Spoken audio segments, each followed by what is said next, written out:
Hello, my name is Marcus. I'm the compiler of a collection of therapy quotes entitled 1001 Windmills of the Mind. A collection of advanced self-help quotes taken from what's often called the psychodynamic or the psychoanalytic perspective, which long ago, as I understand it, was referred to by some as philosophical medicine or narrative medicine, helping one to find their narrative truth, their full, their complete, as much as possible, as complete as possible. The more complete, the better, to find their story, to find their narrative truth. The more we do so, the more we feel connected to ourselves, hence the idea of wholeness being healing kind of thing. So the theory is the child has needs. We all get this. Nobody doubts this. No baby would make it on their own. So what's the first, so what term do we have to describe the baby's first primary need? So some people call it a secure attachment style. Baby needs what's called a secure attachment style. So you need attachment. No baby would make it without a connection to the mother. So he has to connect to the mother, and this implies a safe, secure, normal, good enough attachment with the mother.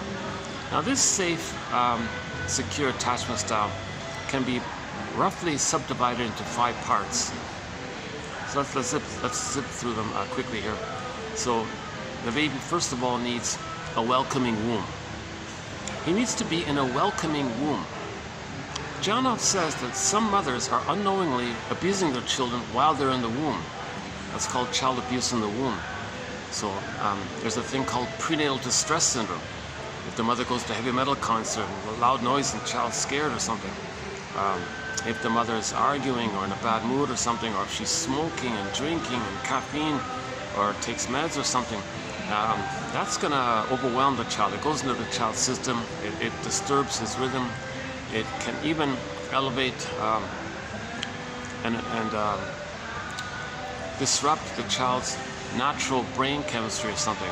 So he may be set, his cortisol level may be set too high, and he's born with PTSD if the mother smokes or drinks or something like that. So the baby needs a normal womb, a womb life, knowledge of the womb.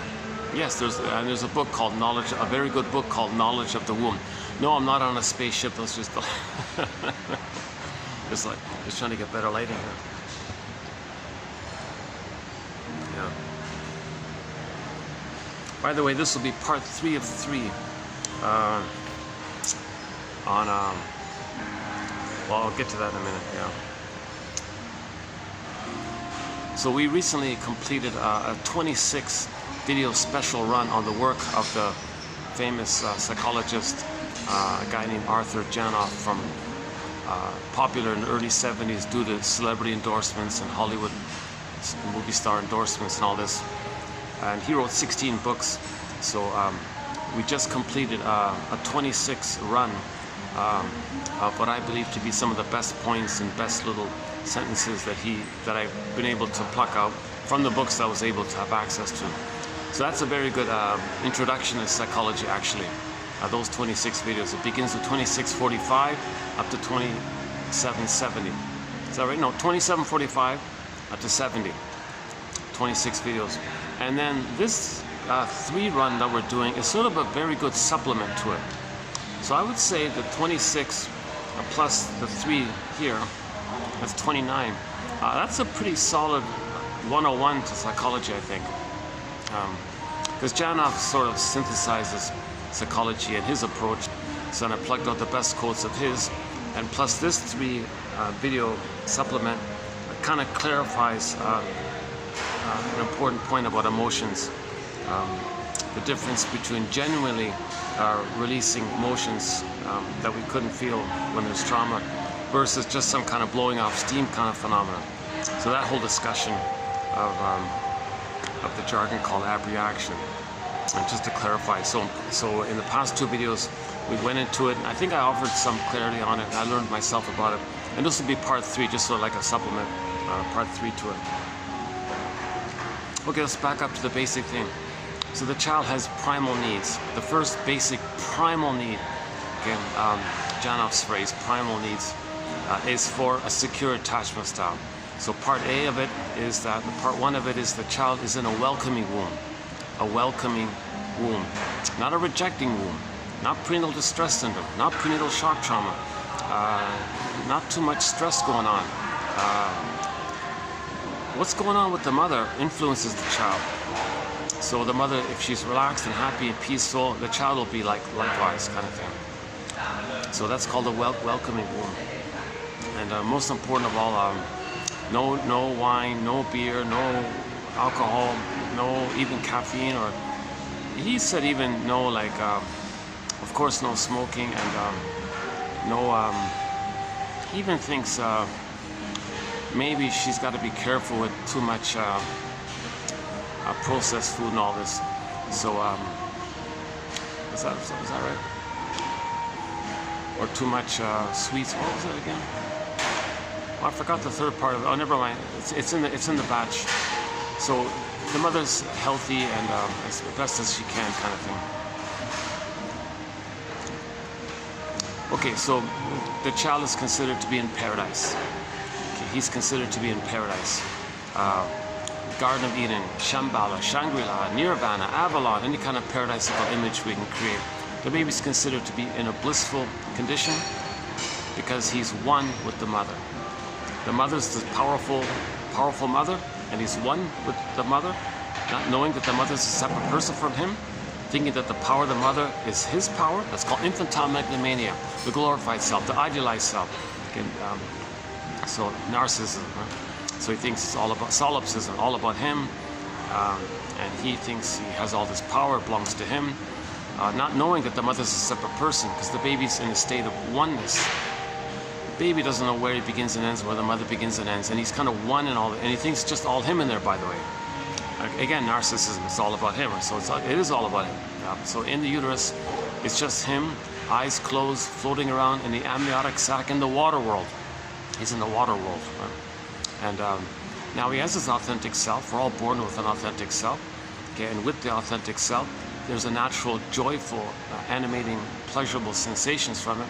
So we can say joy runs the console, or because of the radiance, we sometimes describe it like the golden ball, like the sun, the radiance. So he has this embodiment, he's connected to himself, he makes sense, he has a sense of self, his ontological self, and the main expression of that ontological self is the animating of the feeling of pleasure.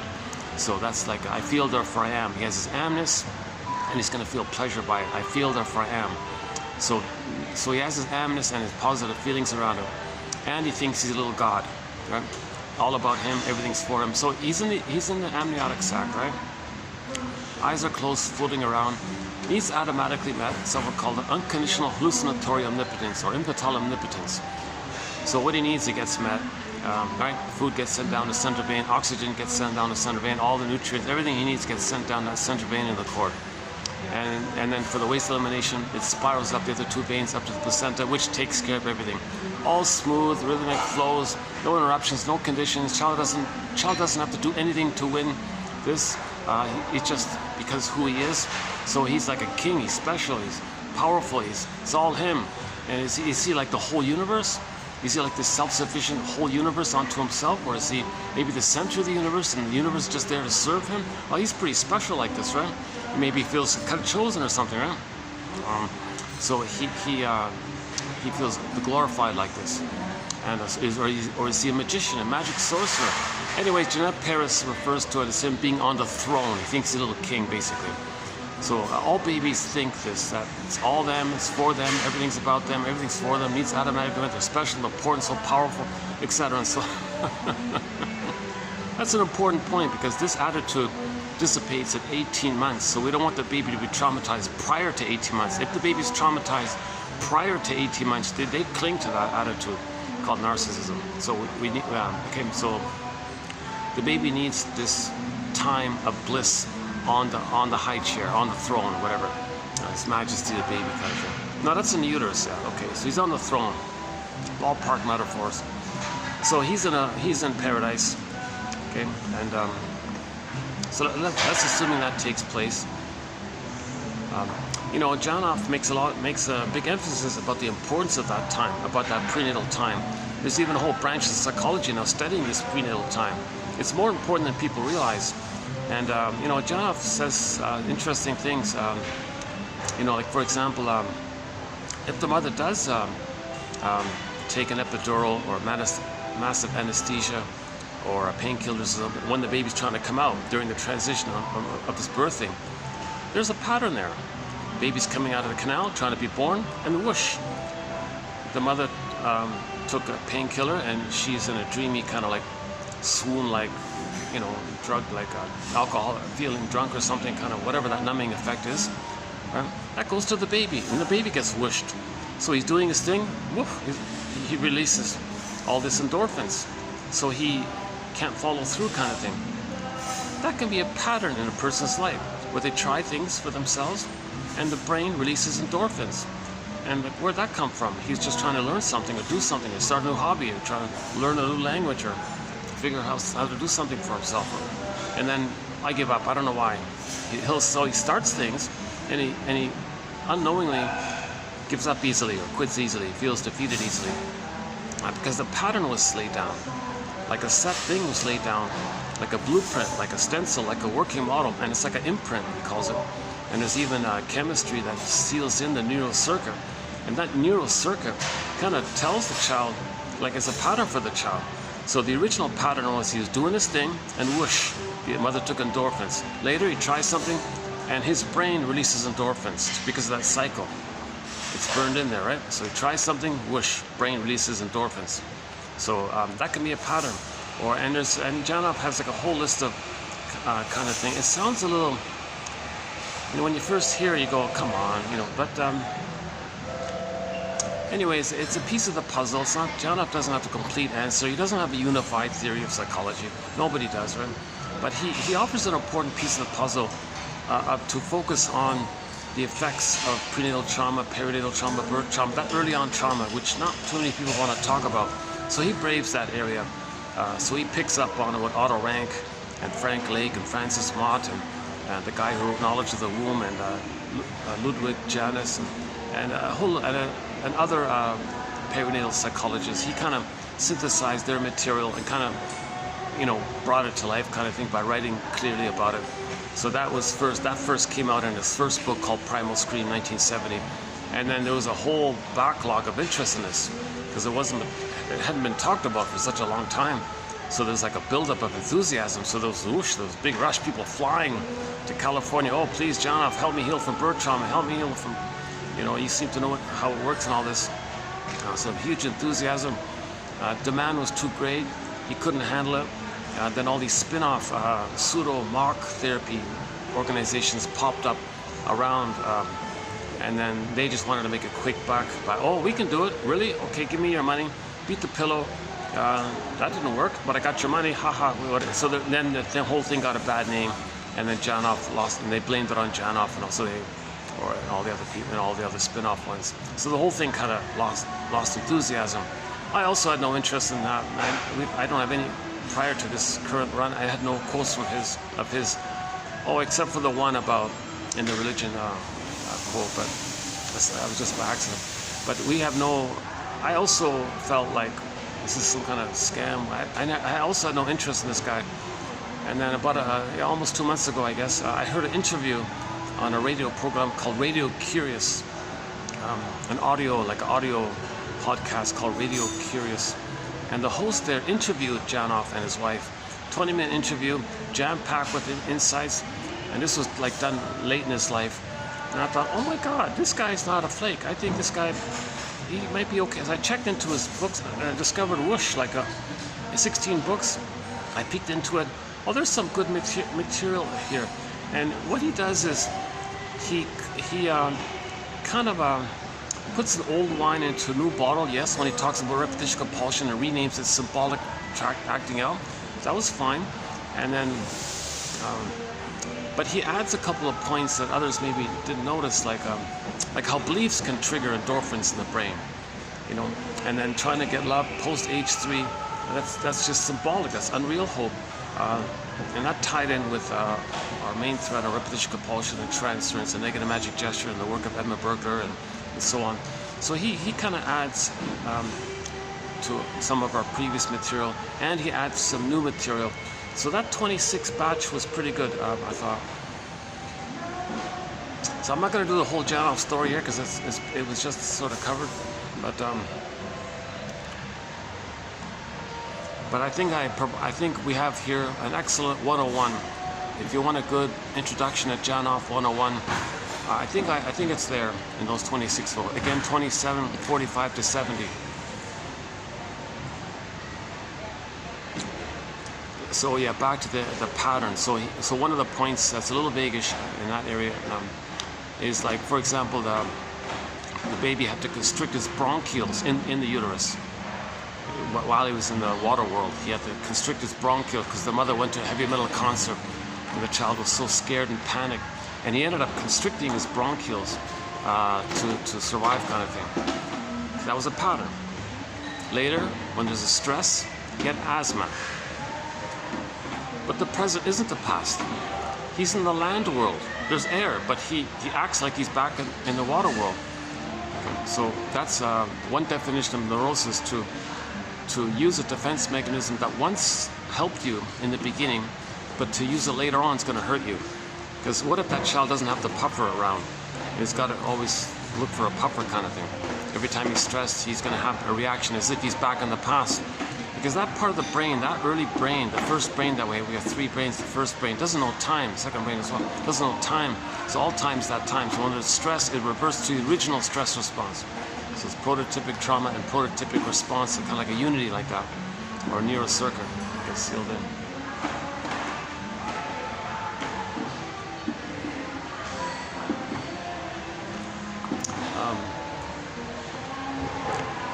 Yeah, so that's like another example. So when he feels stress, he has an asthma attack or some things like that, or some vague ones like the woman felt overwhelmed in the uterus.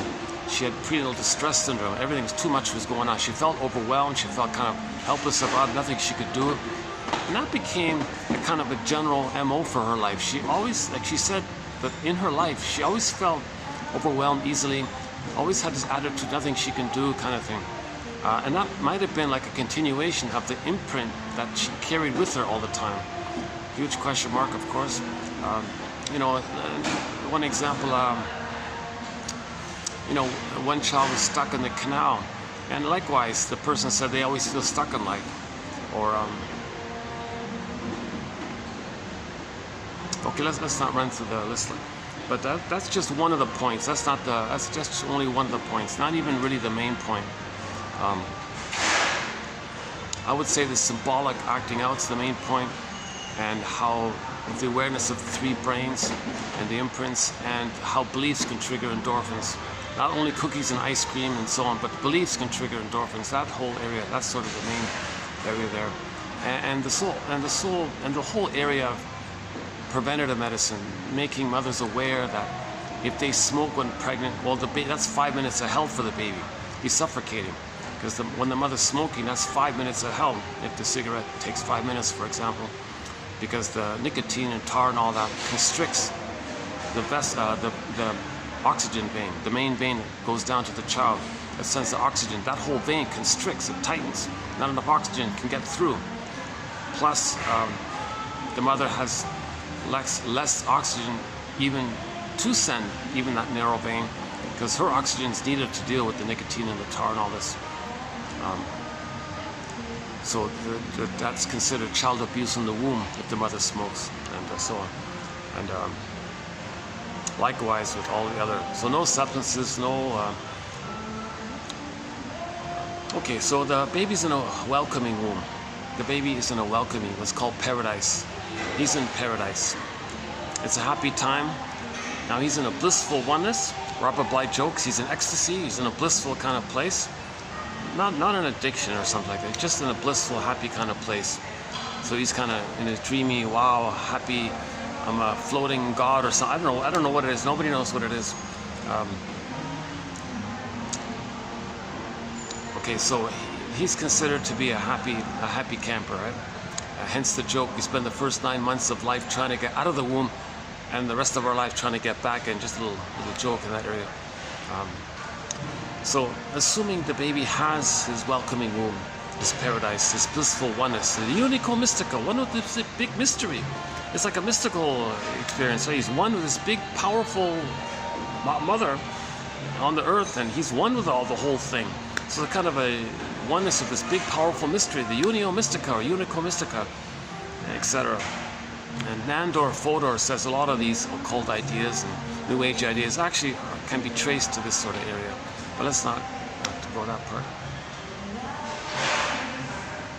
Okay, now part 2 of the secure attachment style is very important, is the birth, the actual birth, the transition from the water world to the land world.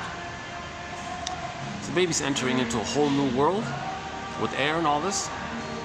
On the land, gonna be placed on mother's front. It's a whole new kind of environment like this. Before he's in a water world and an amniotic sac and all this.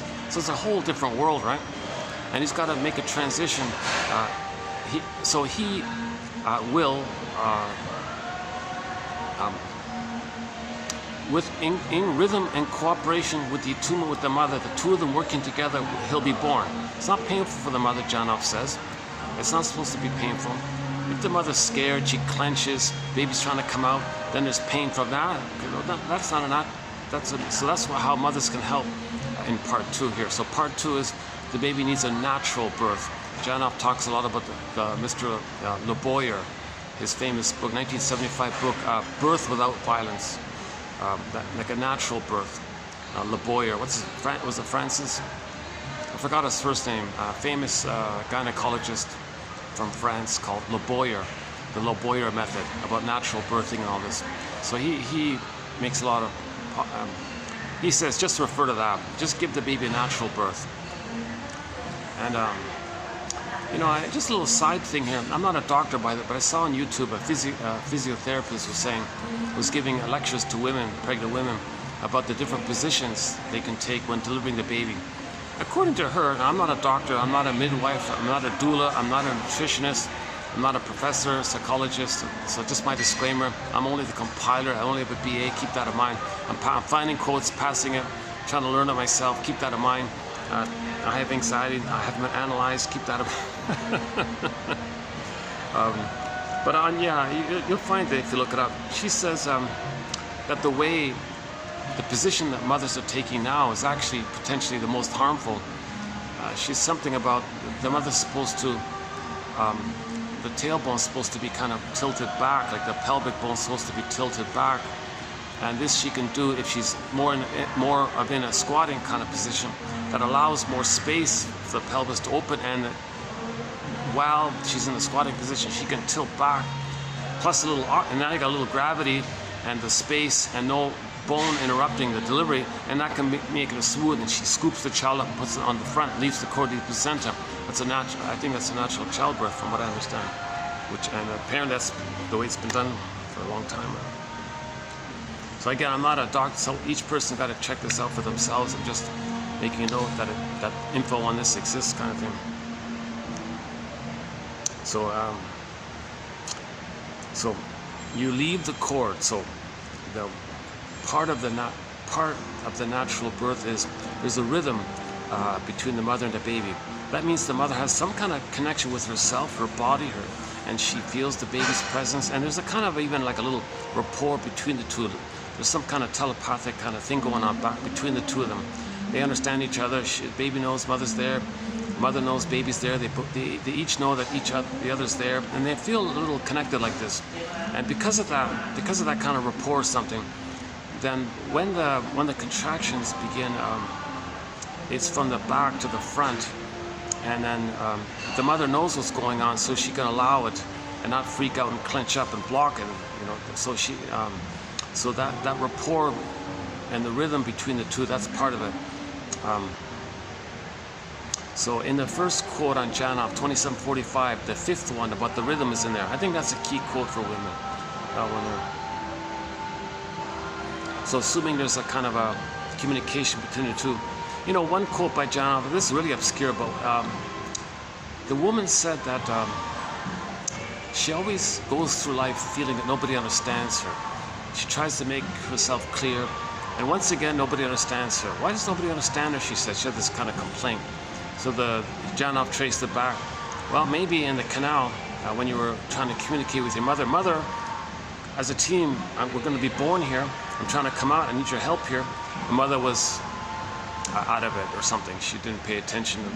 So, but Mother, no, really, we got to work together here for my birth here. Where are you? You're not responding. Don't you hear me? So she had this frustration there with the mother. So when there's like a problem like that, we try to master that in the present with others, trying to correct the past kind of thing. So it's like a pattern there. So she had this pattern. Gee, come on, friends, don't you understand me? Can I get through to you? Because if she can be understood by others and get quote unquote through to them, it's as if she had communication with the mother and she can get through the canal. That was a little play on the words there about that. So that's a little question mark there, but okay. So anyways, we're looking for a natural birth, right? One form of it is called the lotus birth. The lotus birth. Oh yes, if at all possible, the mother doesn't take any kind of painkillers, because that'll go to the child. Whatever the mother does, it affects the child. So if possible, let the mother be relaxed in communication, and it'll be a pleasurable, maybe a mild, tolerable, brief pain when the baby's coming, but there's no real genuine pain. It's not supposed to be like that. So the mother has to kind of prepare for that kind of thing. And that's what the low Breuer whole attitude is about, I guess. Okay, so let's say the child can come out normally, without forceps and without epidurals and without any medical things. And assuming the room is warm, right? No bright lights shining on the baby, and the room is warm enough. Then the baby comes out, leave the cord, leave the placenta. That's the lotus part of it all. Imagine the lotus flower. Get the beautiful flower, stem, and the pod. Keep that image in mind for delivery. Baby, cord, placenta. So when the baby comes out, just gently hand the baby directly to the mother's bosom, skin to skin. Leave the muck, leave the smells, leave the oxytocin, leave it all there. Leave the mess. Just hand the baby directly to the mother's bosom. The baby's already looking for the nipple. He has an innate, where is it? Like he's already searching for it. All of his energy, his whole focus, his entire focus is to latch on. So he has this innate biological, psychological, emotional. So life force, Fairbairn's line is life force is object seeking. So all of the life force is his biological, genetic, whatever. He's looking for the nipple. So you put him on the front. He's going to move around, gesture around, and he'll find it. Just put him close and he'll find it. All is good. Once he latches on and starts suckling, okay, we're good. Then he has the extended blissful oneness. The extended blissful oneness. So if it's a natural childbirth, okay, then when he latches on, he enters into part 3, an extended paradise. From birth to 4 to 5 months. The baby needs an extended blissful oneness from 4 to 5 months. Okay. So skin to skin contact, okay, the breastfeeding, natural breastfeeding, and mother's loving gaze. Okay, now back up a sec. In the part 2 one, when the baby's coming out, you don't put him on a scale. Don't remove him. Baby doesn't know time. If you remove him, poof, where's his mother? Like, he freezes up inside. He's scared, he's terrified. Mother's no mother. Where's his mother? Already inside, he'll turn to stone. Petrification, frozen, emotional hypothermia, emotional coma, emotional catatonia. Then he feels unreal, feels unalive, and so on. So you don't want birth trauma. Okay, so you don't want to traumatize the baby at birth in the delivery time.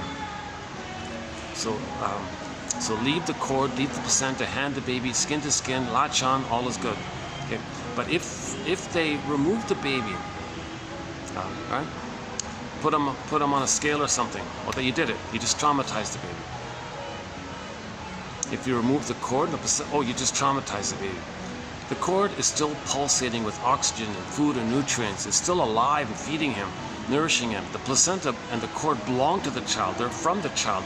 They're of the child. They belong to the child. They're still alive kind of thing. It's meant to keep on there, being there, okay, so that when he's latching and suckling, then he establishes the blissful, continuous, blissful oneness of the mother, the extended paradise with the mother. Then you leave that there. He still has the residue of the support of the water world support. He eased the transition. day, 2, 3 days later, the cord, the placenta drop off of their own accord. Just let it drop off on their own accord. People complain it looks messy. Seriously, just put a bed sheet over the cord. The placenta, they say, comes out like a day or 2 later, maybe 3 days. Yeah, I think he said, what did he say, 2 days? On average, 2 days later. You put the placenta in a bowl. The bowl can sit on the bed beside the mother. You can put like a lid over the bowl, allowing some space for the cord. Okay? And let the child still have that connection to his mother from the old way. Now he's making the transition to the new way, the land world.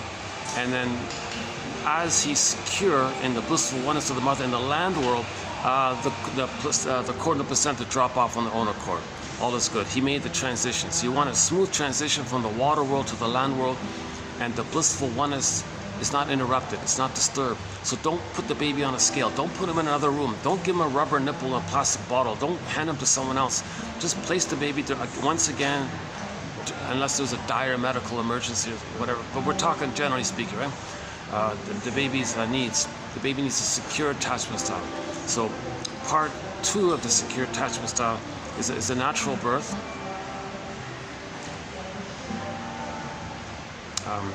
So no procedures, and none of this awful. This is a very disturbed thing that's going on with the CIRC thing.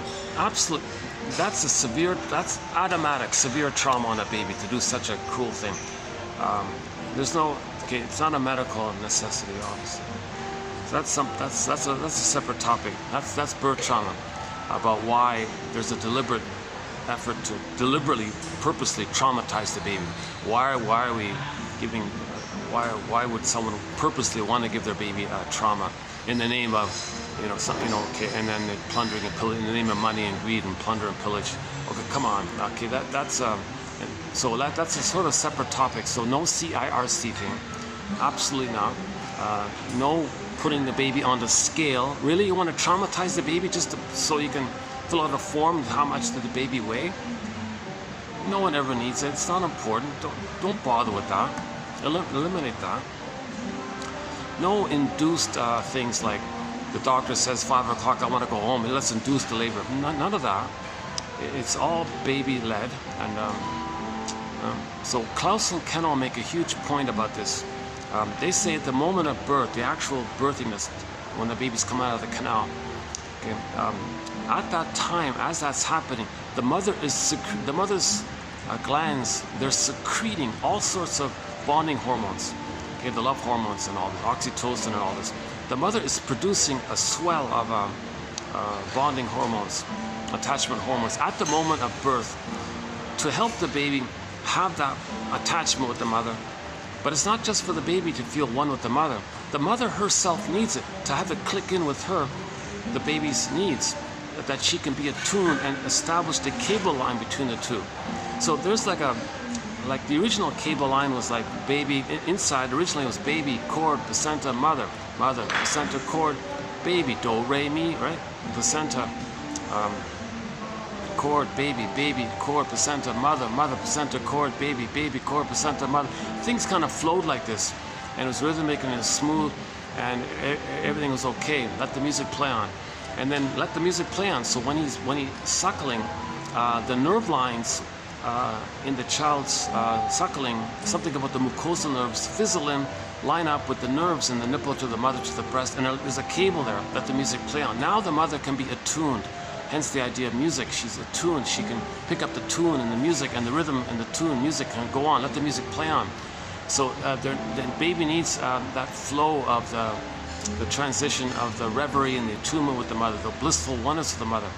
So that's why you don't deprive the baby of the mother's breast, right? Because if you remove him and give him rubber plastic bottle with some powdered stuff in it, that's a betrayal trauma. He's betrayed. No baby expects that. He's betrayed. They call that a betrayal trauma. You betrayed. The mother betrayed the trauma, the baby. The mother betrayed the baby, if she allows that. So the role of the father is to kind of like protect some of this. No, doctor, you hand the baby directly.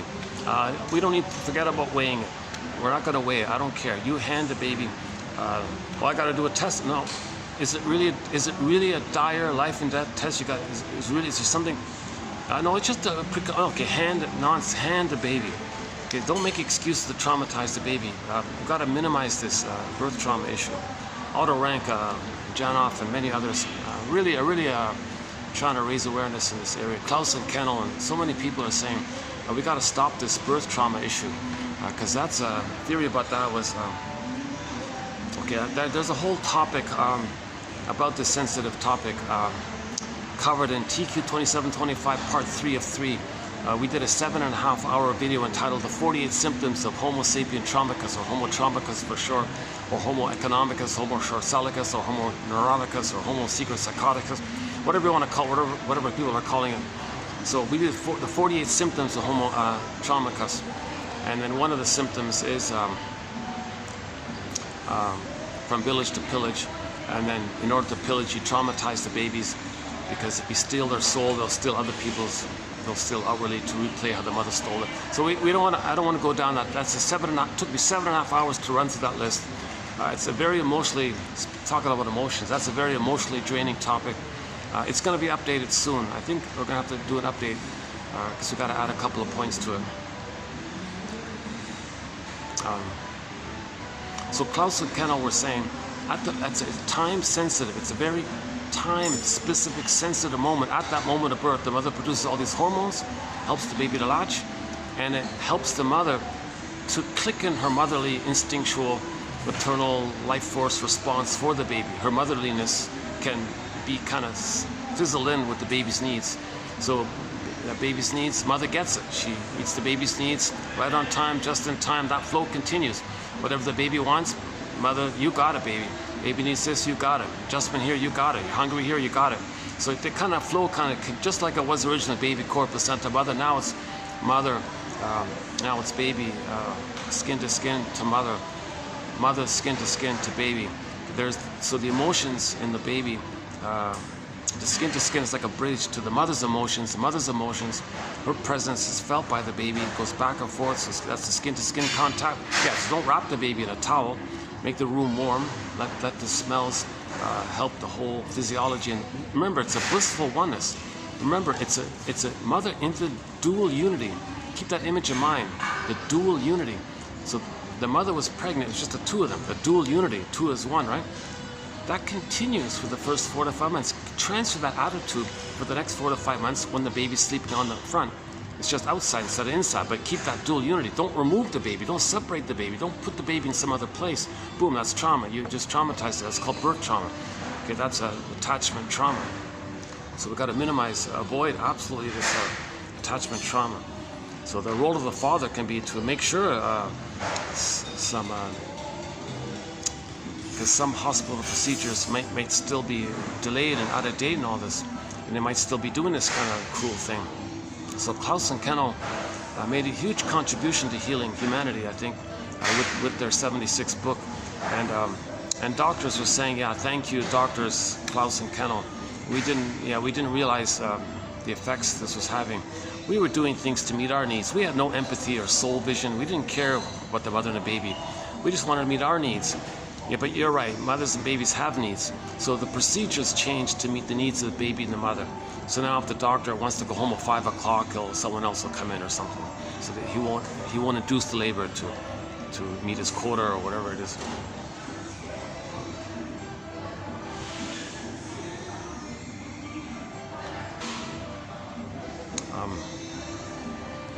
Yeah, another point about Klaus and Kennel was making, let's say you did remove the baby from the mother.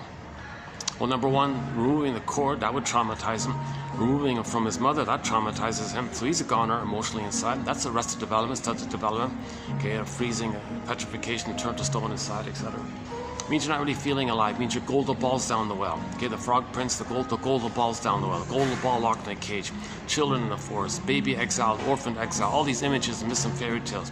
So myths and fairy tales are very, very good in describing trauma. Myths and fairy tales are a metaphor for trauma, actually. Psychological trauma. True on the inside, not on the outside. Oh, this is great. Okay. Yeah, this is the best time for me to come here. This is Monday. Let's see, 3 o'clock, what is it? 3:10, yeah. This is the best time to do a video, Monday, around this time.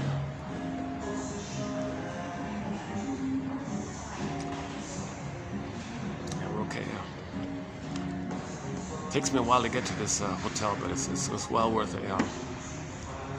It's a nice place too. Yeah. This gets my #1 vote. Tell you the truth. This is my.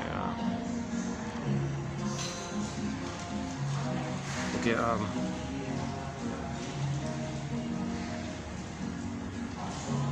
I'm not a hotel reviewer. Just clarify. I'm just saying. I'm grateful to find this venue here.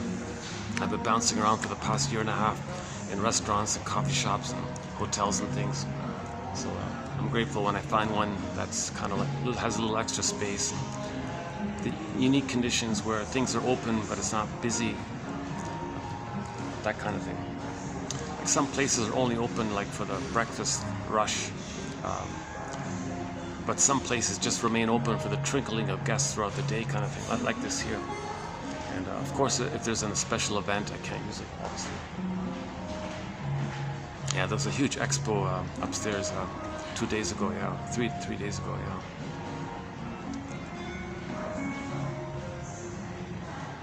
So they had a big buffet for them and all this. Okay, let's get back on topic here. So Klaus and Kennel were saying that if the baby were removed, #1, you traumatized him by taking away his mother. Where's my mother? Freezing. Okay.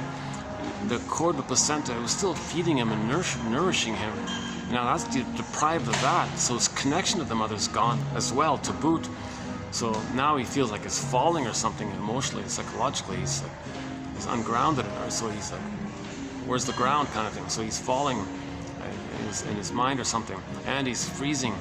So you got to look at the inner life, right? You got to look at the imaginal inner life of the feeling life, the inner life of the child. What's going on? What's alive in him, or what's no longer going to be really fully alive in him? So as a defense against the pain, he's going to shut things down. His soul, he'll put into cold storage, down a tunnel, down a cavern where the light is never shown, in a cage, locked. So he buries his soul for safekeeping, and that's the Pied Piper, right? Mountain opened up, children went into the mountain. There was no punishment. It's just because the protagonist, okay, the attitude of the psyche was, who cares about feelings? So the mountain opened up. The Pied Piper didn't punish the children. There's no punishment going on. It's just describing the process of losing our soul, when the attitude is, who cares about feelings? I just want money. And the mayor of that village, 1957 film, Pied Piper of Hamelin, he was just saying, oh, just give me money and prestige. And he was literally singing. A terrible singer, by the way. That actor, they said that's the first time in his life he ever sang. He was a terrible singer. It's supposed to be a musical. All of the music was rotten in that film. But an important story, nonetheless, because fairy tales are talking about trauma. But we saw that when a person has an attitude of searching for a substitute mother, thinking that money is maternal money, and he didn't get mother's love, so he's searching for money as in place of mother. But no, money is not. Money's not going to take the person back to the nursery and morph and translate to him being loved and nursed by the mother. So he's in this blind repetition compulsion of chasing the symbol of mother, never knowing that the symbol is a symbol for the mother, just thinking the symbol is exciting because he gets a blip of happiness and he has to do it again and again, and so he's always repeating it. So that's why it's an infinite timeless loop. Again, no time loop, it loops around endlessly. So he kept saying the song again and again, give me prestige, give me money, give me fame, give me glory. And meanwhile, the children were being pushed into the mountain, and then there was suffering and all. And finally, at the end, they realized the pain of it all. They grieved. They realized, the line was that the villagers lost their children because the children never had their parents, so they grieved, and the mountain opened up, the children came back, kind of thing. So just a metaphor that we have our feelings, we lose it, we want to get it back, kind of thing. So grieving is the way to get it back. So they were all weeping, so the children came back, kind of thing. Okay, Miss Core on the field, Earth opens up, she gets pulled down. Okay, Demeter brings it up, she's Persephone. So we have it, we lose it, we get it back, right? So that's sort of the basic common motif for trauma. We had our authentic self, our golden ball, our embodiment, our aliveness. Okay, it gets squelched in whatever form it takes. The squelching takes place, repression, okay, freezing, petrification, etc. Like the Velveteen Rabbit. So now the person feels like the Velveteen Rabbit. Doesn't feel real. Remember the story? the rabbit said, what does it mean to be real? So we might not feel real with trauma. When there's attachment trauma, we may not really feel real. And the story about the woodcutter guy who took out a block of wood and then carved out this little figurine of a little boy, and then was praying that he wanted this little figurine of the wooden boy to come alive and be his son, like alive kind of thing. So we don't feel alive and we don't feel real. Yes, we can still drive a car and get a job and go through the motions of life. Can still get 10 PhDs and 10 medals even. But that's the famous split. That's the fragmentation. The arrested development is for the feeling embodied area, but we can still adapt and go through the motions of life, sleepwalk through life. Okay. But we live to the extent that we feel, says Karen Horney, one of our mentors. So if our feelings are not there because our identity is missing, then we're just sleepwalking through life in a trance, feeling that we're living the unlived life, the provisional life, etc. So that was something missing. So at midlife, this all comes to a head. At midlife, people get this sense that something's missing. And all the anger around the trauma, at least the Freudian slips, saying rude things, or maybe there's the delayed onset of PTSD, nervous breakdown, soul loss, and now the person has PTSD from the early trauma. It was just buffered over by the defense mechanism, and the personality kind of sponged it, but it kind of wears out. In midlife, a person may get PTSD. That's called delayed onset of the attachment trauma. So there was a trauma, but there was no PTSD because the personality sponged it. But then that wears out or dries out by midlife.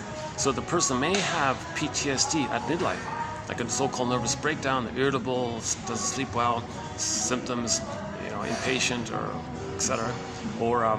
Or if you're lucky, prior to that, you notice your Freudian slips. That's like the frog blurping out, right? So in the unconscious, sometimes the metaphor for the unconscious is the forest, dark. There might be ponds and frogs in it. So you're talking to somebody and a frog leaped out, like kind of thing. So you said this obnoxious thing because that comes from your trauma and your anger and your pain, and you don't know why. And you said this rude thing. That's all your buried anger at being traumatized. You just never knew it because it was always sponged over. So that could be a clue if a person had like a Freudian slip like that. Of course you apologize, I didn't mean it, but it was coming out because you felt safe with the person. Actually, you can thank that person because they let you feel safe, to let you realize some true emotion is kind of coming out like this. Now this is like an urging. This is called innate drive for healing. That there's this drive for wholeness, there is this drive for healing. So it's trying to get our attention. So we make an inference. Okay? Our unconscious is sometimes called the inferring mind. Okay? Originally it's a non-reporting brain because it doesn't report to us. There's trauma in the early brain, but it doesn't report to us. So we call the early part of the brain the non-reporting brain because it can't report to us. Then it switches to the inferring mind then. So we live our patterns based that we repeat the patterns that we learn, and we got to make an inference. Gee, is this like some kind of mirror of what happened in the past? Is this what I'm doing in the present? Is this some kind of staging thing for me to see what happened in the past? Am I trying to learn what happened in the past by repeating in the present? So that's like the inferring mind kind of thing. And sometimes it's benign where you're just looking for love, or sometimes you're expressing your anger, not getting love, by being angry at others or rude to others, so that you know that your mother was rude to you. So that's how you know that your mother was rude to you. If you're negative towards others, that's an inference that your mother was negative towards you. And these kinds of things. So this is all called being a psychological detective, existential detective, emotional detective, know thyself detective. So this is story medicine. So this is what this whole psychoanalysis is all about.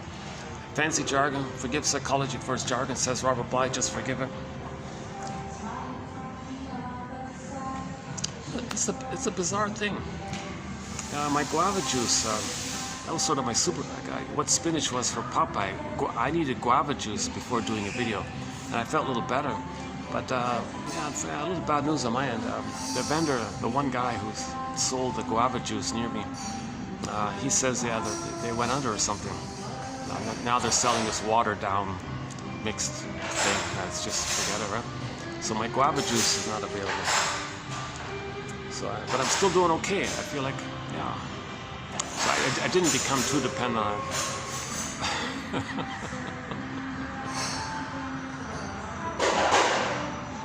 But I did feel better. I did feel calmer. Like I felt my videos were better after I drank a half a liter of fresh pressed guava juice. I felt a little more relaxed, but my delivery was better. So I'm kind of surprised now that I'm still doing okay.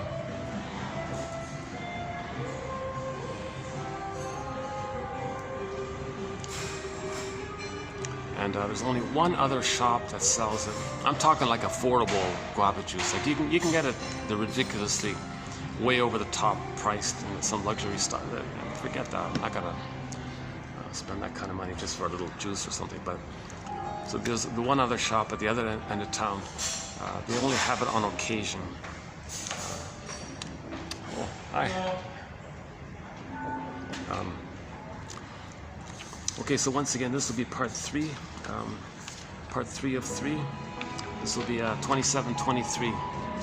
So we'll get to these quotes in a minute. And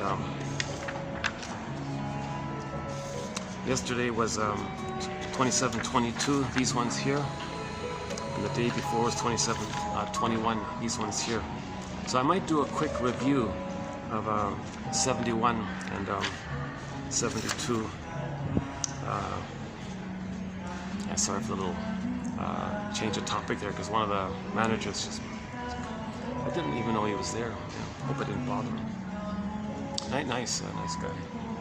Yeah, nice staff here. I appreciate it.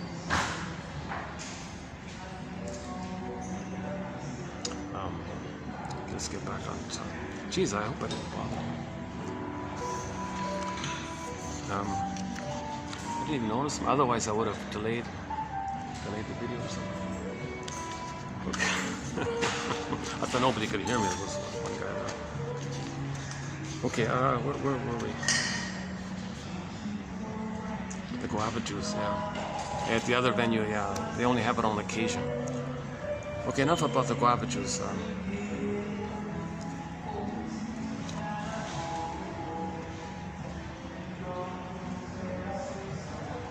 So we were talking about Klaus and Kennel.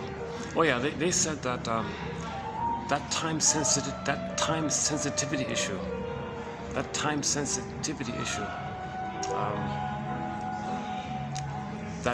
at that moment of birth, the mother produces a swelling of the attachment bonding hormones, right?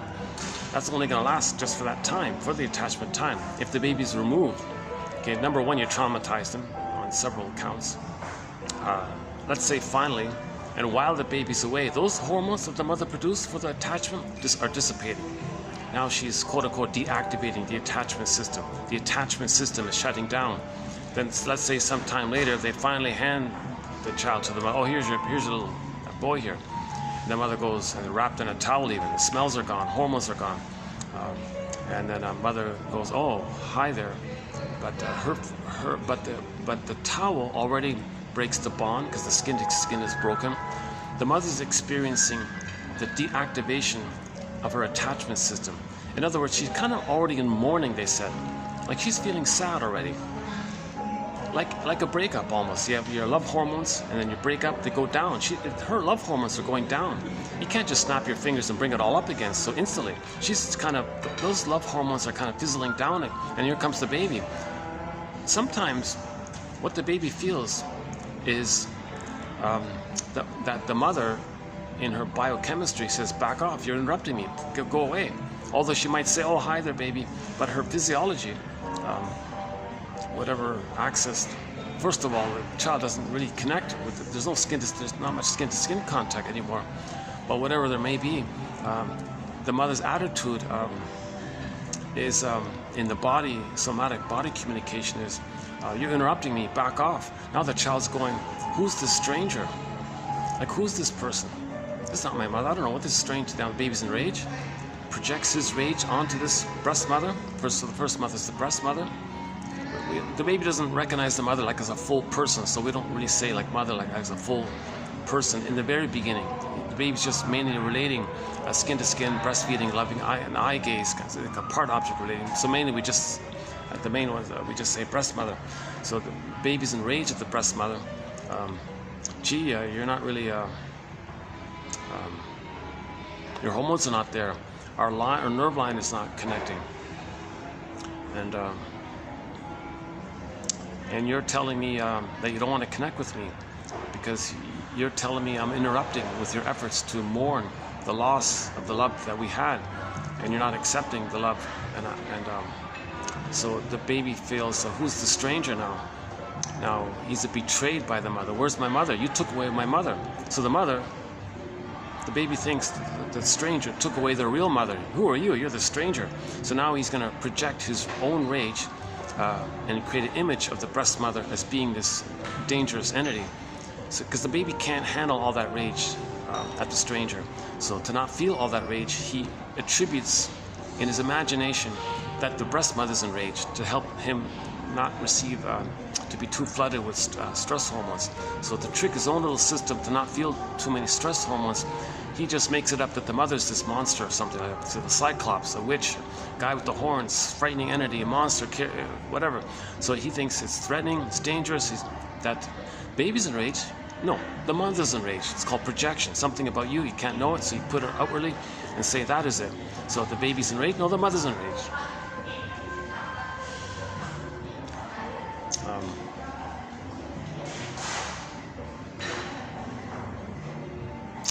I hope that's okay, huh? Like he's the top guy, that guy that passed by. I think he's the top guy. Hopefully everything's okay. He didn't say anything. He just passed by, and like a little hello kind of thing. Well, hopefully everything's okay. Actually, I'm gonna go to the other place next time, so they'll have a break for me. Speaking of break, give me a 10-second break here. Hold on a second. Change arms here.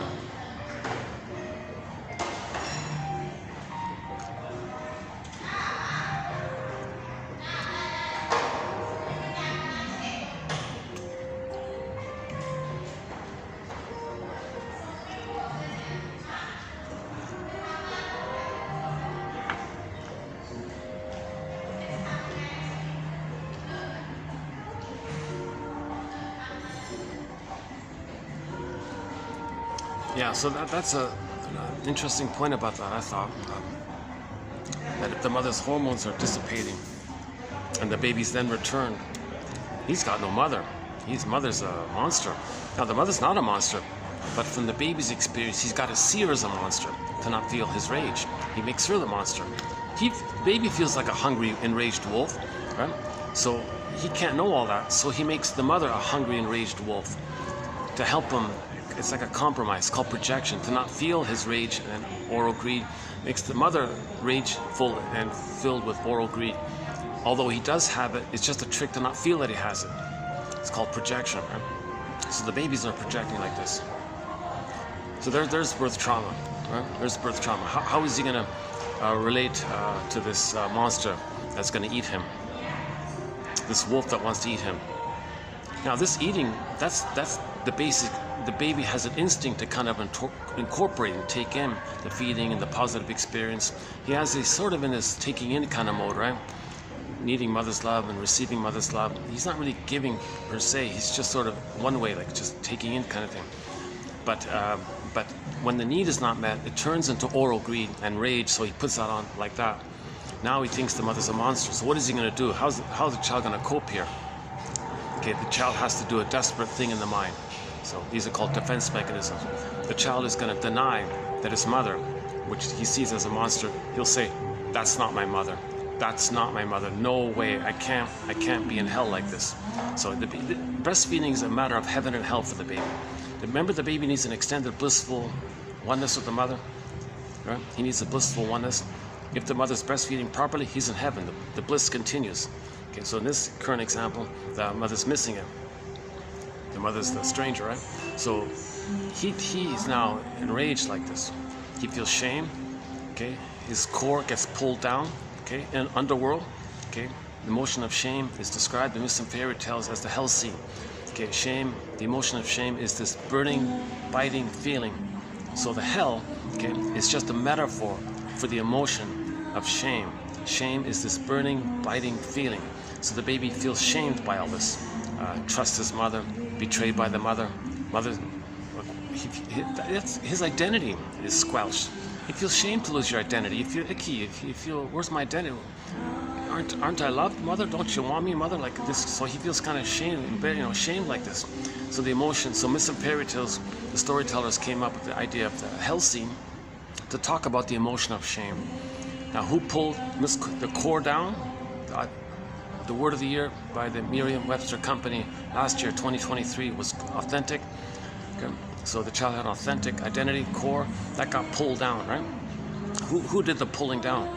Well, he thinks the guy with the horns, the mother. No, the mother. We're not saying the mother's hurtful like that. We're talking about his perception that counts. He needs to see her like that. So, okay, so that's repression. It got pulled down. That's down in the early part of the brainstem, the survival mind, because the baby's not going to make it if he's in danger like this. So this gets recorded into the brainstem. That's called first line consciousness. Okay, that's called the first memory system, or the first brain. Okay, it's basically somewhere in the spine, in the tip of the spine, called the brainstem kind of thing. So, and there's like an imprint in there, and that records this. And that's all about survival. That part of the brain is just about survival.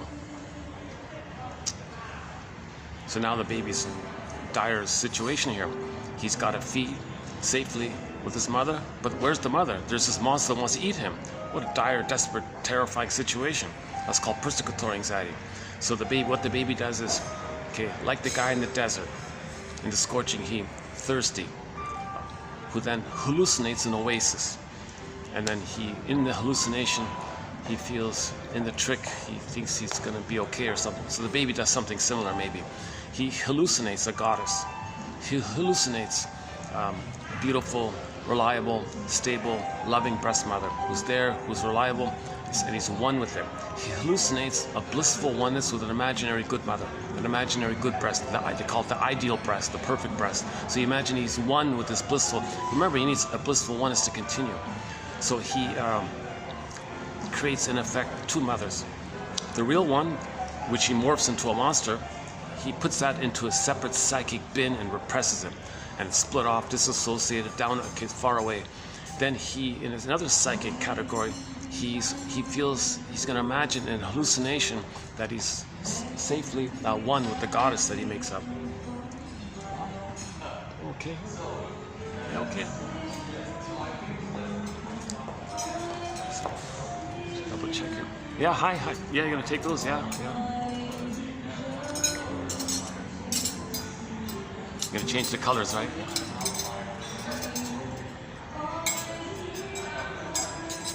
Oh, I see. Oh, I see. In the morning, they have white napkins. At night, they have blue napkins. Is that right? Yeah. Oh, I see. I didn't notice that. So for the dinner crowd, they changed the napkins.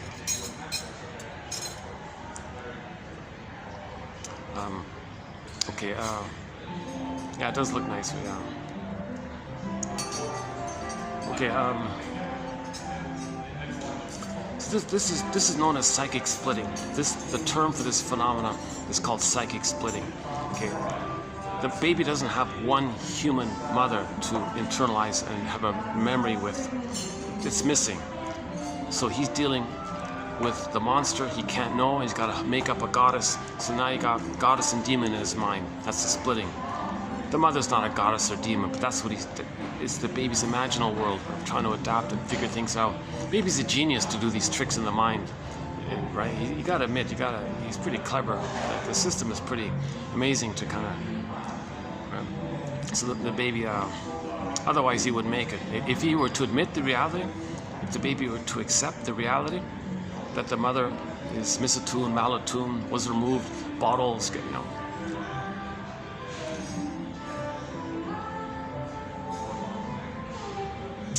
he couldn't take it if he were to admit it.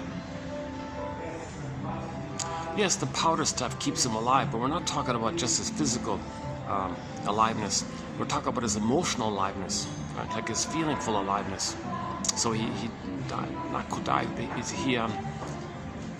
buries it or hides it or puts it into cold storage or safekeeping somewhere. It's not gone. It's not totally missing. it's just so far removed, it might feel like that. So you might kind of feel it's there. Nobody totally ever really fully loses. There's no such thing as no soul or something. It's just maybe a cold soul. Yeah, there's a film called Cold Souls. Yeah, oh my God, yeah. Just remember that. So the soul was kind of cold and frozen. It was shriveled up and all this stuff in that film. So everybody has an embodiment and a feeling. It just either goes down a tunnel, gets frozen like the woolly mammoth in a block of ice, unreal like the Velveteen Rabbit, or like wooden like the Carpenter story, or petrification like the petrified frogs image in the Many Loves of Dobie Gillis story, or Jeanette Paris's phrase, emotional hypothermia, emotional coma, emotional catatonia. Okay, Missing Fairy Tales, maybe the innocent part of it all. That's the exiled orphan put onto a boat down a river to some other unconscious forest. That's the other world in the brain. It's lost like that. And then there's a fairy tale entitled Go I Know Not Whither and Bring Back I Know Not What, kind of thing. So we're looking for our real self. So this is the whole issue. We had an authentic, real, word of the year, authentic, or let's just say real. We had an authentic, real self. It got squelched. That's psychic pain. Okay. Janov says when this freezing takes place, okay, when this primal me doesn't get met, it leads to primal pain, and that image there is that the baby wanted to cry, he couldn't cry. A silent, voiceless scream, flash frozen, like the woolly mammoth in the block of ice, like flash frozen. He couldn't cry, he couldn't move. He couldn't, things are too much, so he just frozen like that. And then imagine a neon, electrochemical neon sign associated with that flash frozen image, blinking, unloved, betrayed, pain, unloved, betrayed, attachment, betrayal, trauma, unloved, needs unmet, pain, whatever. So his line was unloved. When the needs are not met, we say unloved. Unloved, so that's, okay, there's a pain so utter. Okay. Then the person goes in a swoon. So this blinking neon light saying unloved, instructs the brain, okay, meaning synonymous with pain. In other words, pain is blinking. Okay, if pain is blinking in the system, the brain does the mercy of releasing or secreting endorphins. That's the swoon. Now he's going to have this spongy, numbing effect, which leads to people saying they feel like they're sleepwalking through life, in a trance of life, going through the motions of life, little disassociated lives. Okay, you feel like a highway hypnosis their whole life or something, whatever. Like just not fully enjoying in the present, just like a zombie, like that kind of thing. Huh? So the sign says pain, and then the mercy, endorphins. Janov says it's like an order. Okay, the pain is like ordering the brain's internal pharmacy. So, okay, well, don't worry, we'll release painkillers, endorphins. So endorphins are like the pain numbing thing. Okay. It's not a happy chemical. I don't know why they call it that. Like you stub your toe and you feel pain, but then it blurs over. That's the endorphins. It's not happy. It's just mercy, sponging, numbing the pain, but you're still in pain.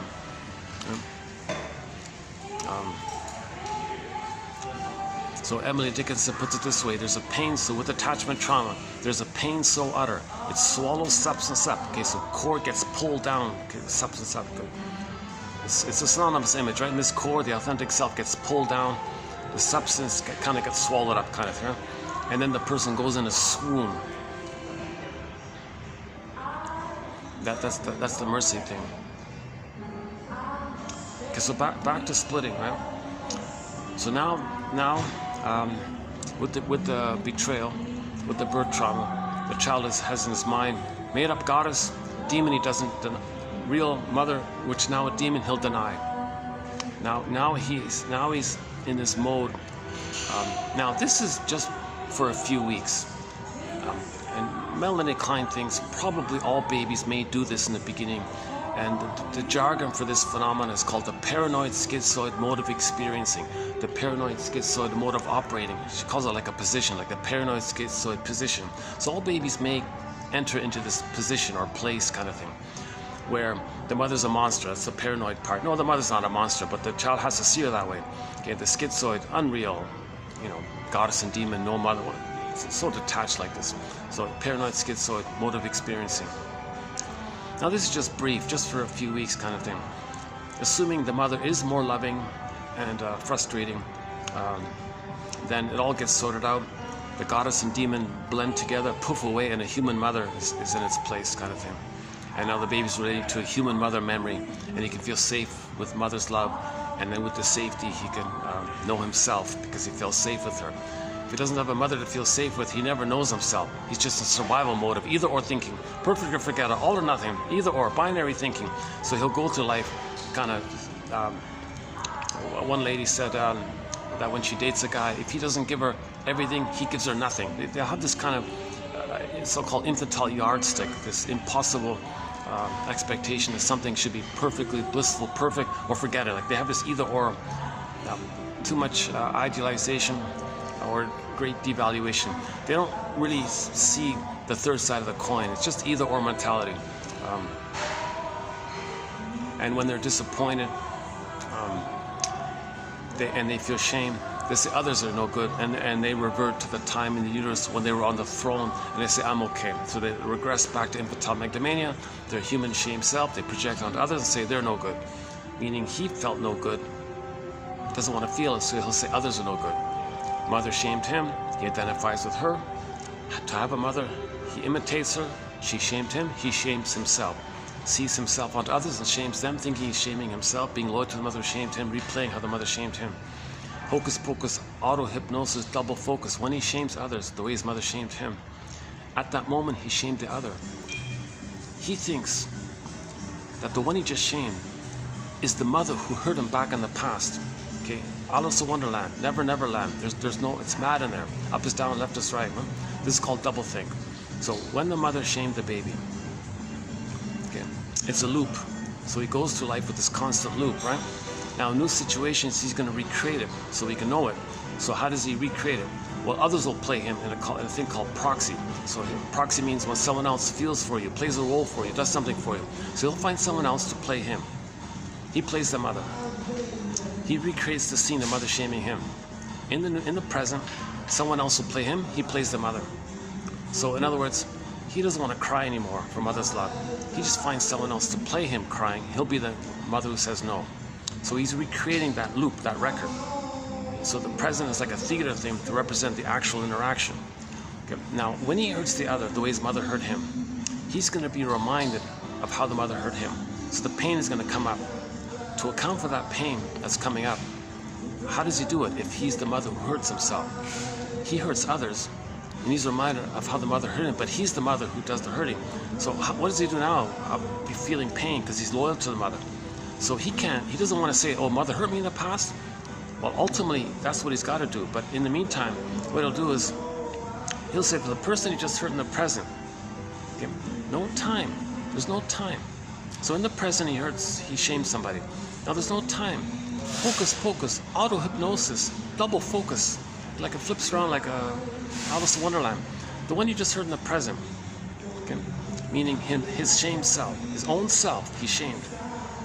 Right? Seen into the proxy character. He shamed himself because he played the shaming mother. But now he feels badly by that.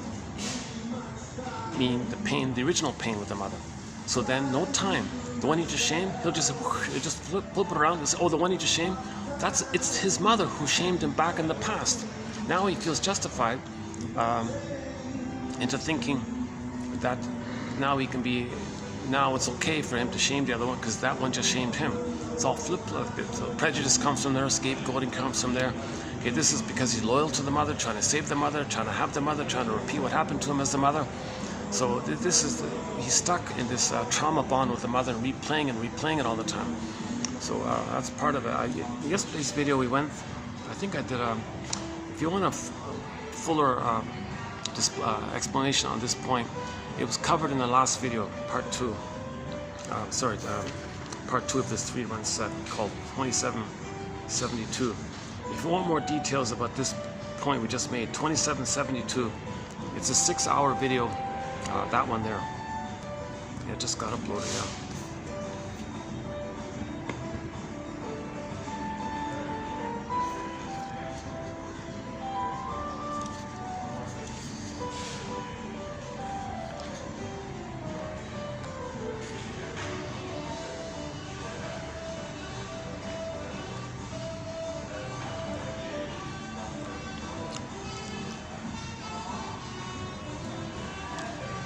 So let's finish up the paranoid schizoid mode of experiencing.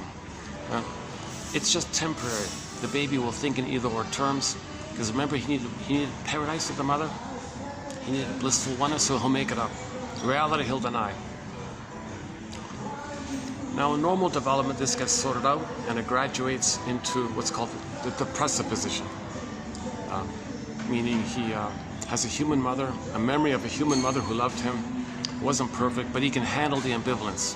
Now he can see, now he can do a thing called ambivalence. Whereas before, no ambivalence, either or. It was like impulsive, either or, like it just, but before, now he can, oh wait a minute, every story has two sides.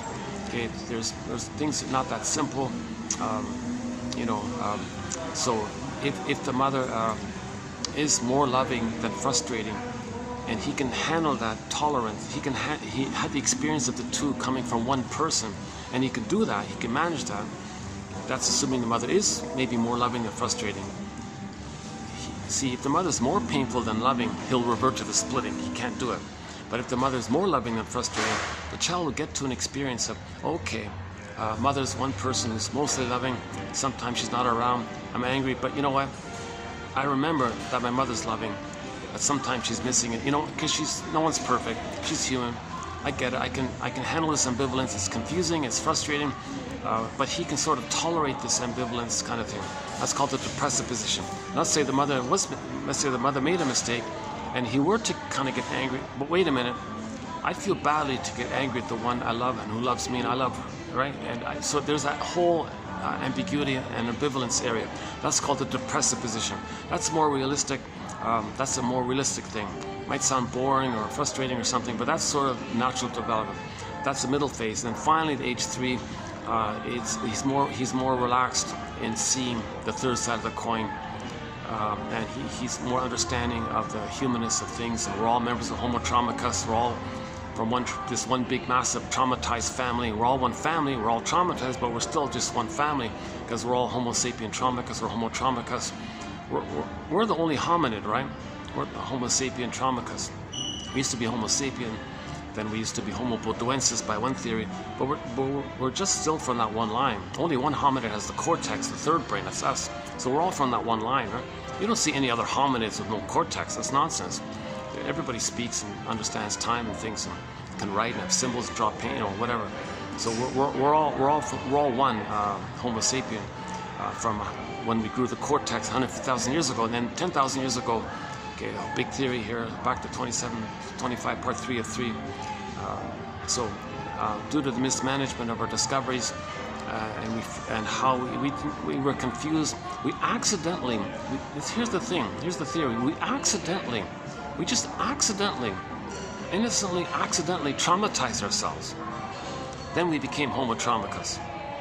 Then the storytellers came on the scene telling us fairy tales to try to make us aware of the trauma. So we've been trying to heal ourselves for the past 10,000 years.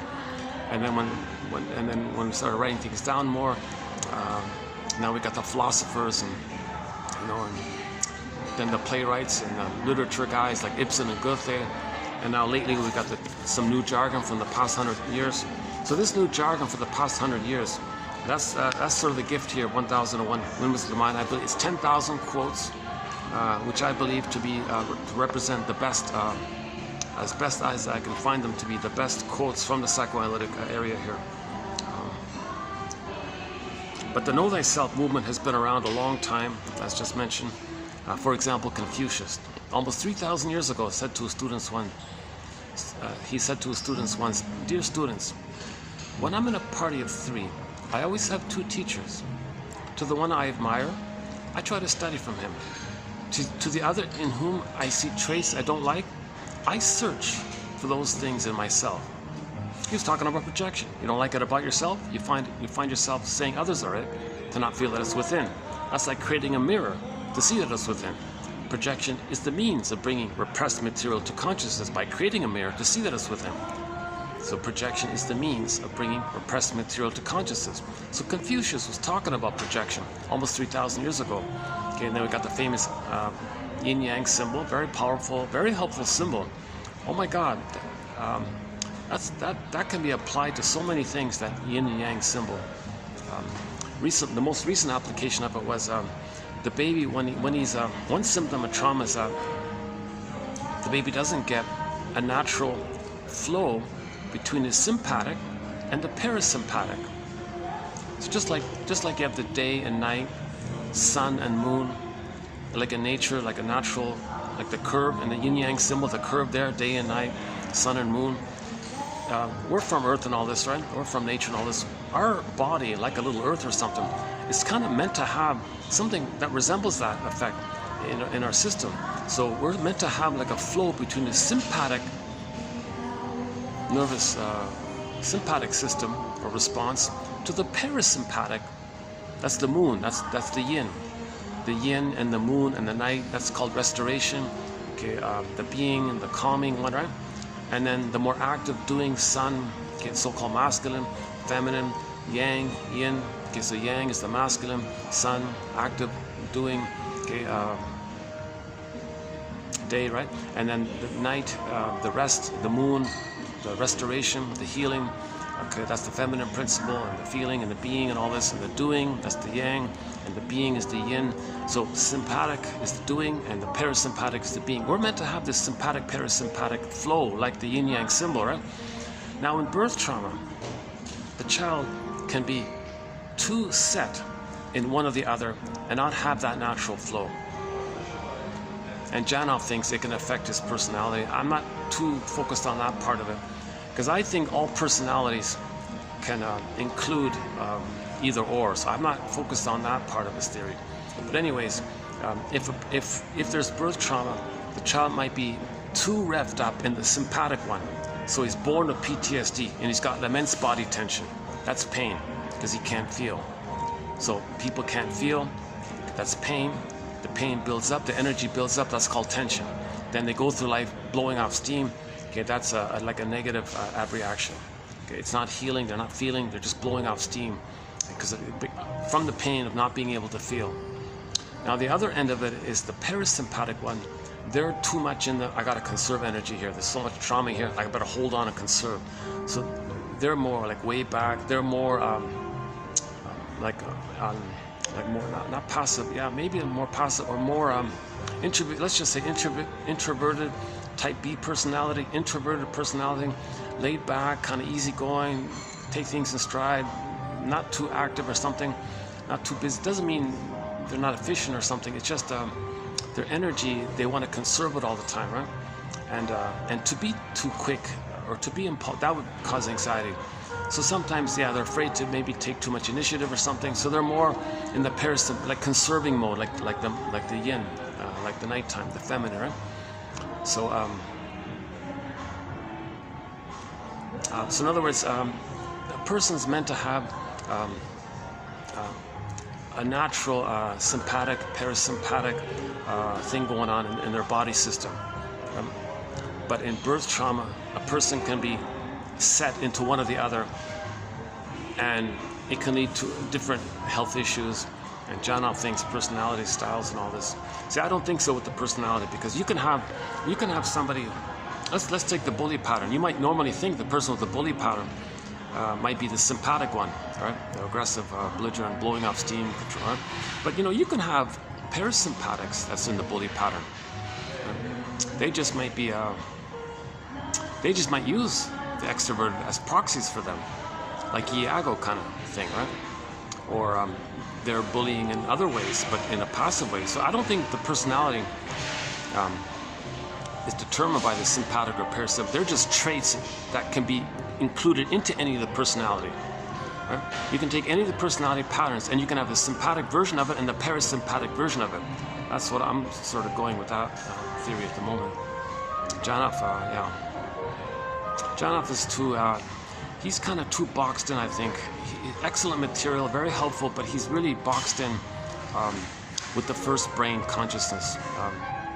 So anyway, but it was very helpful because no one really covered that first brain. Again, we have three brains. Okay, the 3-in-1 brain, the triune brain. Okay. So just quickly, the earliest so-called primitive brain. The nickname for it is the salamander brain, the crocodile brain, pick your favorite cold-blooded, like the gecko or the scorpion, or no, just like snake, that kind of a cold blood, like the so let's just stick with reptile brain or crocodile brain or salamander brain. We're not calling a person that, we're just saying that this first line consciousness has a lot in common with those, right? So that first line consciousness only cares about survival. And like the salamander or the lizard, it's just impulsive, and it's just about physiology. The language of the first brain,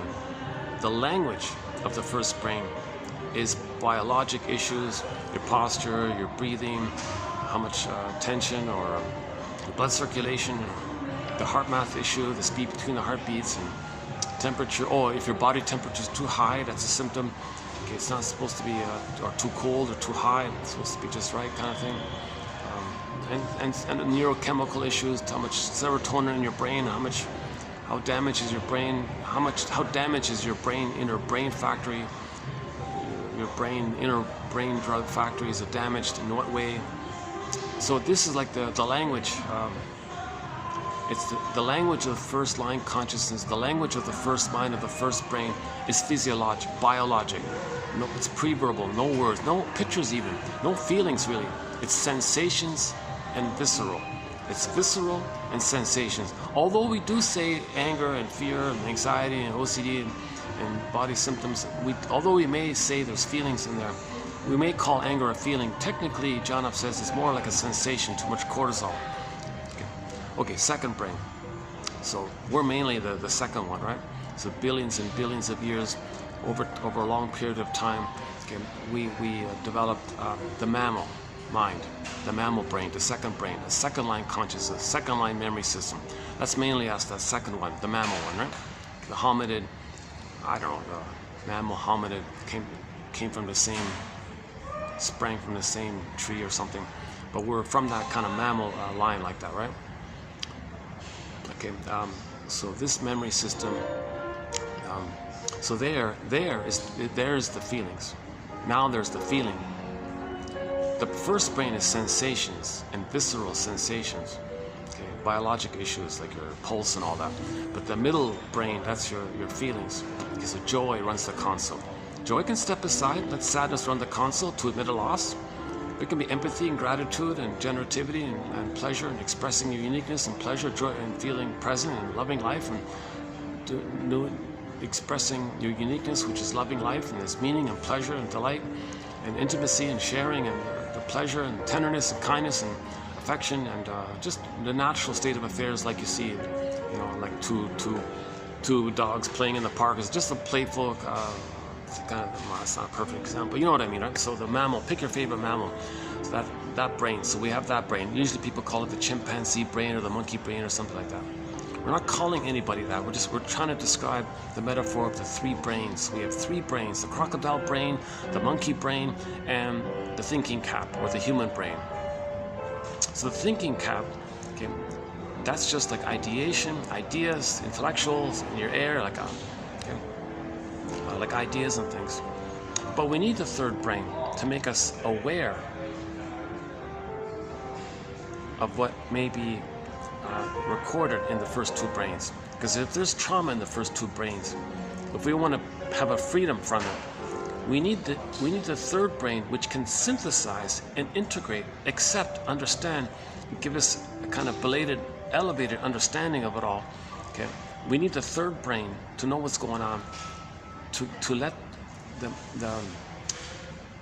trauma memories and the emotions of the trauma memories kind of release, if we have the consciousness. Back to Emily Dickinson. Another way to describe trauma by Emily Dickinson. A great hope fell. Baby had a great hope when he came out. He wanted the blissful oneness of the mother. Natural, no baby expects it. No baby expects to be betrayed. No baby expects that he's unwanted or an accident or there by accident, or no baby expects anything other than mother's love, right? So that's okay. A great hope, it fell. This natural thing fell. This natural love that the baby needed, it fell. You heard no noise. The wreckage was within. The wreckage. Okay, that's the freezing effect, turn to stone effect, okay, feeling unreal, etc. Turn to stone, that's a metaphor that the juices can't flow, things dried up, so it turned to stone. So Echo became a statue. Faithful John, in the Grimm's Tale, Faithful John, as told by Robert Blythe, becomes a statue. So that's another metaphor for emotional trauma, that the embodiment, it feels like there's no movement in there. Alexithymia, emotional illiteracy, affect phobia, so they turn to stone. Okay, that's the statue image. Or petrification, scared stiff kind of thing. Or now you're a velveteen rabbit and they're stuffed and you're like wooden, flat, numb, whatever.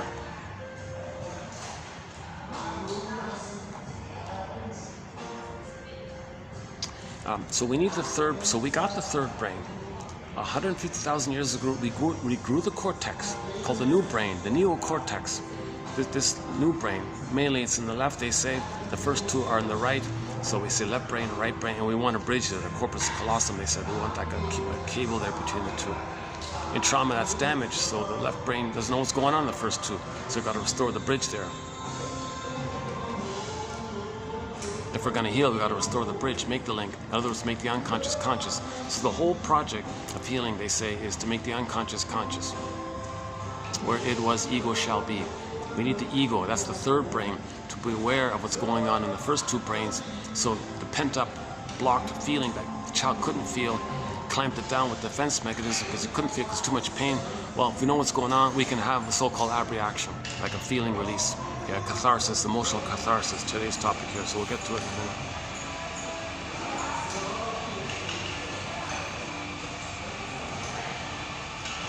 You know, again, a great hope fell. You heard no noise. The wreckage was within. O cunning tale that let no witness in. No witness. Okay. That means the child's not going to know. The person's not going to know what happened. That's the scarecrow in the Wizard of Oz, looking for a brain. He doesn't know anything. He wants a brain. I don't know anything. We can't know it. Too much. The ego didn't get it, feel safe to develop, to understand reality. It's just too frazzled up. Now Dorothy's the part that does understand, but actually Dorothy and the Scarecrow are kind of linked. Dorothy's like the healthier part of the ego, and the more damaged part of the ego is the Scarecrow. Okay, with trauma, the person's not going to love life. They're not going to feel joy at the console, have a path with heart, have pleasure, or love life. That's the Tin Man looking for a heart. Remember the Tin Man looking for a heart? So that's a symptom of trauma, that the person's not going to love life, missing the heart side. Okay, the Scarecrow and the Tin Man being like that means the person's going to feel kind of disembodied from themselves. That's the cowardly lion off in another corner. Okay, remember this is a fairy tale, so they're not separate characters. They're all fantasized personifications of inner elements. It all belongs to one mind. So Dorothy's the part of the mind that is trying to line things up. Okay, so, you know, we can also, since Dorothy's like our ego, we can say, be like Dorothy. Recognize that if you feel disembodied, okay, Kristen Wilson says, if you're not in your body, you're not making sense, literally. And it's disembodied discourse that causes all these confusion. Then realize that if you're not loving life, it's the Tin Man. So everything's love or a cry for love. Okay, loving life. If in normal development, age 3, you have a consciousness that knows your uniqueness, which you express through, and that's loving life, a pleasure, joys of the console, meaning loving life. Everything's love or a cry for love. So if you're not loving life, you're crying for love. So the Tin Man is not loving life, missing the heart part. So if you recognize the disembodiment and not loving life, okay, first things first. First things first. Give the Scarecrow a brain. These 10,000 quotes are an attempt to give the Scarecrow a brain. That's first things first. Psychoanalysis looks for an egg and a basket that's missing. So weave the basket, then the potential of feelings can come in. So first things first. So Janov says respect evolution. So first work on the third brain. The third brain's damage and trauma. We'll see if we can repair the ego, restore the ego, enhance the ego, strengthen the ego. So that's what these 10,000 quotes are for, to repair the ego. Because when trauma, we don't know what's going on. We're just, we're emotionally still in the past. The present's still the past emotionally. Okay, the present is sometimes called the presenting past. Masterson calls the present, while we transfer the past into the present, and like actors recreate the past from the present like a staging thing. John Up's, his idea is the present just symbolic of the past. So we're still dwelling in the past. Remember, if a person doesn't have a past, they're going to dwell in the past, because you need a positive past to have a present. If you can't process the past, you're not going to love life in the present. So you're dwelling in the past. So ironically, if you didn't have a happy past, you're going to be stuck in the past.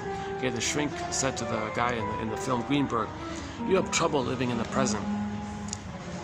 So you're dwelling in the past, lingering in the past, because you feel like you never really lived it. You never lived it, you never had it. You can't let it go, it's too painful. Didn't get his needs met, so he's still processing it, trying to understand it. What happened? How do we forgive this? How do we understand that? So the third brain, part of the reason the third brain is there, is try to understand what's going on. So to understand what's going on, these 10,000 quotes are ballpark approximations, theories, constructs, hypotheses, guesstimates, clues, trying to be a detective here, trying to be a psychological detective, existential detective. Pick your favorite detective, psychological Columbo, psychological Perry Mason, or psychological Jane Bingham in the Drop Dead Diva show, pretty good show, right? Or psychological Judd in that show, Judd for the Defense, a very good legal drama called Judd for the Defense. We've got some good quotes from that legal drama from the 70s called Judd for the Defense, ran for 2 seasons, a very psychologically minded show, excellent show. The main actor was Carl Betts. It's on YouTube. Yeah, they really need to put that on DVD. They never put it on DVD. Another metaphor for these 10,000 quotes is that they're helping us to give us night vision. Night vision. A lantern. Oh yeah, so Wilfrid Laye's example, self-help book from 1917, a guy named Wilfrid Laye. That reminds me of him. He said, yeah, if you look up at night, you might see some stars. Now, if you have very good vision, you might see more stars. What if you had even greater, better vision? You might see even more stars. And what if you had even more, greater, better vision? You might see even more and more stars, right? So more like this, right? Maybe finally all you see is like stars and all this. Well, what about inwardly? What's going on inside? Okay, things are dark. We don't know what's going on. Well, we need to understand. Well, this is giving us a lantern. So Vasilisa, one fairy tale, Vasilisa is holding the lantern in the unconscious. So these quotes are giving us a lantern to see what's going on inside, so we can reclaim and reintegrate and get back and identify and find the exiled, wounded baby in the forest, and adopt ourselves, adopt our own exiled, wounded inner childhood past called self-reparenting. We got to find our lost feelings and bring it back into ourselves, kind of thing. That's wholeness and healing. So these quotes are giving us night vision. Another metaphor by Jeanette Paris. She wrote a very good self-help book called The Wisdom of the Psyche. We covered it about maybe 2 or 3 months ago.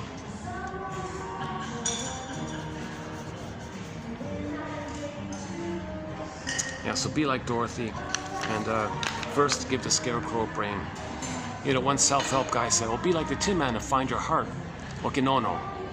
First, give the scarecrow a brain, and the feelings will come naturally. Don't try to look for your feelings without any understanding, without any theories or models or constructs or interpretations or insights. Don't try to provoke a feeling without a nest. You need a nest for the egg. First nest, then egg. So don't look for your heart without consciousness first. First consciousness, nature brings up the egg. Okay, we don't control that kind of thing. Likewise, the body thing. Don't try to trick your body don't trick yourself to get back in your body. Getting back in your body, having your feelings, they're the byproducts of having a nest, or the brain, right? The third brain, the scarecrow having a brain. Then those other parts can come back to us. That's called spiritual bypassing. There's a lot of self-help gambits. Oh, don't worry about theories. Forget about jargon. Don't listen to Robert Bly, who said read psychology every day for 10 minutes. Forget psychology for its jargon. Don't forget Robert Bly. Just beat the pillow and you'll be better. Okay, that's just blowing off steam. Althea Horner says, well, at least if you're angry, at least know that's first line consciousness about survival, around the fear of losing, of not getting your needs met, for your attachment needs met for your identity. So you feel no identity, so you're angry. So anger is about attachment, she said. Marshall, self-help author Marshall Rosenberg says, his main line is, anger is an expression of unmet needs. So if the needs aren't met, the pleasurable feelings, okay, joy and sadness representing the golden ball and the Disney film Inside Out got zooped away. That's the middle brain, the second line conscious, the second mind. Okay, joy and sadness got zooped away. Then what's left? Okay, if the identity, if we're like the mammal, right, with the thinking cap, we're the mammal with the thinking cap. But if the mammal feeling self is all gone, like joy and sadness zooped away, that's like the golden ball going down the wall, or Miss Cord getting pulled down, okay, or the Iron John character and the golden ball locked in a cage, or the polar bear in the golden reef far away, these kinds of things, or the up Ice Mountain locked in a room with the boar queen watching him. So go I know not whither, bring back I know not what. So once we lose our humanness, the quote-unquote more human side of being human, the feeling self, I feel therefore I am, no amness, so what's your feelings? Okay, this is a pain, so now you're in survival mode, so now you saw anger at the console. That's the first brain. Okay, so that's anger is not a primary thing. It's not a basic primary emotion. It's the reactivity of the pain of losing our basic primary emotions. The basic primary emotion for humans is that joy runs the console. Joy, pleasure, expressing your uniqueness, the serene, inexhaustible fullness of being, because you have your beingness. If you have your beingness, okay, that the emotion that springs of the beingness is the joy character. The bluebird of happiness is within, says Shirley Temple. The bluebird of happiness is within. That's a metaphor that joy is chirping, the happy chirping, the bluebird, blue jay. Okay, that's the pleasure of joy. The pleasure of joy is that we have our beingness, and with our beingness, we have a conscious ego there. With our beingness, we have a conscious ego that allows us to identify the real self, part of the self, including our uniqueness. When we identify what's unique about us and express that uniqueness, there's pleasure, loving life, joy runs the console, okay, and meaning and pleasure and loving life in the present, okay, a path with Hart, etc. And that's what we're kind of looking for. And then we feel real and alive. Joseph Campbell's conclusion, famous pathologist, said, yeah, we're trying to feel real and alive. So with joy at the console, we feel real and alive. Now we had it in the uterus in the beginning. Whooped, it got down. Okay, midlife, get it back. That's the hero's journey, Joseph Campbell's phrase. Or the second journey in midlife, Alan Chinnon's phrase. Or adult development, or the midlife audit, the midlife examination period. And it begins roughly at 40, 35, 45, 50. No set time like this. It begins when you get that hunch, or the Freudian slip, the frog burping, or the nervous breakdown, or the psychosomatic system. You know, by the way, that Freudian slip, the frog burping out, it could be something you say, or it could be in the body, and then you get a physical symptom. So a person gets a physical issue at midlife. That's also the Freudian slip. It's just within to the body. The body bears the burden. The body symptom expresses the pain, and it hides the pain, and you got this symptom that's blocking the pain, but the pain is there, and the symptom is like it's holding it in a thing called conversion. So it's like a compromise conversion. So imagine the image of water to ice. Okay, the feelings can't flow, it goes to the body bears the burden. Every body tells a story.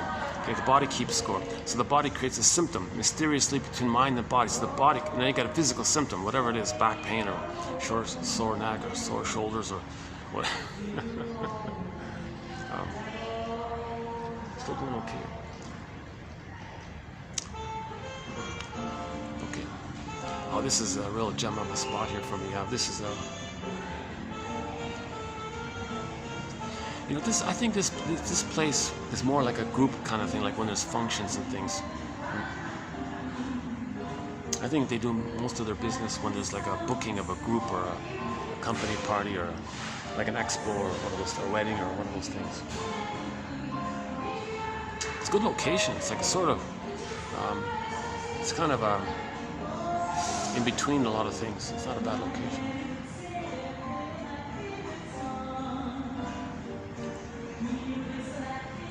Let me take a 10-second break here.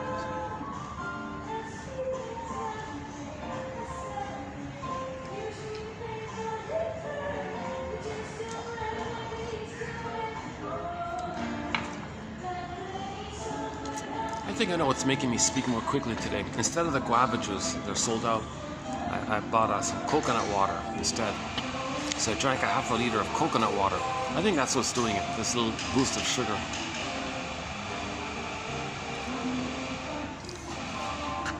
I don't usually drink too much coconut water. I love it, but Okay, anyways. That might be the new companion beverage to our collection here. Before I forget, we might be announcing soon a new recipient of a Golden Windmills of the Mind Award. So we have 22 winners of a Golden Windmills of the Mind Award already issued up to this point. Okay, James F. Masterson's book, The Search for the Real Self. Karen Horney's book, Our Inner Conflicts. Okay, and down the list, we've got 22 like this. We may have the 23 coming up. I just discovered this guy, Henry. Is it Henry or Harry? Hart. Anyways, his last name is Hart. No E. Hart. Actually, I posted yesterday some of his quotes. They're not his quotes, they're his notes. So I'm just going to call them Hart's notes. So, like Cole's notes, right? I'm going to call them Hart's notes. So this is a real discovery. This is awesome. In 1970, this guy Hart published his notes. So my impression is he made a lot of notes. He read psychoanalysis. He read whatever he could, I guess, in his lifetime, or during his career, or in his spare time, I don't know. He made notes of articles and books and things. Just kept making notes, kind of like Joseph Campbell a little bit, but in the area of psychoanalysis. So here's this guy, Henry or Harry, I forgot, Hart. Let's just say during the 50s, 60s, 40s, 50s, let's say he did it for 30 years, so from 40s, 50s, 60s. So let's say during the 50s and 60s mainly, this guy's been making notes of the key point in an article or what the author discussed, just something like that. It's not too detailed. He doesn't quote them directly. He just makes a summary notation of what he read, and he made all these notes. Now this guy, what a guy, because he, when he published his notebook, it's 1,000 pages. 1,000 pages of his notes put into 4 volumes. 1,000 pages. And yesterday, on Abreaction, our topic today, that was a part of it. This first part here was his notes from other authors. So I'm not gonna. I just discovered it, so I got a feeling already. He's gonna win a Golden Windmills of the Mind Award. His notebook, Hart's Notes. Let's call it for the time being, Hart's Notes. And so in today's video, there's one from Hart as well, quoting another guy. Abreaction refers to a living again of an earlier emotion, a kind of emotional catharsis, getting some kind of damped up emotion out of the system. Okay, so I'll clarify this point in a minute. Hang on.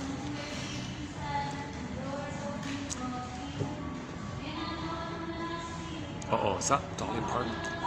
If that's Dolly Parton on the overhead, this is going to get blocked. Usually they block Dolly Parton's music.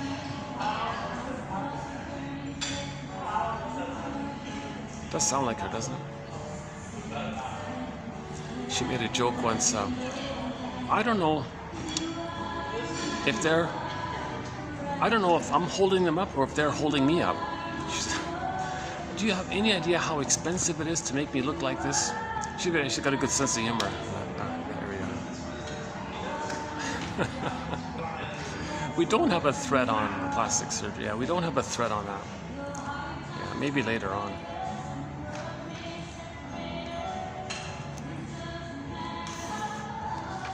The only quote we have that's sort of in that area is about one author commented on how for a long time men had all the power over the women. So what do women do? Well, to compensate, to fight back, they use seduction as power.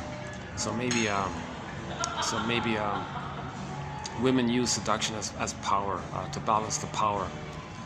For a long time, men had the power over women. Women are now wanting their power, so they would use sex appeal or seduction. So maybe the plastic surgery is sort of an attempt to have more power. Actually, that reminds me, 3 years ago we had a quote. I talk about birth trauma. 3 years ago we had a quote where the mother had a baby and she didn't want to breastfeed. The father, whoa, what's going on here? Honey, why aren't you breastfeeding our baby here? Oh no, I like this new sexy appearance. I want to go to the office and tease the guys there, get back at them because they're all gaga, and I can jiggle around and control them all and have power over them. He died inside. He sunk inside. He felt so sad at that.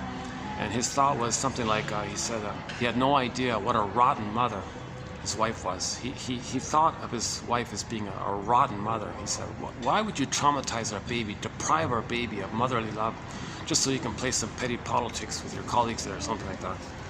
And so that might be an example of his point. Okay, let's get back to, that's just an aside there. Oh, cunning tale. Oh, cunning tale, a great hope fell, you heard no noise. The wreckage was within. Oh, cunning tale. So there's a cunning tale. Why did the mother not love the baby? Oh, cunning tale. Well, number one, she's soul blind to the needs of the baby. Oh, cunning tale. Why is she soul blind? Doesn't see the feelings and needs of her own baby. That's called soul blindness. Why is she soul blind to the baby? Oh, cunning tale. Well, maybe she's trying to say, well, that when she was a baby, her mother was soul blind to her. So she wants to communicate this by saying, by saying that she'll be soul blind to her own child, because she wants to say and show up the mother and tell the world how soul blind her mother was to her. That's oh, cunning tale. So we got to be a detective here, psychological detective here. Okay, so our topic on forgiveness begins with a line with Bruce Springsteen on YouTube, Independence Day, Toronto. Listen to the introduction the singer Bruce Springsteen gives to that song, Independence Day. The intro he gives. That's our opening quote for forgiveness. Rosanna Deerchild, the more I learned of my mother's story, the more of a person she became. And we have a whole booklet. So we have 60 booklets. 1001 Windmills of the Mind comprises currently of about 60 booklets. One of the booklets is on forgiveness, an important point. So we got to be a psychological detective. So see your parents as people, members of the Homo Traumacus. What are they repeating? What are they symbolically acting out? What is their pain? What is their numb? What is their pattern? And what are they trying to communicate? So we got to forgive our parents, you got to understand them. So first, give the scarecrow a brain. If you're going to forgive yourself and others, you got to know what's going on. So these quotes don't lead to total healing. It's a step towards it. It's just building the basket. It's very gentle. It's very gentle. You just build the basket. Take your time, slowly, 10 minutes a day. Pick one quote, find one quote a day. So we have 1,000 videos here, 10 minutes worth of reading. Robert Bly's advice, 10 minutes worth of reading. In each video, click the more link, there's 10 minutes worth of reading. So this is sort of typical, right? So in every video, well, that's not typical. Okay, this is sort of typical. This is more typical here. So in every video, you'll get something like this. On average, 10 quotes. Okay. On occasion, like today, on rare occasion, there's a longer one. So 1, 2, 3, 4, 5, 6, 7, 8, 9, 10, 11. So today's 11 quotes. So today's 11 quotes. So on average, there's 10 quotes per video. Hopefully, one will be of interest. Hopefully, pick out one or find one. Hopefully, there is one. Copy it, write it down. What does it remind you of? Make notes about it. Put it in your notebook. Do that one a day. 10 minutes a day. Pick one quote out. Maybe there's two, or maybe sometimes there's none. Just try to get one a day on average. So 3 years. So you do that for 3 years. A person can have their own customized 1001 Windmills of the Mind. Just sort of a good exercise here. And maybe in the process, it'll lead to little emotional knowings, so-called. So we want emotional knowing. The cognitive insight, that's the yang.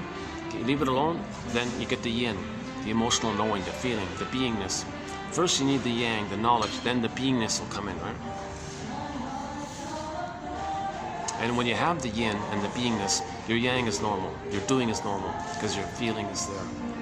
If your feeling is wounded, your doing is distorted, says Merriam Woodman. Is that right?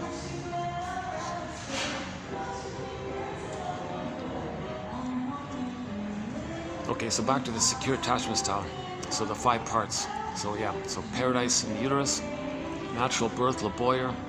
Okay, first, so the natural birth, so we covered that, right? Okay, skin to skin, breastfeeding, mother's loving gaze. Okay, no separation. Leave the mother-infant dual unity, leave the 2 of them. Okay, don't move the baby, don't put them on a scale, don't inflict some, no CIR thing, CIRC. No violence. We want birth without violence. No violence on the baby. Oh my God. Jeez, we're really traumatized if someone thinks that's the thing to do. Oh my God. So we're that's a good example of us being homotraumicus if that's going on.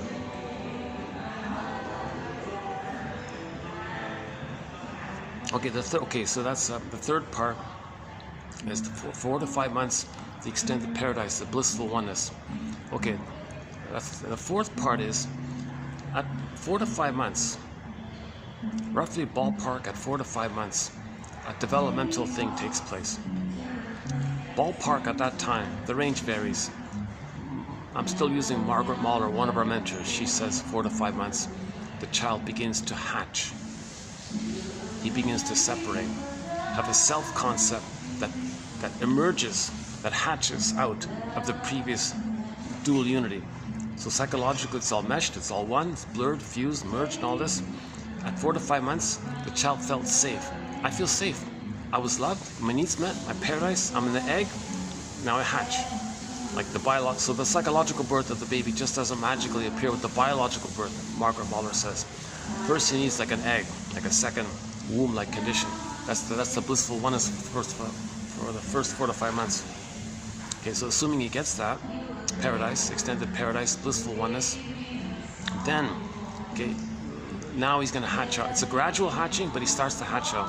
So from 4 to 5 months to 18 months. Okay, that's the fourth phase.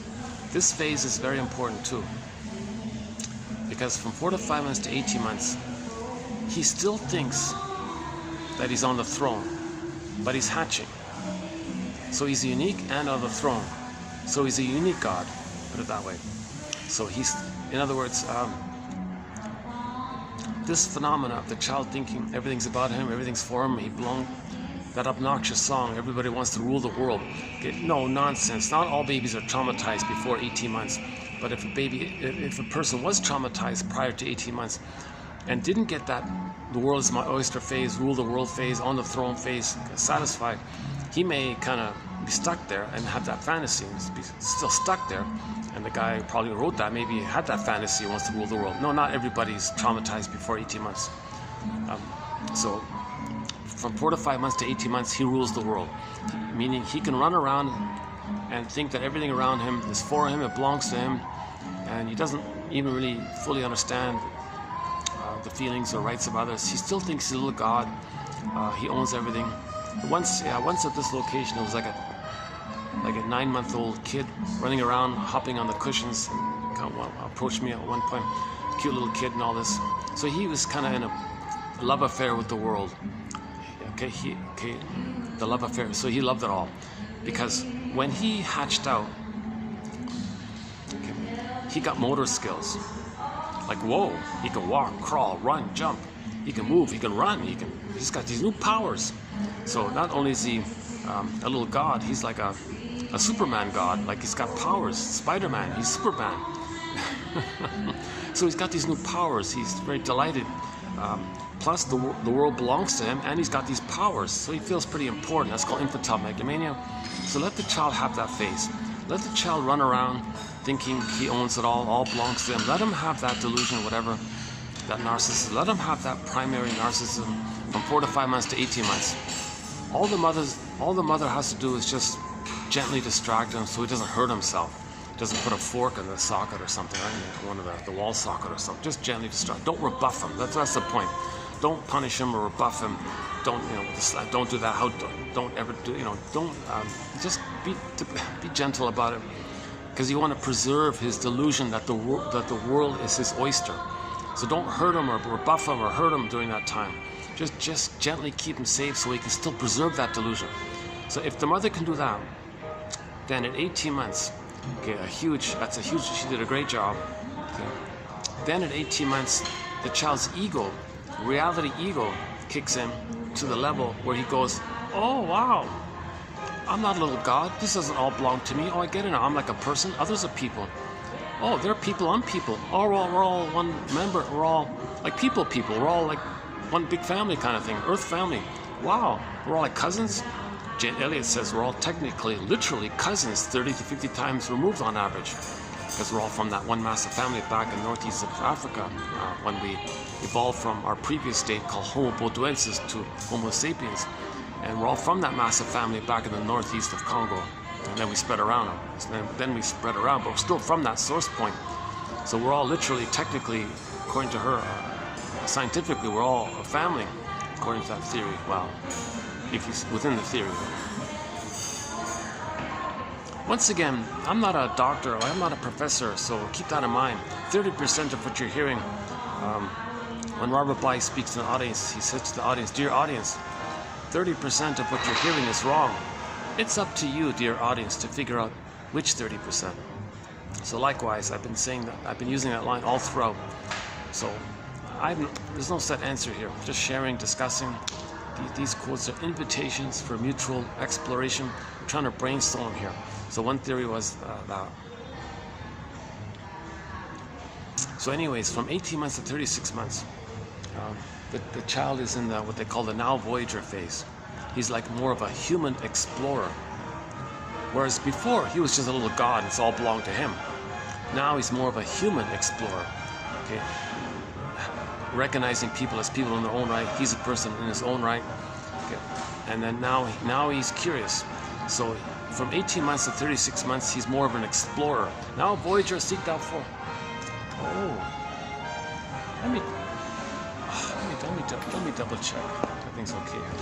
I just had another manager sort of give me a kind of a look there. Let's double check this.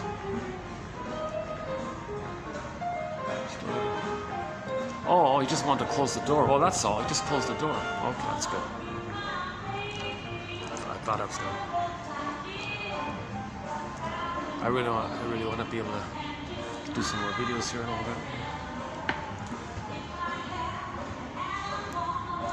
Now with the heat swelling coming back, they said the heat wave's going to come back. We had this little relatively cooler phase. It's ending quickly. Jesus. Oh boy, last year was really sweltering. It was hot around here. I was just sweating constantly. I still feel kind of frazzled with the heat inside,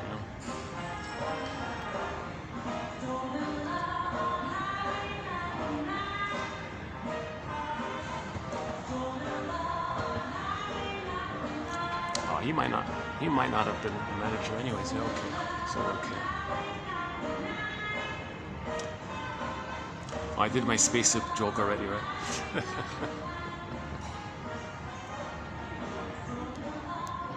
It turns out this music's okay. It'll show copyrighted, but it doesn't block the video.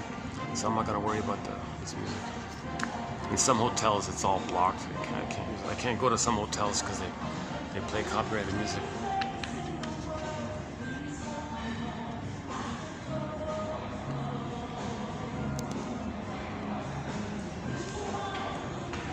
Now Voyager, seek thou forth and find yourself.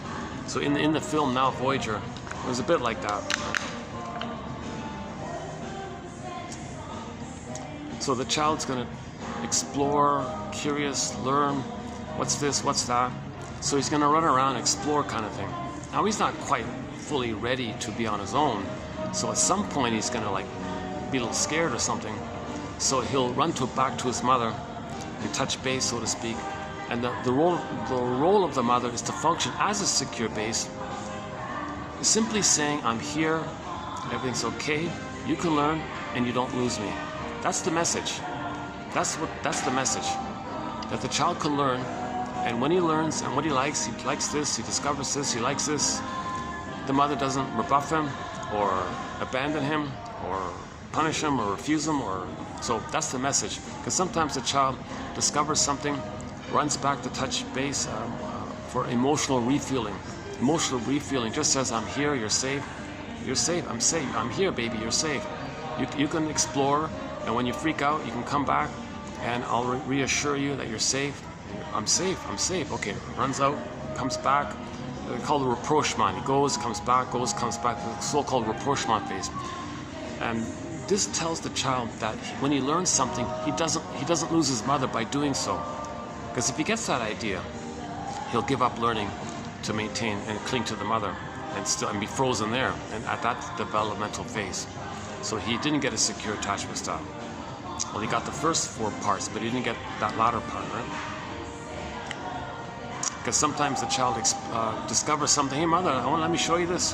What's this? Oh, no, leave me alone, I'm busy. Okay, that'll do it, right? So this is sometimes called communicative matching, or like a little playful improv with the child, giving the child a message that you can be you can be what you like, and you don't lose me by it. And you're unique. And I read Virginia Satir's poem, I Am Me. I read Ogmandino's poem, Nature's Greatest Miracle. I take delight in this mystery that you're unique and everything in nature is unique and you're unique. I read Gibram's poem, Life's Longing for Itself. You're not by possession or something. You have a right to be you. And I delight in that. And it's okay if you're going to be yourself and not really need me too much, kind of thing. And the child gets the message that she's not going to use him to try to please her and comfort her and soothe her, take care of her. Because some mothers, what they want to do is they want the child to be dependent on her, called childhood parentification, so the mother never feels lonely, that she can control. Some mothers brainwash the child so the mother can always fix it so that she never feels alone. Someone will listen to her, someone will respond to her, someone will respect her, someone will do what she says, never let her feel alone, and she can do it easily. She can easily fix it that way. So when the child has questions about his development, no, I'm not here. You want to learn something?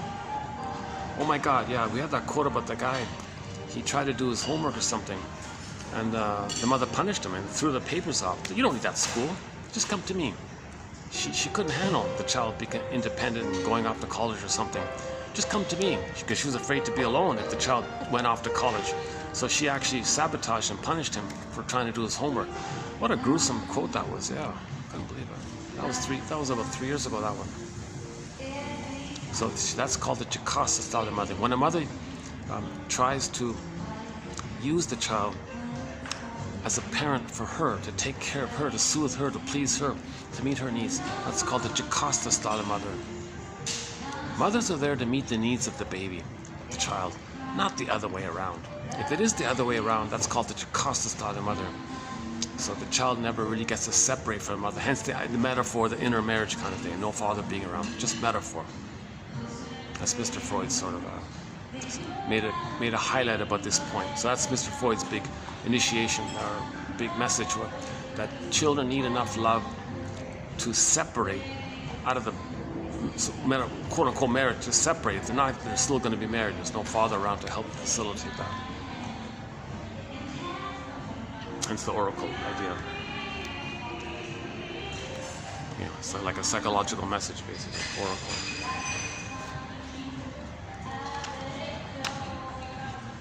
Okay, so this is called a secure attachment self. The child doesn't get a secure attachment self. It's called attachment trauma. Now, where the attachment trauma takes place is important. So those 5 parts we just talked about is going to lead to a certain personality style, sympathetic or parasympathetic. That's 2 versions. Extroverted or introverted, revved up or more laid back, of the various personality patterns that can develop according to which phase the child freezes up in. If the child freezes up, okay, like at birth, like between birth and 4 to 5, okay, it's going to lead to the bully pattern, Iago pattern, lower functioning BPD pattern, the criminalic pattern, and psychopathic, and we don't really talk about those. It's out of my zone there, but the 2% or 5%, whatever it is. Edmund Burglar has a book called Curable and Incurable Neurotics. He tried to tackle that topic about the psychopath, right? The guy who says something's only wrong if you get caught, kind of. Oh my God, you know, Kingfish played a psychopath in one episode. It kind of surprised me. I'm currently watching a sitcom called Amos and Andy from the 50s, a funny show from the 50s, and the main character in the series is a guy named Kingfish.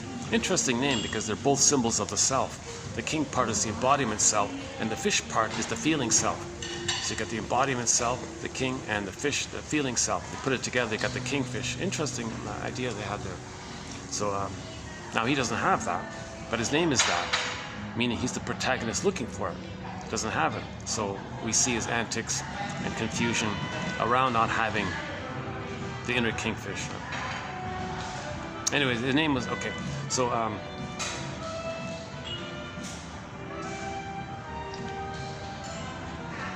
so there was one episode I saw recently. Was it yesterday, maybe, whatever. He did play a kind of psychopath. It shocked me that they went way over the line. Normally they have him playing like a selfish, narcissistic playboy. He cons his friends. He's always conning his friends to trick them to give him money because he's lazy, doesn't want to work.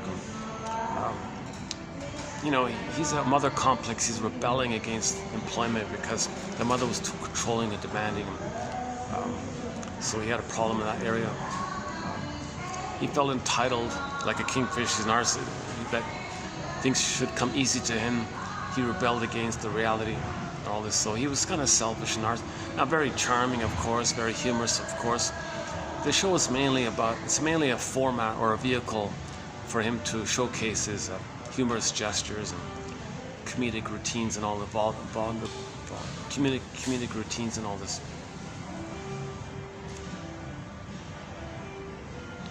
My approximation for that show is it's a cross between the seriousness or the pathos of Death of a Salesman,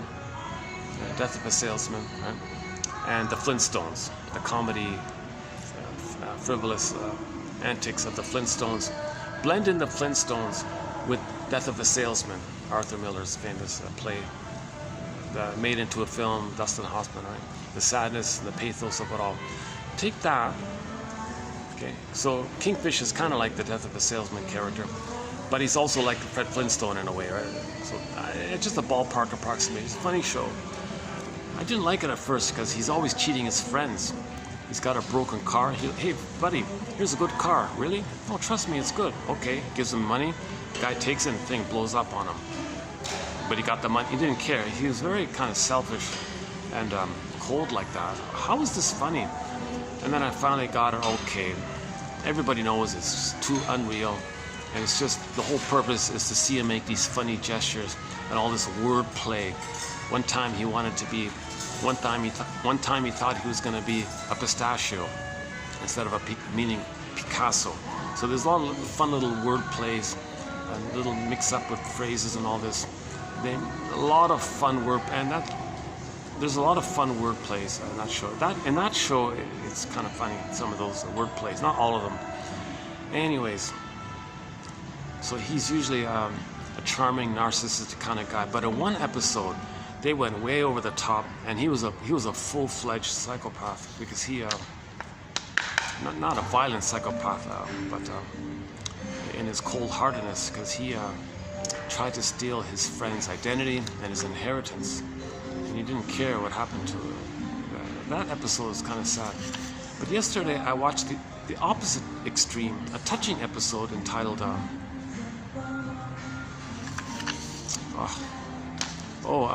Father by Proxy. Is that one? Father, the other character, Andy, he was a taxi driver in that episode. A touching episode about him picking up a pregnant woman, taking her to the hospital. That was a touching episode. That was a warm, tender, kind of touching episode. That's the warmest episode I've seen. The nicest, kindest episode. I saw in the comments section people saying had a tear in their eye and all that. And the coldest one is that one called is it called the Telegram? Is that right? The Telegram? No, not that one. Oh, sorry, not that one.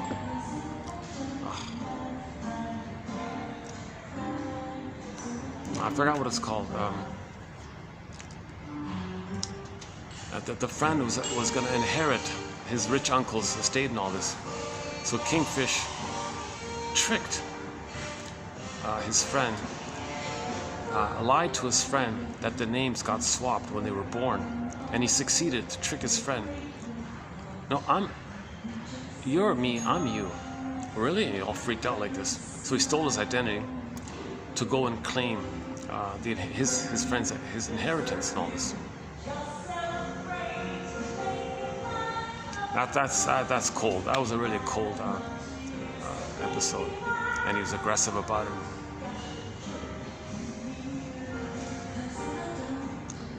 Anyways, why did that come? Yeah, we don't really. Okay, so why did that come up? Yeah, so we don't have a psychoanalysis about that kind of area. It's really out of my zone there. We'll have to let the professional shrinks deal with that. But if Mr. Hart has a quote about it, I'll include it. Okay, so trauma in the uterus, maybe it'll lead to a personality like the Maynard Krebs character in the Many Loves of Dobie Gillis.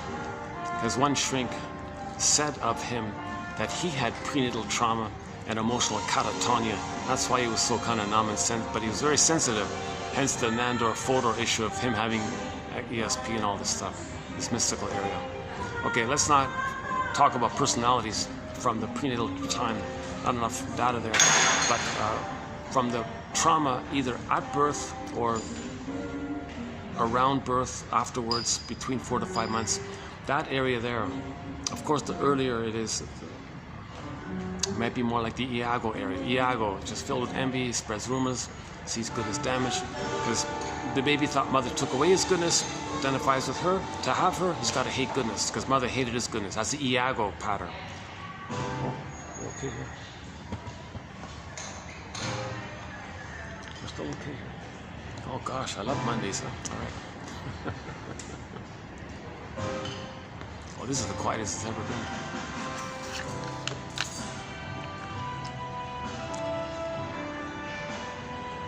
Okay, I seem to be. I think we're still okay here. Yeah. All right. Gosh, I gotta give these guys a thank you gift or something for putting up with me here. Like, this is rare for me to be the one making the noise. Usually I'm the one who's leaving. Other people are being noisy.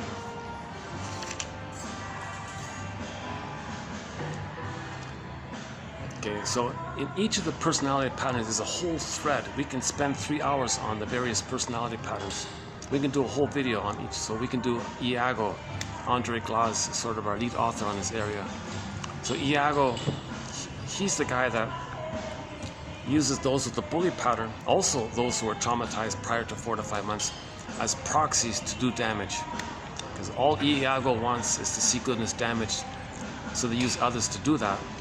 And they sit back and feel a blissful oneness with the mother who damaged them, who took away their goodness. So the mother took away the baby's goodness, but they're one. In a pain so utter like that, another defense mechanism that's used when there's trauma before 18 months is called identification with the aggressor.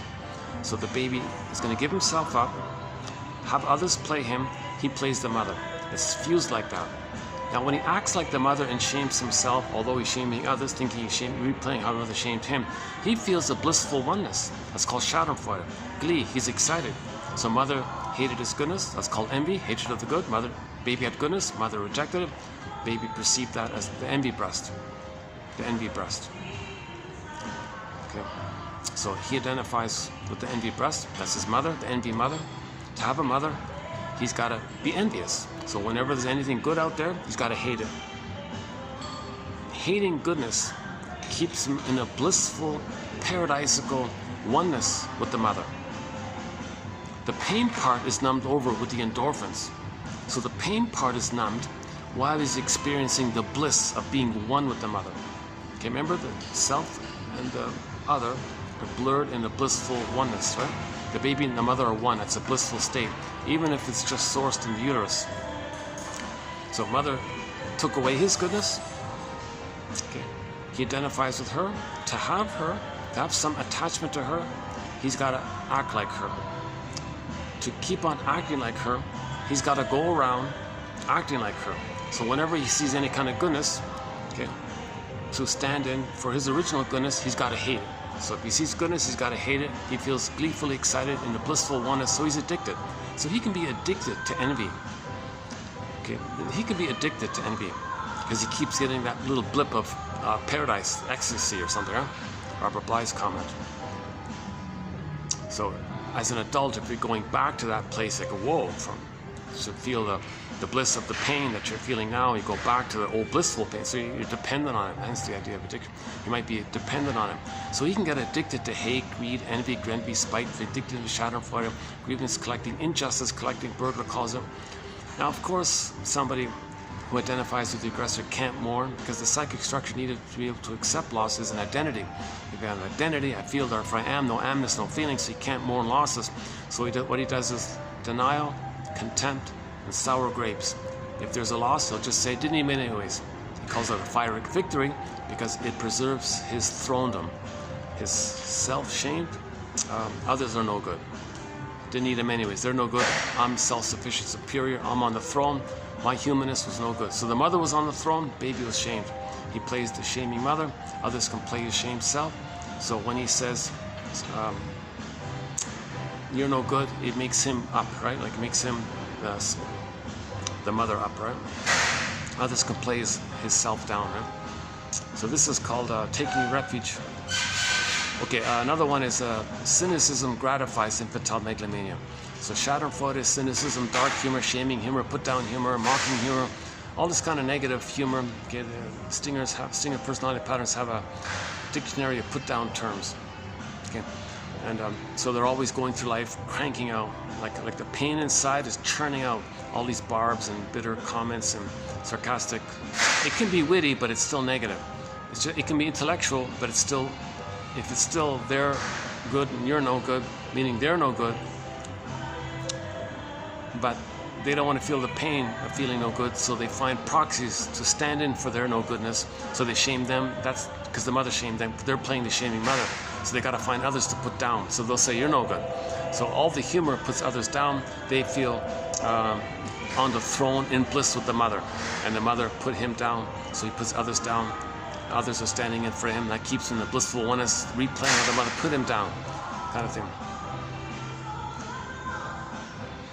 Okay, so there's a whole thread on the Iago personality. Again, Iago is the guy who's kind of hidden, hidden somewhere, and spies on everybody, I guess, and gets all this data, and then sneakily, spreads rumors here and spreads rumors, innuendo there, because the goal is to get, if A has something good and B has something good, trick A and B to be against, to damage each other's goodness, and Iago sits back and enjoys the show, so to speak, because that's having damaged goodness damaged, and he's getting away with it.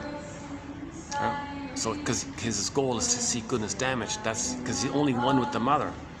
His only connection is the mother who destroyed his goodness. So he's got to see goodness outwardly destroyed. So the best way, the maximal way to see goodness destroyed is to pit people against themselves, kind of by spreading rumors, hence the Iago reference. Okay, the bully pattern. It's funny about the bully pattern because they at least have it's perverted, it's all psychotic and perverted, but the bully pattern has some perverse concept that if he has a lackey, if he frightens a lackey and creates a trauma bond, it's not love or affection, but if he gets a response by the lackey, he can see the lackey as the mother responding to him. So he just wants respect, a response. There's no, right? So he's always looking for that. Lackeys always run away. Finds a new lackey, doesn't care. Just looking for lackey. He's still looking for a mother. So at least there's some positive intention to have the hope of finding mother's response via the lackey being a stand-in for the mother. Iagos say, I don't bother with that, just see it all damaged kind of thing. See, the Iago, they're the most cynical, nihilistic types, right? Iago. Glass calls Iago sort of the poster boy of sadism and evil and all this stuff. Yeah. But believe it or not,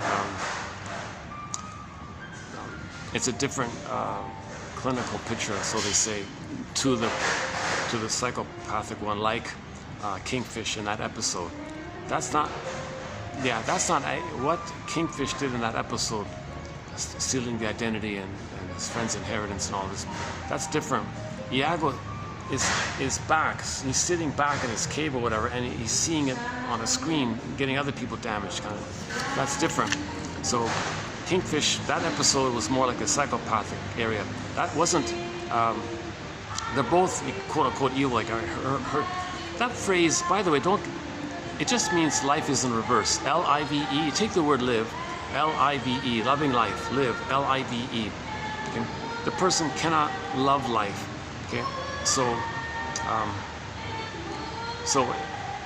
you spell it backwards. E-V-I-L. That's all it means. That's all it means. He can't love life. He can't live. He can't love life. So it's kind of like reversed in a sense. That's Marie. Who's that? Oh, back to Jeanette Paris. Was that hers? No. Marie-Louise Von. No. That point is Marie-Louise Von Franz talks about this. If you take the word live and the person can't live,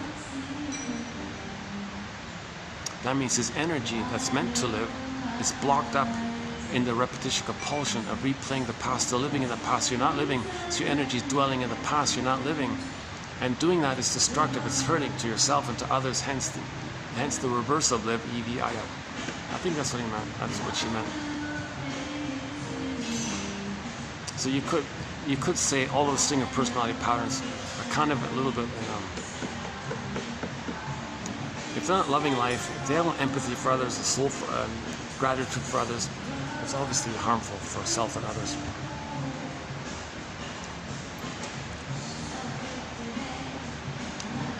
One author said the bully pattern, he was prematurely ejected out of the mother-infant dual unity. That dual unity was meant to continue for 4 to 5 months. He was prematurely ejected out, and he's trying to get back in. So he finds lackeys to play the mother, the breast mother. And he's always demanding, and he'll use scare techniques, frightened techniques. He's desperate to get, he doesn't want to feel the emptiness of no mother. So he's desperate to constantly get responses from others. He just wants the reaction, he wants the response. Oh, there's mother. Oh, there's a response. Oh, there's mother. He feels powerful, he feels important, and there's a response. Oh, there's mother. So all he gets is the reaction from others, thinking, oh, there's mother. And he can be demanding and forceful and bullying and all this stuff like that. Well, he's still looking for the mother. Mother, don't leave. I need the blissful oneness with you. Where are you? So he's angry. So hence anger is at the console. Iago says, you know what? I don't even want to bother trying anymore. I'm so damaged. He says, quote unquote, he's so damaged. He doesn't want to have that kind of hope. But the bullies are destructive, so fine. Use bullies as proxies to cause the damage, because that's all he's looking for. So he's the most cynical one. The most cynical one, right?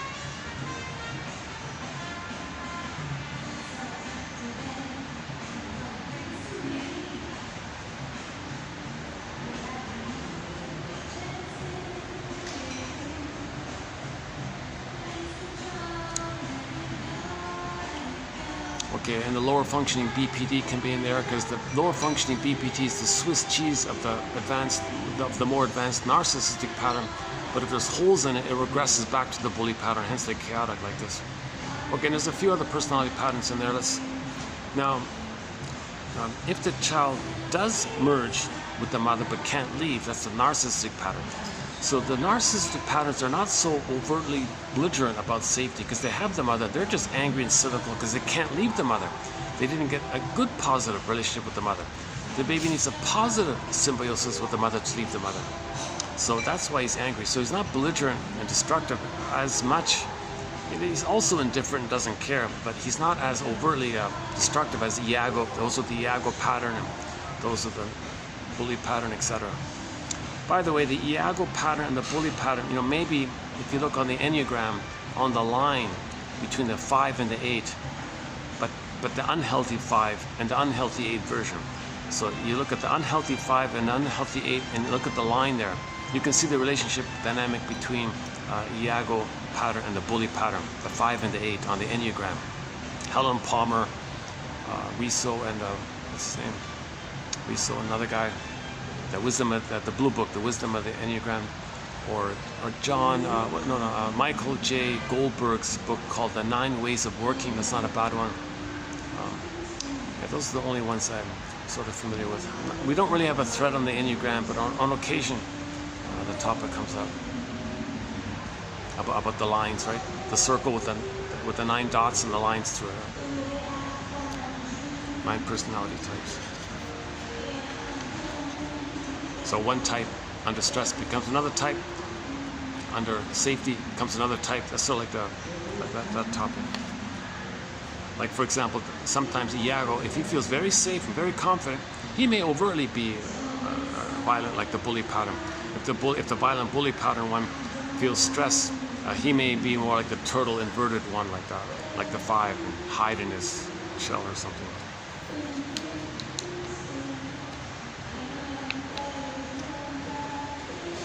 Now, the schizoid phenomenon can be common to all personality types, like sympathetic and parasympathetic, although some people regard a schizoid pattern.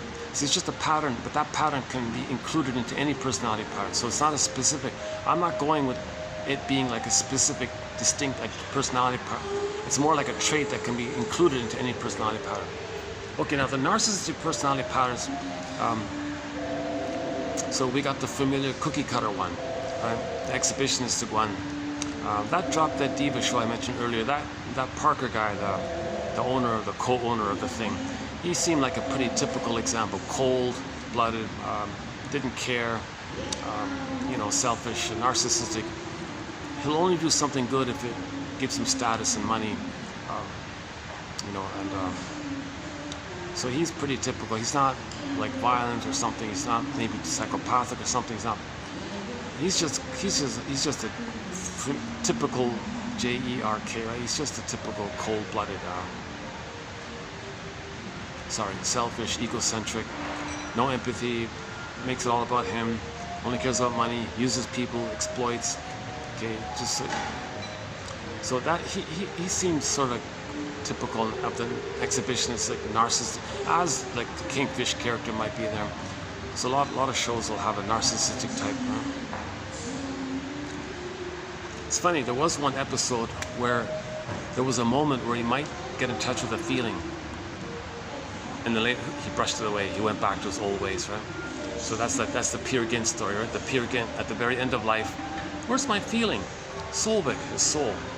Like Echo for Narcissus. In the Peer Gynt story, it was Solvik. Solvik, where have you been? His soul said, are you kidding? You've ignored me. Oh my God. And the story ends. What's going to happen now, right? But in the Narcissus myth, he never even asked it. He never even questioned Echo. His soul was there. He ignored it. Echo became a statue, turned to stone. He turned into a little white flower, the solipsism, that he's still a little god. He lived his whole life. So that myth is a metaphor for the psychology of the mind of a person with a narcissistic personality pattern. There's delusion that it's all about them, and the feelings are turned to stone. So that Parker guy and that Drop Dead, he kind of sort of in that area. Because I mentioned that because we posted a couple of quotes recently from that show, and they're uploading episodes. Although lately, we haven't seen any ones lately.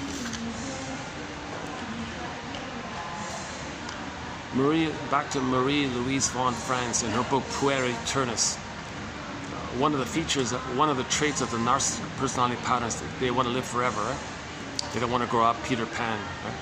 So she said that when she meets a person with a narcissistic personality pattern, she says to them in her book, she says, you think you're a little prince, a little god, it's all about you. And he thinks like that. and that guy there thinks like that, and he over there thinks like that, and he thinks like that. Jesus Christ, you guys are a dime a dozen. How are you so special if you're all like this? You think it? That's her introduction. That would lead to narcissistic rage, because he can't take feedback. He's clinging to the throne. If you point that out, it opens up the pain of the emptiness of not being loved. So he's got to clamp down and no, I don't know, and deny it. So he'll leave. So that they usually leave.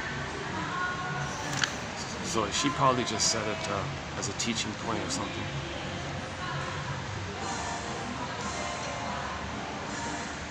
Or maybe she was. Maybe she literally said those things to them.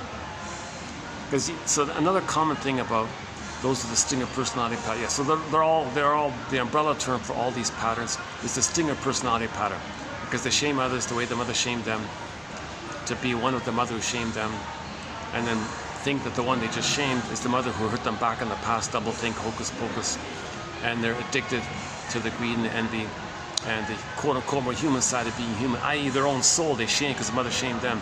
So they reject gratitude. So gratitude's not there. Gratitude and care and tenderness haven't really entered the psychological picture. They're more in that repetition compulsion of replaying the cry for love. You see, so everything's love or a cry for love, and repetition compulsion. The cry for love didn't get the needs, so there's no time. They got to cry for love. Didn't get the needs, but there's no time. All time is that time. So in that time, there's no time. Every time is the cry for love. Every time is the cry for love. So it's like a loop like that, right? So Burglar's metaphor is every neurotic is a music enthusiast, but he only has one record, 45, one song. He carries this one record, the cry for love, with him everywhere he goes. Every time he sees a record player, a turntable, with never-ending fiery ardor, he spins off that tune, meaning he's going to recreate the cry for love. Baby has those needs. It's a conflict. But there was pain around it. Doesn't want to feel pain, but still has the needs. So he's going to replay it, hoping to get mother's love.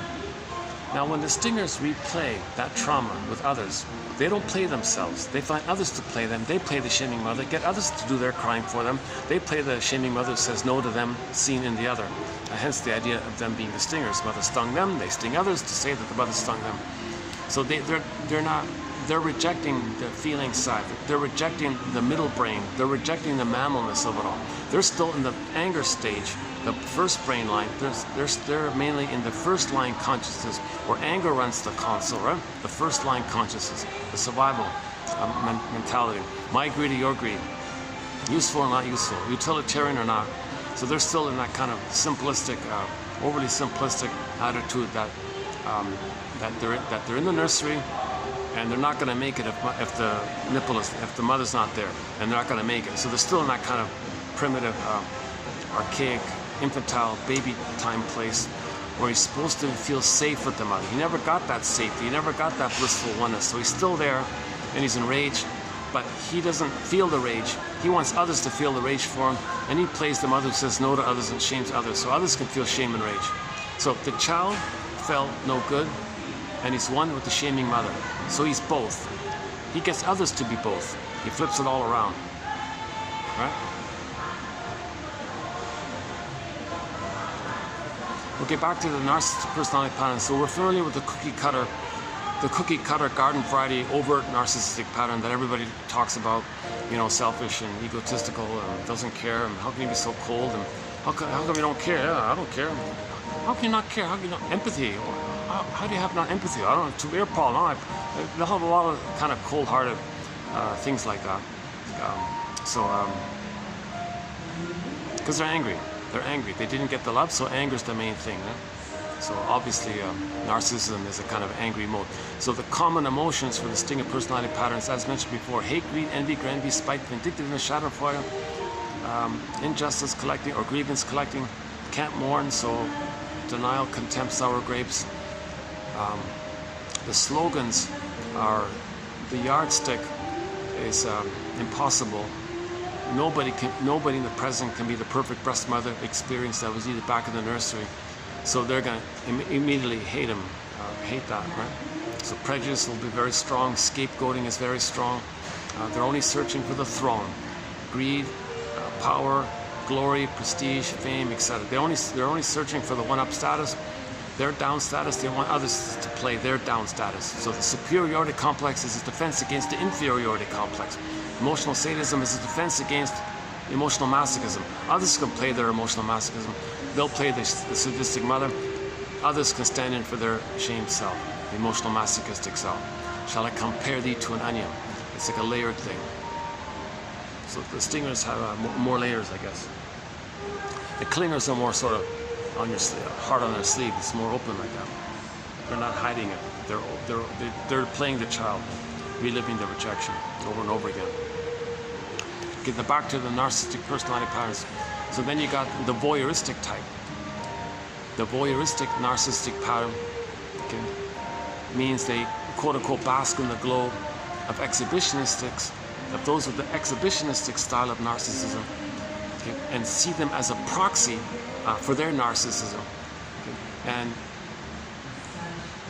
hook a line with the exhibitionistic ones and feel that they're expressing their narcissism for them. So the voyeur narcissistic pattern, okay, is wanting the exhibitionistic narcissistic pattern, or those with that pattern, to express the narcissism that they would like to express. They just do it in the voyeuristic way because they're afraid of the exhibitionistic way. So it's kind of like inverted like that.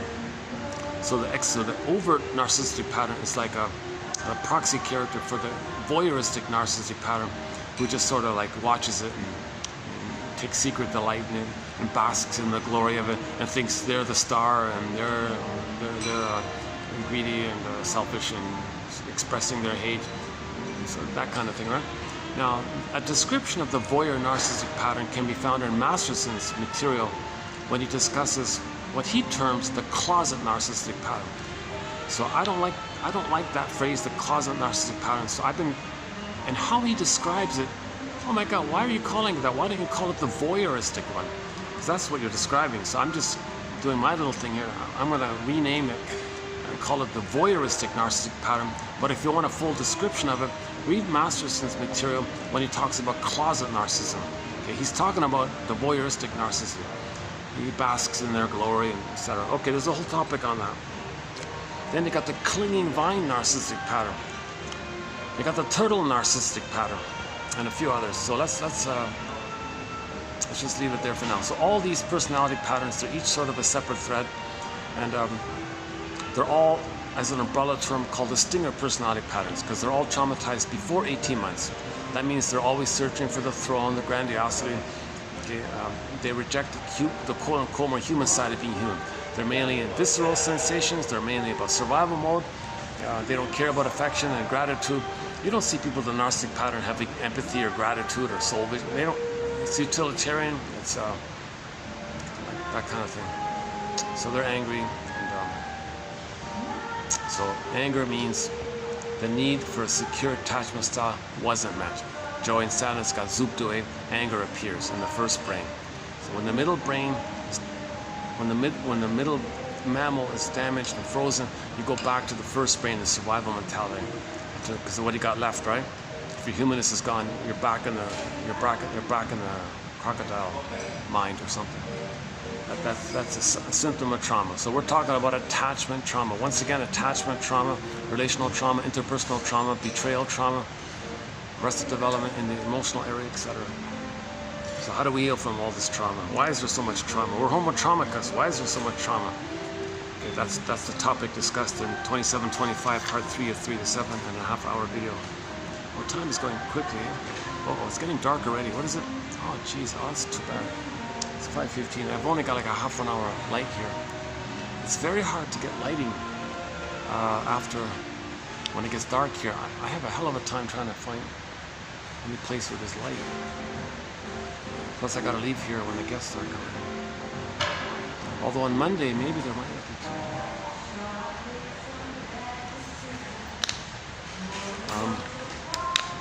Okay, let's just, so again, once again, when any of the ones with the stinger personality pattern replays the cycle, mother shame them, in the new situation, they don't want to play themselves. They want to play the shaming mother and find others to play them. So the repeat is the cry for love. They don't want to cry for love anymore. They want to be the mother who says no to their own babyhood who cried for love. So they find a proxy to play their own babyhood, get them to cry for love, and say no to them. Now, by the way, them doing this is for them to know that that's what had happened to them. Them doing this is a mirror. It's an inference from the inferring mind. It's a message. Hermes is flying across from the unconscious. It's a communication from the unconscious to the conscious, telling you, hey, you conscious, who are you? I'm Poseidon. Okay, back up. In the Odyssey, all of the energy in the unconscious is called the id. Okay, all of the energy in the unconscious is called the id. Sometimes the id is personified as one of those gods, like Poseidon. So in the Odyssey, it was Poseidon. And you saw in the TV miniseries, the one starring Amanda Sante, okay, it was Poseidon, the wave, the speaking wave, said to Odysseus, hey Odysseus, hey you, who are you? Well, I'm your unconscious.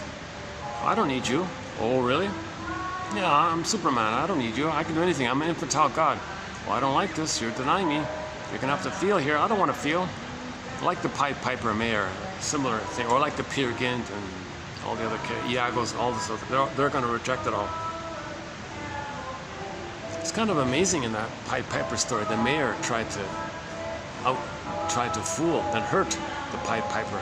He tried to attack the energy of the unconscious. He tried to attack nature. You know, that Pied Piper story, that mayor guy, he tried to attack the healing forces of nature. You kidding? You kidding? So the mountain opened up, the children went into the mountain, and then everybody got ill in the village.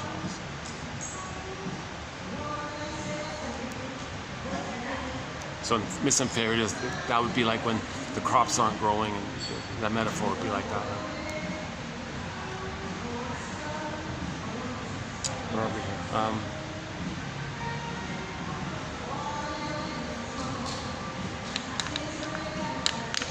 Where were we? Hang on a sec. Well, okay, well, in that case, let's just go to the clingers and the pleasers then. Okay, if the trauma is post 18 months, if the trauma is post 18 months, right? Remember the 5 things we're talking about? The uterus time 1, birth time 2, 4 to 5 months 3, okay, and then 4 to 5 months, 18 months, then the last one. If the trauma takes place in the last phase, the person can still hold on to their soul.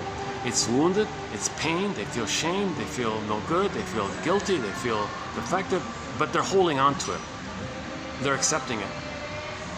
So in the repetition compulsion, every new situation, when they replay their record of mother shaming them, they play themselves and get others to play the shaming mother. So they coax others to reject them, to replay how their mother rejected them. Okay? So that's more direct like this.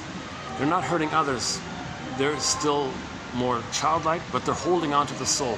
So they accept the quote-unquote more human side of being human, even though it's wounded. The stingers say, forget all that. I don't want to bother with that. Forget about the human side of being human. I just want to play a reptile. Or revenge. I just want to play like that, right? But the more human side of being human. No, that's the first line consciousness. That's not the conscious. The first line consciousness is more about survival, right? So that's what that means. Okay, and the second line consciousness is that they're holding on to the quote-unquote more human side of being human. But the singers say, it's too painful to advance into the more human side of being human because I didn't get enough love, and how do I forgive for what happened? I'm just too angry. That's what that means. Okay, and the clingers and the pleasers, the preoccupied and the caretakers and the codependents and all this. So they're more childlike. Usually there's more anxiety in them. You see it overtly, kind of thing. Not necessarily, but anyways, these are the ones that are always pleasing others, got to save others, take care of others, because others are the good parent. They want to save the parent, to have a good parent, to provide the love they needed, to find their autonomy. Enter here the TV show called I Married Joan. That Joan character, Joan Stevens, played by the actress Joan Davis, I think kind of plays that kind of role. She is caring and helpful, but she's afraid of her autonomy. She's afraid to be successful. So she recreates not getting support for her autonomy. She'll try to start something, create drama, and then it's damaged, so she's back where she was. So remember, the thing about the clingers is they have some love and gratitude and all that, but they don't have enough autonomy, self-autonomy, to express their uniqueness. Remember the rapprochement phase, the child explores, learns something, mother said I'm busy, so he gives up. So they're stuck at that place. So they want to try something, but the memory is it's going to be rejected. So they coax others to reject them, so they can know it was rejected. So clingers are kind of foolish like that, always self-sabotaging their success and chance and happiness. So they're self-defeating like that. The stingers get others to play their self-defeatingness, and they play the shaming mother who blocks, who hurt them.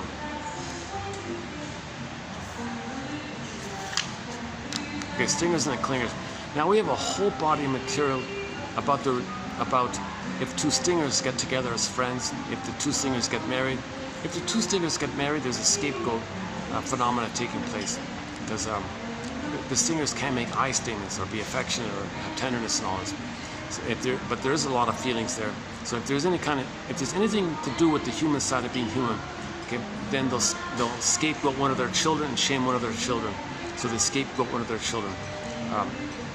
If two buddies get together, let's say, and they both have a stinger personality pattern, the first thing they do is say, oh, who are we going to hate? Let's pick a third. Okay, that's Murray Bowen's thing about the triangle, emotional triangle, too much tension between the two. So they include a third to scapegoat. Oh yeah, they or them or this or that.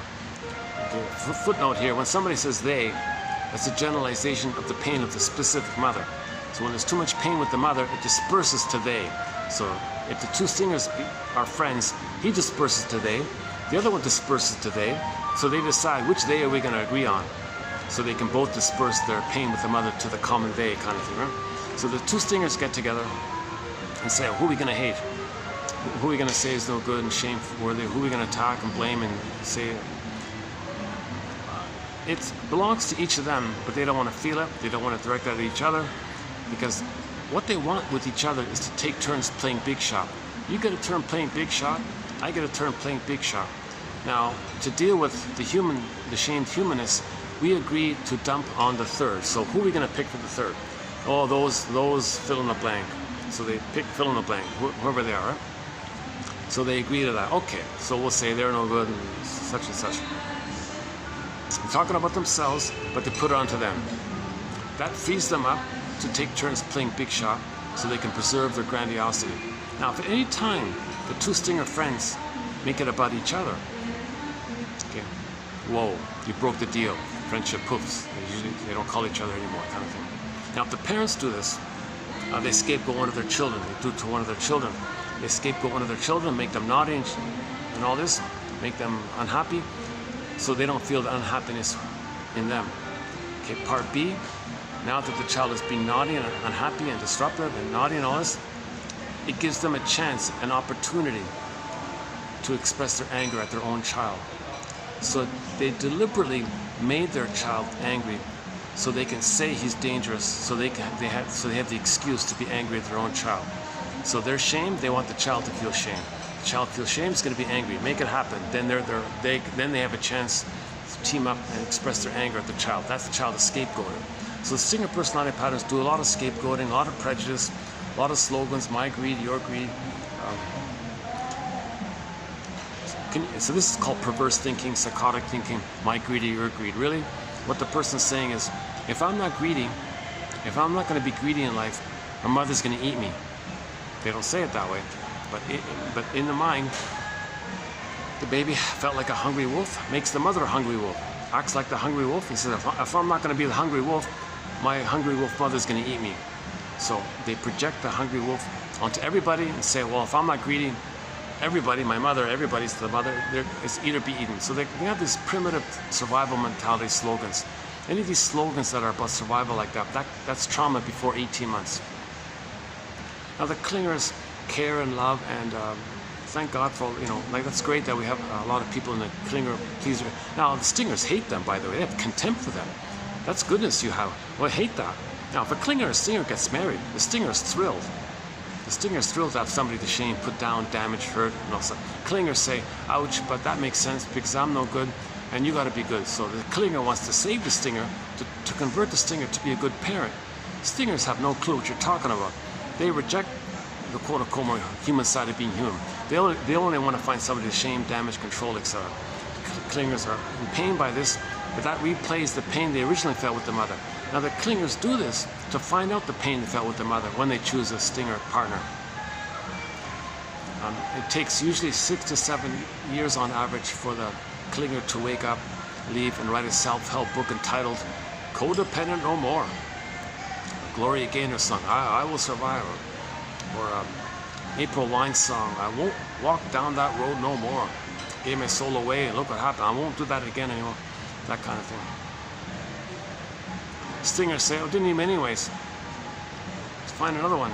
So the stingers will reject, will inflate their infantile megalomania that they're on the throne, self-sufficient, on the throne, little king on the god, and the partner that they shamed for 20 years, whatever, didn't need him anyways. They were a fool anyways. They deserved it. They should be thanking me. So they still want glorification from the one they hurt for 20 years. You know? So hence there's so much discussion about the narcissistic. It's a surprise for clingers and, to know that this exists, because clingers have moved beyond it. They don't remember that prior state, but a lot of people are stuck in that prior state. The stinger personality patterns are stuck in that prior state. Those with the clinger personality patterns are beyond it, and they're little. The problem with the clingers is their template is I'm not okay, you're okay. So they're going to distort reality to fit the blueprint of I'm not okay, you're okay. Now the stingers give up on that. They say, my not okayness, you can have it. I'll play infantile God. So their mind is I'm okay, you're not okay. So stingers say, I'm okay, you're not okay. Again, once again, when the stingers say you're not okay, they're talking about themselves projected into the proxy of the others playing them. And they revert back to the time on the throne where they were little kings. So they say, I'm okay, infantile God, white flower, narcissism, humanist, you haven't, you're no good, because I felt no good. So the stingers say, I'm okay, you're not okay. Clingers maintain the original setup that all babies begin with of I'm not okay, you're okay. All babies begin with I'm not okay, you're okay, because no mother's perfect. There are going to be times when the mother messes up or something. So the child's going to think, don't worry, mother, you can't love me, you're crying for love, I'll save you. Child can't save the mother. He feels guilty, he's no good, he committed a crime.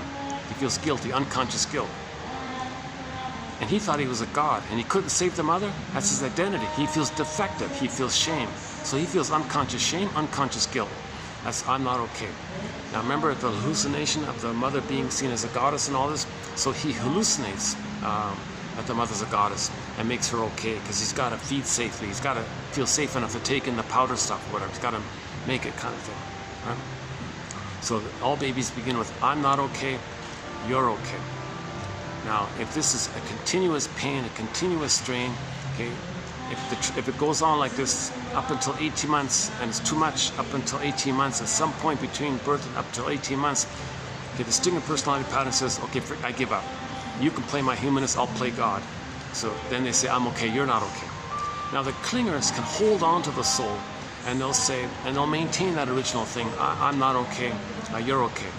So they're still in that human relationship area. They don't play God, right? They pass that 18 point, but they're stuck post 18, prior 36. So they're stuck in that childlike place of wanting support for their autonomy, wanting support for their hobbies and career, and they're wanting support for what they like. And they want a good parent to help them, teach them. Yeah, teach me, parent. How does this work?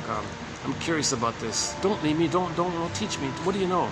So they're kind of stuck in that kind of place, and they're going to choose people who reject them to replay how the mother rejected them. So they're going to coax others to reject them.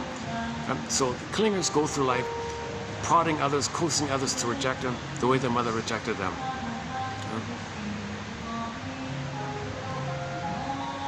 So if the clinger looks to the stinger you got this complementary thing going on, because the clinger says, I'm not okay, you're okay. The stinger says, well, of course, I'm okay, you're not okay. It fits. They get married.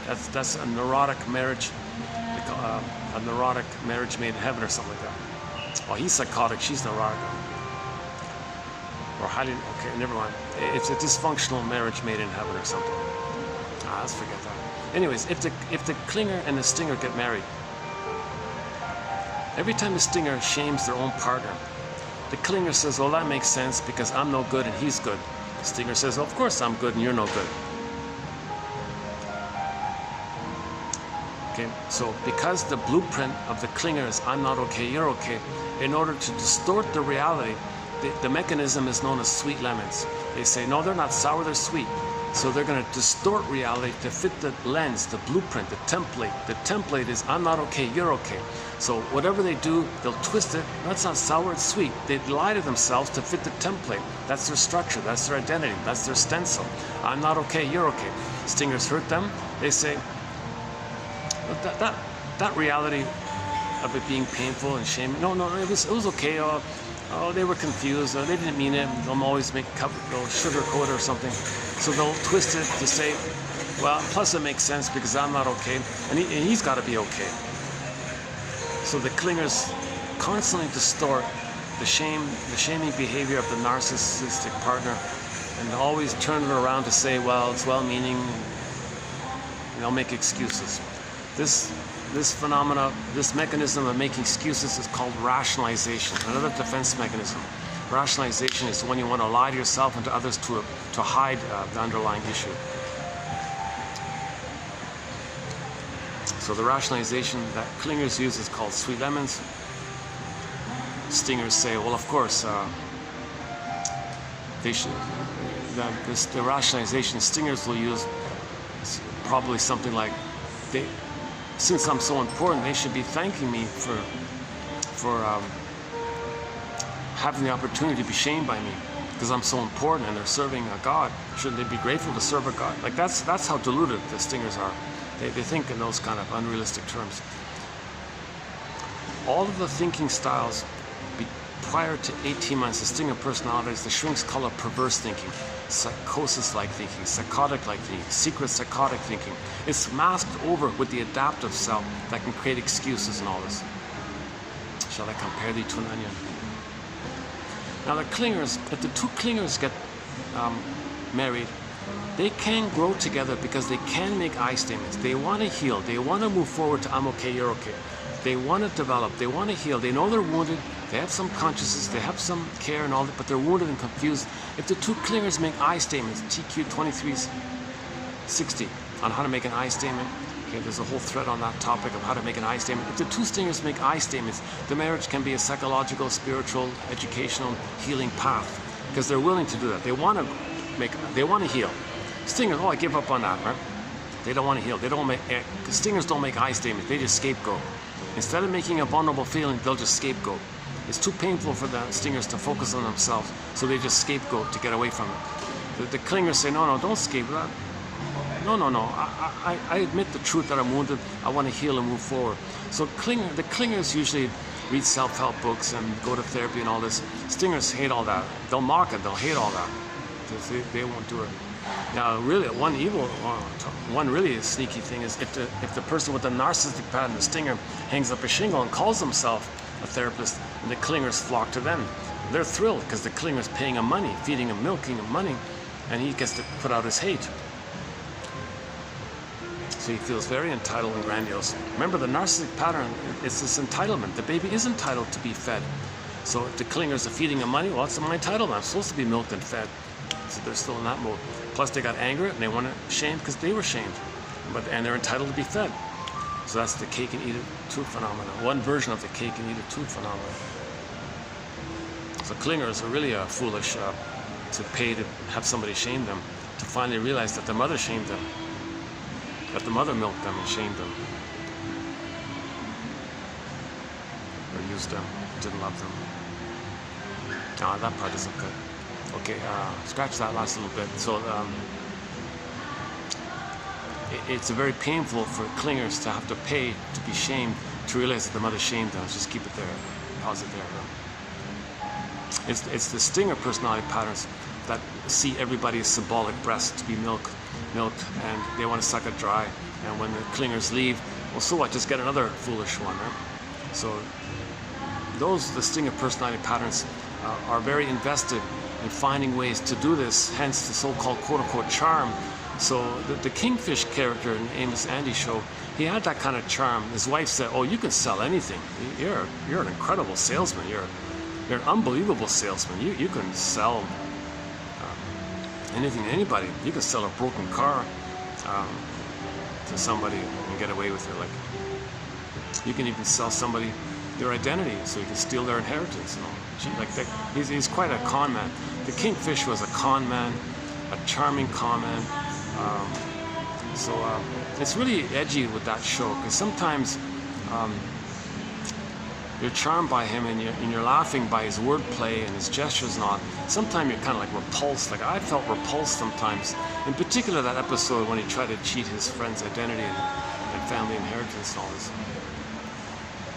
And the friend's been very loyal to him and very friend has a kind of lonely, so he looks to the Kingfish as a big brother kind of thing. The Kingfish just uses him and hates him and takes advantage of him all the time. And they try to make a joke about it all. So I had mixed feelings. I constantly have mixed feelings. Then finally, I'm so relieved to watch that show called Father by Proxy, or another character helped the pregnant woman have her baby and all this. That was a touching episode.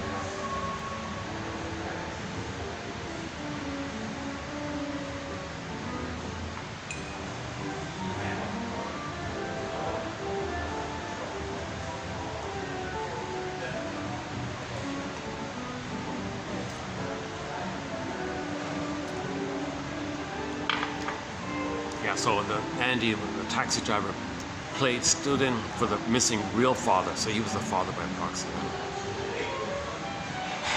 for the missing father. So Andy stood in as a proxy father for the missing father until the real father could arrive, kind of thing. But meanwhile, poor Andy has feelings about all this, right?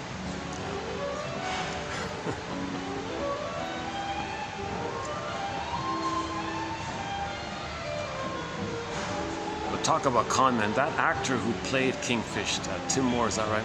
He'd be an incredible televangelist or preacher kind of thing.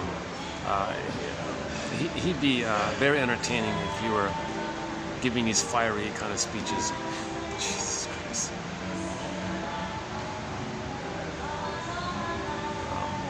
There's sort of a milder, benign version of Kingfish called, what's his name?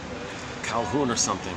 He's also like a comedy version of him, like a minor version of him or something. Not as bad as him.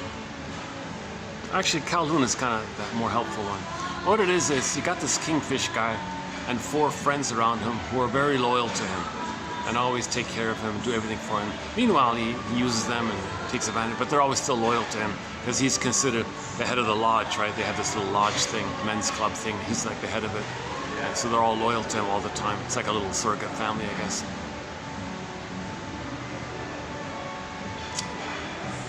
Two other touching episodes was the one called Last Friend, where it was brought to Kingfish's attention that he's using people and has no friends. So he went to those friends. We're friends, right? Really? You kidding me? You use me all the time. You cheat me all the time. How are we friends? You don't treat me as a friend. I don't think you know what friendship means. And it just went on and on and on. And when so then he ran away in pain about this. And another episode was Kingfish finds his future about vocational testing because he didn't get proper schooling and all this. Also a little slightly touching episode. He thought he was going to be he thought he was going to be the next Pistachio, i.e. Picasso, right?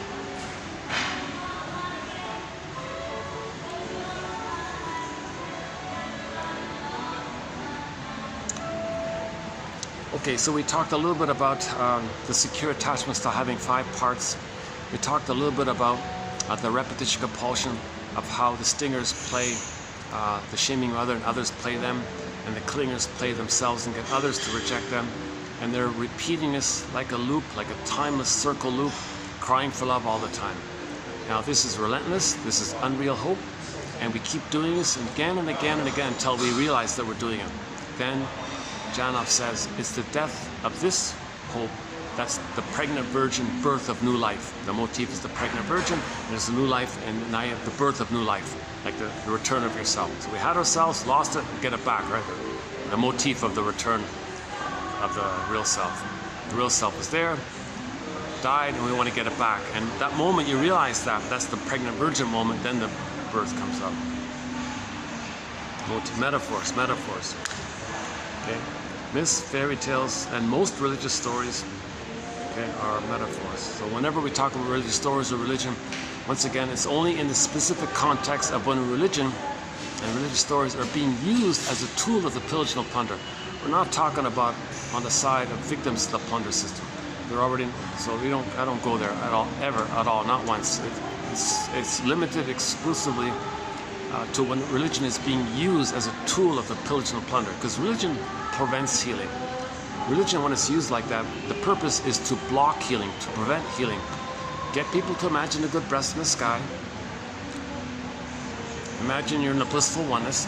That'll trigger the ecstasy you had, but you forgot. Did you like that? Put money in a basket, see you next time.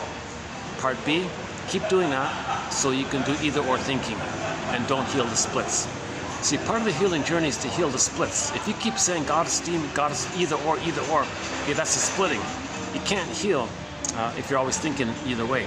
You got to get the two sides and bring it like on a coin and see the third side which holds the two sides, and the whole coin is like one entity, like a person. A person is like a coin, in other words, and the third side holds the other two sides, and there's like a wholeness like that, and you don't separate, like it's all one unit, like one block of metal, like one thing, right? One person. So you want to get to that. But the religious gambit is, well, either or. So then you got splitting, this either or, and they're separate. No, you want to bring it together, weld it together, meld it together, synthesize it together. In other words, hold the two sides. The third side of the coin holds the other two sides. The reference here is TQ2599, Route 66. The classic TV show called Route 66. We did some quotes from that show. Psychologically Minded TV show, we posted 11 excellent quotes from that third side of the coin. I think it's the fifth one. If you look down, read those quotes. We have a chapter on psychologically minded film and TV show quotes. I think that's some of the best ones are right there from that classic show, Route 66.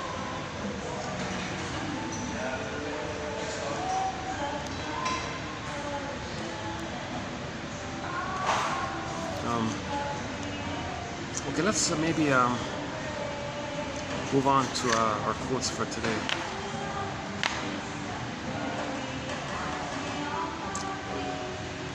So, number one, first point here is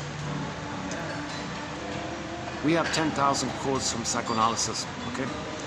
But I'm not a professor, I'm not a shrink, I haven't been analyzed, I don't have a master's degree, so I'm only choosing quotes that are clear, easy to read, everybody can understand it. Okay? If I get it, you're gonna get it, kind of thing. The quotes are all relevant to the topic of healing ourselves. Okay? They're all friendly because they're mainly written by the shrinks, the soul doctors. So these are doctors trying to help us. And when we say shrinks, we mean the talking cure shrinks, the original talking cure shrinks, not the current pharmacy stuff. We're not into that. So we're talking about the talking cure, chimney sweeping. The first term for the talking cure, the cathartic cure, was called chimney sweeping. You block your feeling or catharsis, let it flow. So 90% of the quotes are from the shrinks, the soul doctors. So the manner is friendly and warm and helpful. It's relevant to the topic. Okay, I mentioned the quantity, not too long, not too short. This is sort of typical like this. I mentioned earlier, this is very rare, a long one like this, like today's one. That's very rare. This is like maybe like the third or fourth time it's something like that. It's very rare. So they're very manageable, the quotes. And the quality part, Okay, so I'm talking about Grice's 4 criteria for communication of relevance, manner, quantity, and quality. Now the quality part, that's highly subjective. My hope is that 1 out of 10 quotes will be of interest, will spark your curiosity enough to make you want to write it down or something you value and you find helpful, something you can use to build your nest with or help the scarecrow develop his brain, enough of a light to give us night vision, the lantern. So I'm hoping 1 out of 10 quotes. So we have 10,000 here, so if we get 1,000, if a person can find 1,000 quotes here, I feel that the flame of love there, that's awesome if that can happen. So 1 out of 10. So once again, Robert Bly's advice: read psychology every day for 10 minutes. So in each video we have 10 minutes. So there's 10 minutes right there, right? So just find 1 quote and do it like that. Okay, another introduction to psychoanalysis, but the best introduction to psychoanalysis is the comic Psychoanalysis. 4 years ago, this month, 4 years ago, February 2000, Dark Horse Publishing digitized the comic, the classic comic, the best comic in my humble opinion. In 1955, a comic series came out called Psychoanalysis. Every 3 months they put out a new issue. It ran for 1 year though, but 4 issues were put out. The best, hands down, the best introduction to psychoanalysis, that comic. It got digitized 4 years ago, this month. A huge boost to healing the soul.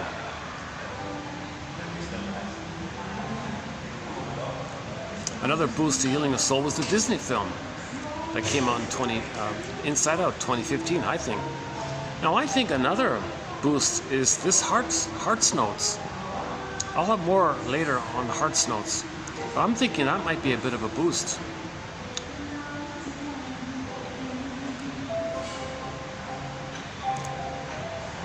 Okay, so because I want to keep it clear and all this, there are no Freud quotes.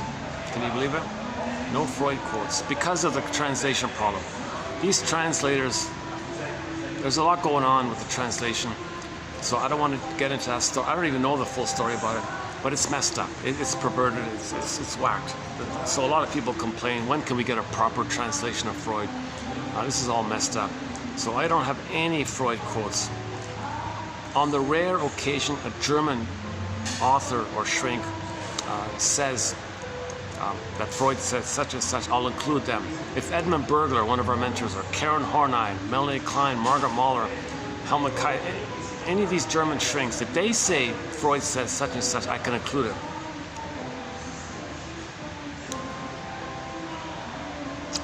Or if Laplanche and Pontalis, these are French guys, if they know German, if they say, if Laplanche and Pontalis say Freud said such and such, I'll include it, which is today's topic. That's the long one here. Because they have a dictionary called the best dictionary of psychoanalysis is by these 2 guys.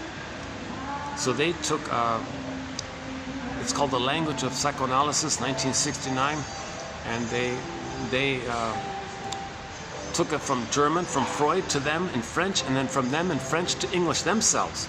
So we pushed up. We don't need that perverted, messed up English translation one that everybody's so stuck about. So I'll give you an example. This is what the 3-part series is about. Here's an example of what I'm talking about. For 3,000 years, people have been talking about this issue called catharsis. Catharsis is based on the Aristotle, his notion of tragic reason, which has the purpose of purging, unloading, and with it a sort of purification, i.e. in Greek the word catharsis means pure, like to feel pure again, a relief accompanied by pleasure, innocent joy. So for 3,000 years, people have been talking about this issue of catharsis. Okay? If there's a trauma, We couldn't feel it, we blocked it. And it's causing us symptoms, it's causing us problems, causing us pain. Can we somehow talk about it and let the feeling flow? Is that possible? How does that work? How do we be free from trauma? How do we be relieved of our traumas? Because if you're traumatized, you're stuck in the past, and then you're living in the past, all time is the past, stuck in the past, dwelling in the past. Well, how do we be free of this? How do we lay this ghost to rest? Like, how do we identify the past? Give it a time and a place, capture the past, assign it a time and a place, i.e. lay the ghost to rest and categorize it knowingly that it's the past, so your life force can come into the present, and in the process there's a catharsis where you can finally feel and integrate and have what's called belated feeling. But with the belated feeling, you need to have belated understanding. To get a belated feeling, to get the catharsis, you need a nest, an ego, a third brain consciousness. You need these quotes to build a nest, to get the feelings to flow in. You just can't have the feelings without the egg, without the nest. You can't have the egg without the nest, in this example here. So we need the belated understanding. It's simultaneous with the belated feeling. So this issue of catharsis is a topic that's been around for a long time, right? And with it, there's the healing one and the blowing up and the fake one, like that actors do. So when people use the word catharsis, it can mean one or two ways. It can mean the genuine feeling, memory, feeling, linked, consciousness, and you release, purge, clean, release, okay? That's the healing is feeling one. That's the positive catharsis, a normal catharsis, a genuine catharsis. Let's just say here, a genuine catharsis. Okay. Now, also for the past 3,000 years, there's this sort of sham catharsis that actors engage in, actors on stage, okay? So, frequently, back in Aristotle's day, right? Frequently the actor acts by assuming emotions which he doesn't have, but which maybe he has. Do I have it? I don't know. Let's pretend I have it. And he's an actor. I'm going to pretend this or that. I'm going to pretend I'm happy. I'm going to pretend I'm confused or whatever. That's one way. So he's displaying emotions. He's releasing emotions, but it's not genuinely from his life. It's not genuinely from his soul, right? The second way he does it is he's supposed to maybe imagine that he can pretend to be someone else who has emotions that he's supposed to have, and pretend to be that person and pretend he's them, and by doing so act like them to show the emotions that person might have. Again, it's all theatrical, it's a sham. So that's like he calls it here a tragic catharsis, like a fake catharsis, like a showy catharsis, like a pretend sham catharsis, okay, let's call it sham. Let's call it genuine and sham for the time being. So for example, this would be the guy who's supposed to be angry, and the director tells him, pretend you're the Hulk. Yeah, I'm the Hulk? Yeah, pretend you're the Hulk. So he imagines he's the Hulk and acts like the Hulk, but it's not coming from his own memories of being traumatized, and you see? So all throughout history, we have genuine catharsis and sham catharsis, the acting stuff, the pretend stuff, the showy stuff, blowing off steam stuff, not real crocodile tears. This is all fake stuff, right? The hysterical, okay, feeling, a show of feeling, but it's not really feeling, but it's a show of feeling. You're expressing as if I had this feeling. Maybe I have this feeling, but I can't feel it. I'm gonna pretend that I have this feeling and express that pretend feeling of the real feeling that I can't feel. This is the whole sham area, right? It's like an attempt to feel or something. Okay, so all throughout history, we use the one word catharsis for these two throughout history. Okay. Freud comes on the scene. He comes on the scene and says, that's the kingfish gesture. Let's come up with a word to focus on the positive, genuine catharsis. So in the German language, he created a neologism. He created a new term. He took the German word ab, which means when something is free from it, like it moves away from it. Okay. And then he took the word regeon. Regeon means like of what happened.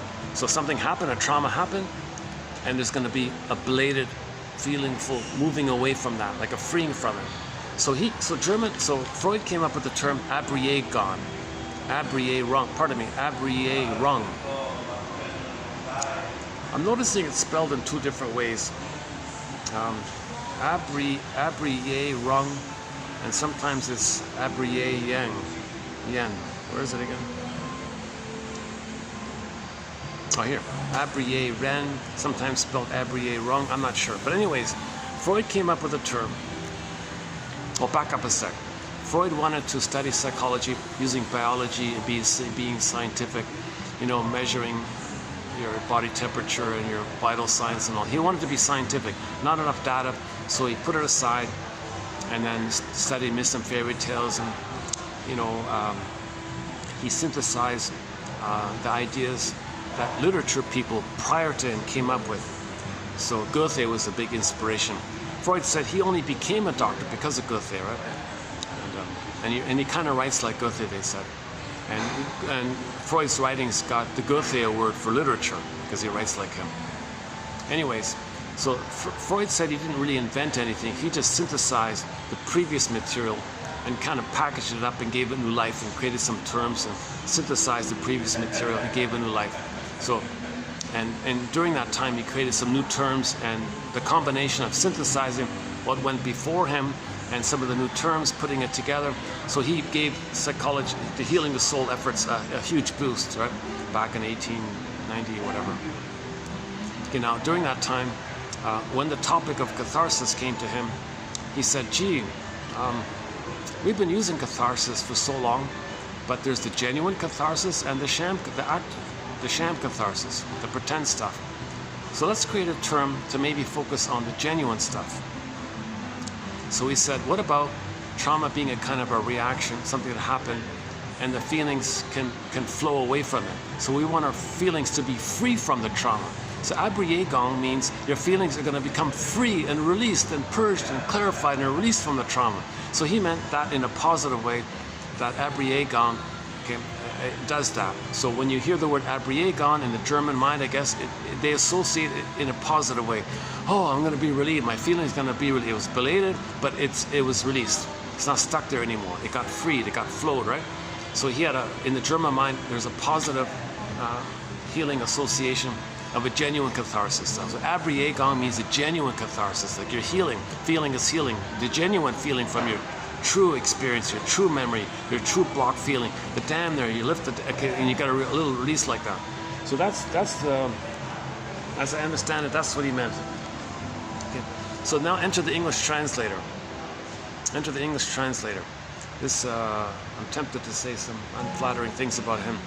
For example, the guy's like in his 60s, 70s, I forgot what it was. Oh, it was a long time ago. He was either 67 or 80 or something, and he married some teenage young, like his 7th wife or 6th wife or 8th wife.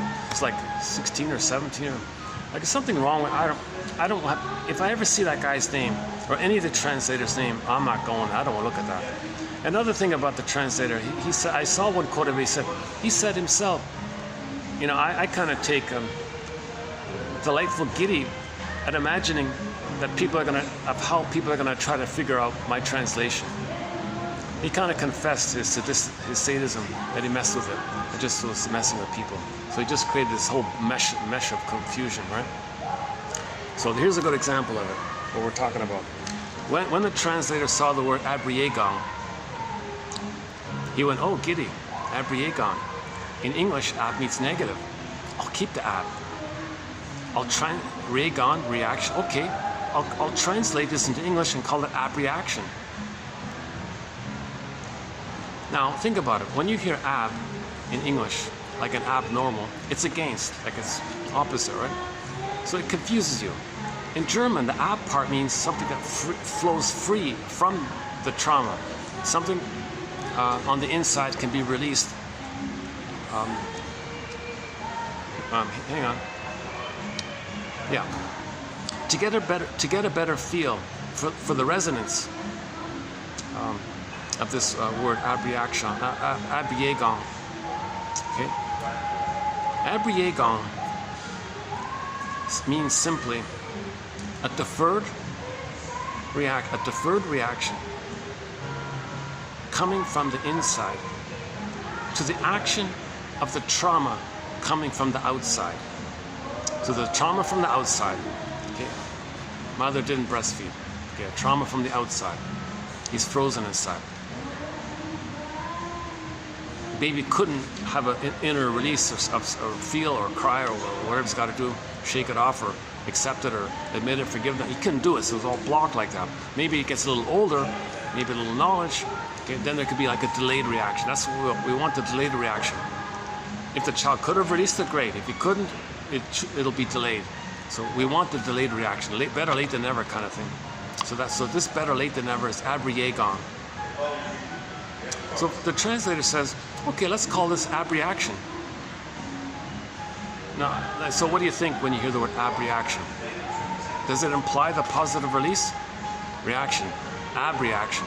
Against reaction? What do you mean? Like normal, abnormal. Against normal, not normal? Abreaction. Not reaction? What the hell do you mean? So he's messed, already you can see an example of how the English translators messed with Freud here. Yeah, they controlled for, oh, Freud, yeah, come over here. We want to control you. Give us your writing, and we want to control this. We don't want to, because we want to block heal. Remember the plunder system? They don't want people to be healed. So this is part of it. Don't heal people. Confuse them. It'll reduce the chance of heal. Because if people are healed and they have access to the feelings in their inner life, then they'll have empathy for others. But how do you plunder if you feel? If you don't feel, people plunder in their anger of not being able to feel. So they don't want people to heal. So this is part of it.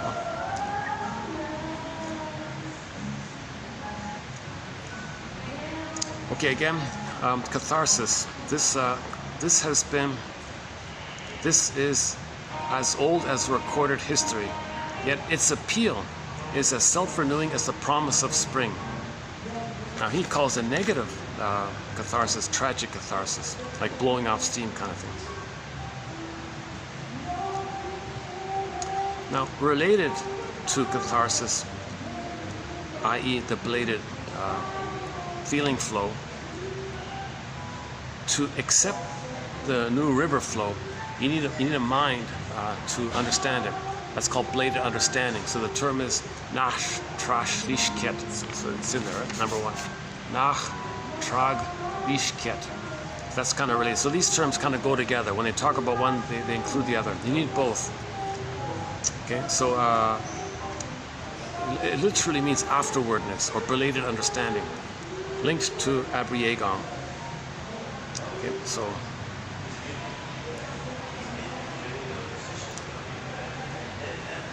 okay, now here's another thing. If a shrink uses abreaction, now it's gotten to the point where if you hear the English word abreaction, you got to think either they mean the positive German abreaction, the positive catharsis, or they simply mean that something was released and we don't know if it was the positive or negative way. The negative way is just blowing off steam, or the actor sham way, or the genuine catharsis of feeling is healing way. So sometimes if you hear the word abreaction, it can be branched off. Either he meant it in the original German positive way abreaction, so you got to like detranslate it and translate back from abreaction to abreaction and think in abreaction that it's a healing thing. It can be either that way or just a more general, partial understanding that something from the past was released and we're not telling you what was released. Are you just blowing off steam released, or are you releasing the pain of the trauma and you're lifting the defense mechanism that blocked the pain of the trauma? Your understanding allowed you to lift the defense. So in other words, if the person quits smoking, maybe more feelings will come up and they're ready for it. So they quit smoking and then more feelings come up. That's more in the genuine area. Right? Or if you understand that your mother betrayed you and hurt you, and you're talking to somebody and you feel safe with somebody, there might be a deep feeling of that deep realization. That's like a genuine catharsis. So when you hear the word abreaction, it's either A, they mean what Freud meant in the positive way, that you're healing from trauma, or B, the sham way of just blowing off steam or acting like an actor or some kind of show, or beating a pillow. You don't know why you're beating the pillow. So now when that term is phrased, it can be branched in those two ways. So What we often mistake for abreaction, if you're thinking in the positive way, the German way, is so what we mistake for the genuine abreaction, or abreagon, what we mistake for the positive side of it is merely a display of hysterical emotionality, and that although we may succeed in changing the clinical picture by abreaction, we have only served to alter the neurotic equilibrium by strengthening the defenses. So all that happened was the person is tense because he can't feel. There's pain, there's tension. You blow off steam, okay, there's now space for steam. So more steam's going to fill in to get your neurotic equilibrium. So there's no healing in blowing off steam. Although it may feel a little better in a moment, but there's no healing. So do you want to feel better or get better? Famous question. The term abreaction is an unfortunate one. Absolutely. It should never have existed. If this translator were sincere, he'd find some other term, or if he couldn't, then just leave it alone and use the German. Okay, the term abreaction is an unfortunate one. It doesn't focus clearly enough on the release. It doesn't imply release, right? So abreagon means like a release. You hear abreaction, do you mean release or not? What do you mean, right? So it's an unfortunate term. I suggest that it is not blowing off steam or getting it out or discharge of tension that's helpful. Rather, you're much better off just talking to somebody. Okay, communication of emotion and memory to another person. Grief is healed when it's witnessed by a caring other. If you have a caring other, you feel safe. You talk about things, you free associate. Because you feel safe, more stuff comes up. You feel safe, more comes up. You feel safe, more comes up. You may have a genuine catharsis, and you might start weeping and sobbing, and you felt, and the safety of the caring witness facilitated that. The caring witness didn't patch on the back, say, "Oh, there now, get over it. Pass this." But didn't give you some homily or cliche to shut it down, because the act of becoming conscious can be synonymous with abreagon. Think about it. If you have an abreagon and you have belated understanding, you're becoming conscious. Because the release was from the past, you're making the unconscious conscious. If you release the feeling of the past and you're now conscious of the past, you're making the unconscious conscious. So he makes it synonymous, that becoming conscious and abreagon are conscious. But you need the third brain. You need the scarecrow to have a brain. Okay? Synthesis. Okay? Psychoanalysis leads to psychosynthesis. So we got to synthesize, see the third side of the coin, bring things together, link things up, understand our pattern, synthesize it, accept it, means better, deeper understanding. Third side of the coin, three-dimensionality. Okay, I won't read all of them. I'll just maybe read some of the key ones here. Okay, I won't read all of them, but there's more. What I just read was part of it. So here's a key one here. So to do this genuine catharsis or abreagon, we need at least these two things. If it's in the case of the stinger personality pattern. So in the case of the stinger personality pattern, these two things need to be there. Number one, the realization that the mother didn't meet your needs as a baby, and you'll never get those needs met. Number one, you got to realize that the mother failed you. The greatest hurt of all, the truth will upset you free. The greatest hurt of all, mother failed me. Okay, she betrayed me, she had her power, she exploited it, she used the baby, didn't care, was soul blind, felt entitled, used her narcissism to feel that it's her right to use the child to comfort her, or wanted to shame her child to communicate that she was shamed, or she wants to show up her mother by telling the world what had happened to her, by doing to her child what had happened to her. Oh, cunning tale. Or she thinks she feels entitled to brainwash the child to take care of her. Okay, so she's failing the child in these ways. Or the child is crying. Mother says, look, mother doesn't like me. So she's battling with her mother by seeing the child as a reincarnation of her mother, and is fighting with her mother, i.e. fighting with the child, thinking the child is the mother, still fighting with the mother. Okay, so we gotta, okay, so sometimes we gotta realize that the mother didn't provide a secure attachment style. Oh, cunning tale that let no witness in. Emily Dickinson. The realization that the mother didn't meet the baby's needs, the person as a baby's needs. The bottle will do it. Not being around will do it. Lack of skin to skin, lack of affection, lack of tenderness, lack of attunement, reverie. Not seeing the child, not hearing the child, not feeling, not being present. Children need your presence, not your presence. Babies need mother's maternal presence. That's number one.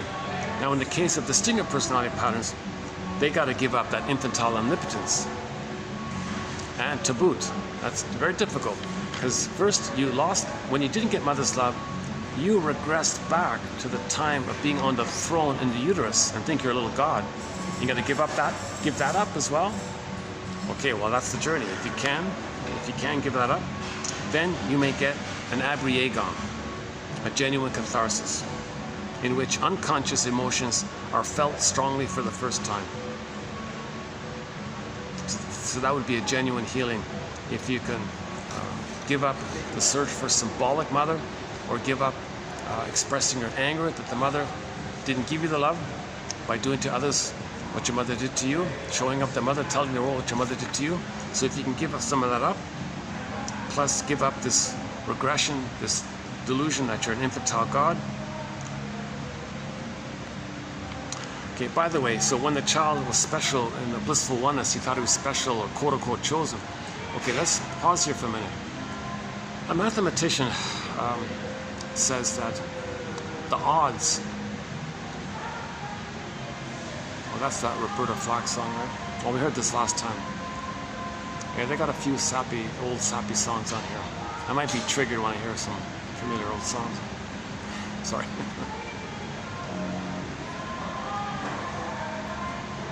You know, this is the loudest I've been here. I'm gonna double check afterwards if they're really okay with it.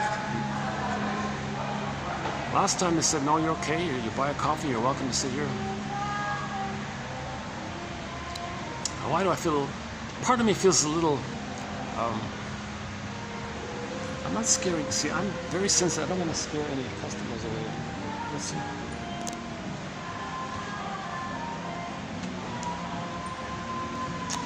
Okay, no, I'm worrying for nothing. It's Monday. It just happens to be one of those days. Okay. Once in a while you get a day like this where there's no one really around. Maybe there's a holiday I don't know about or something.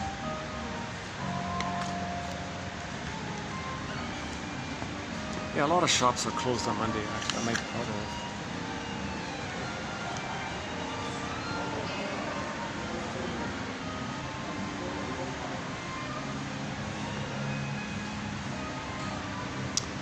Where were we? One second.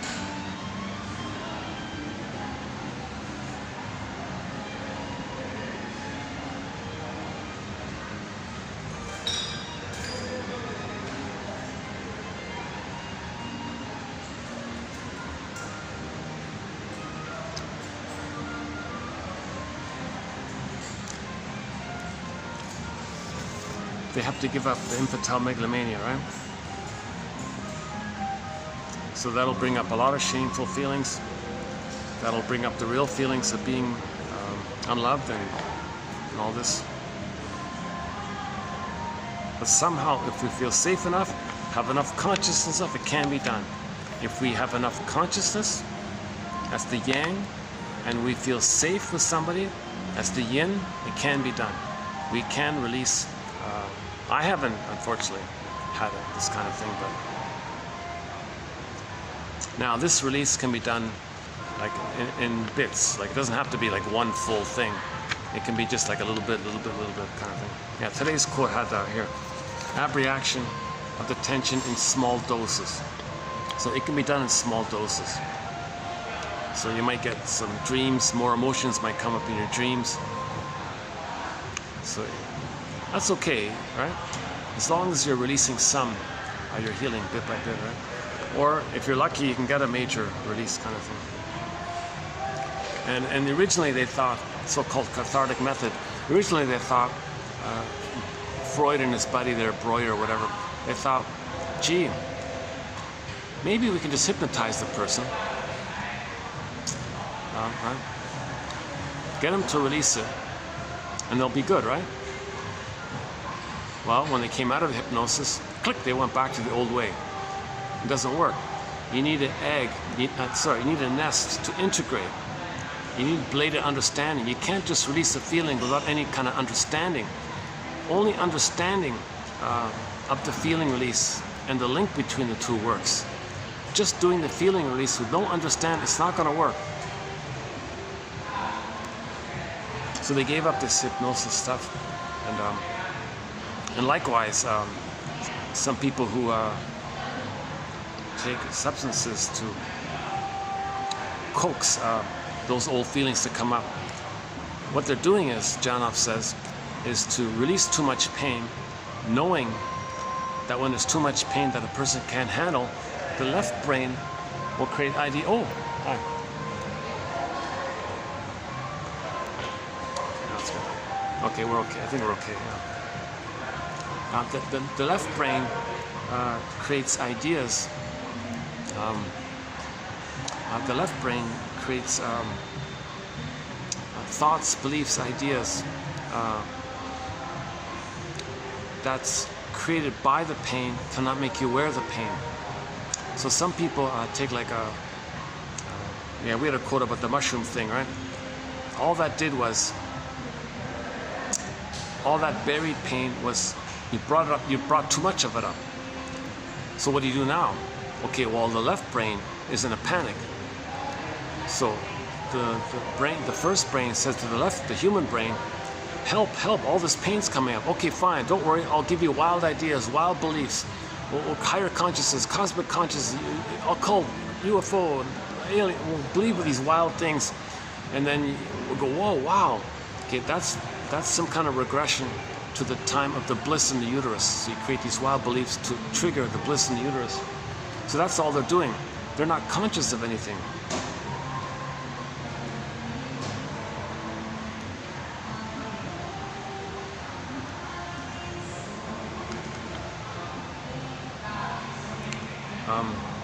Okay, and Otto Rank says his theory is not only you got to feel the trauma, like how far back do we go? Otto Rank says no, you got to go to the birth. Otto Rank, 1924, the trauma of birth made abreaction, genuine abreaction to the birth trauma, the final aim of therapy.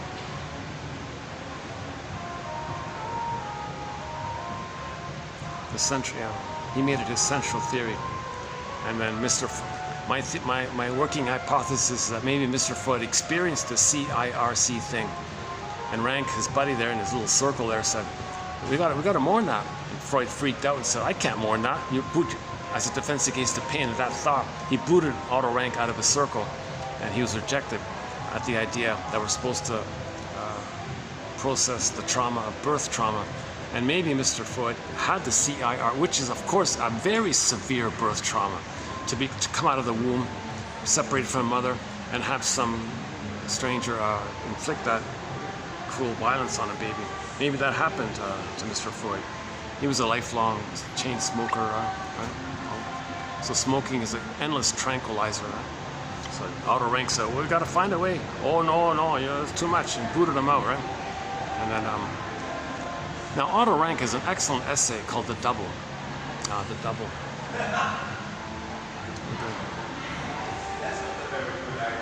It's gonna, yeah, we're gonna lose light here very quickly.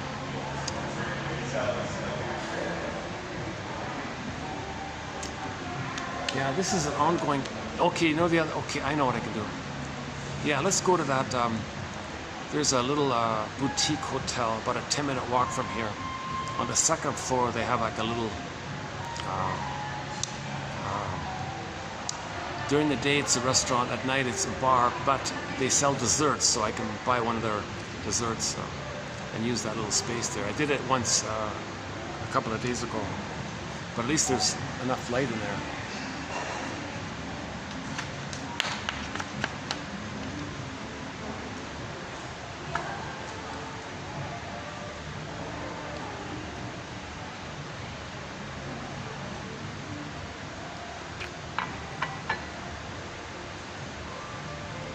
Oh, hang on, let me check the battery. How's the battery? Battery's holding up. Okay, 620. All right. Well, sorry about the lighting here. Unless, no, I can't.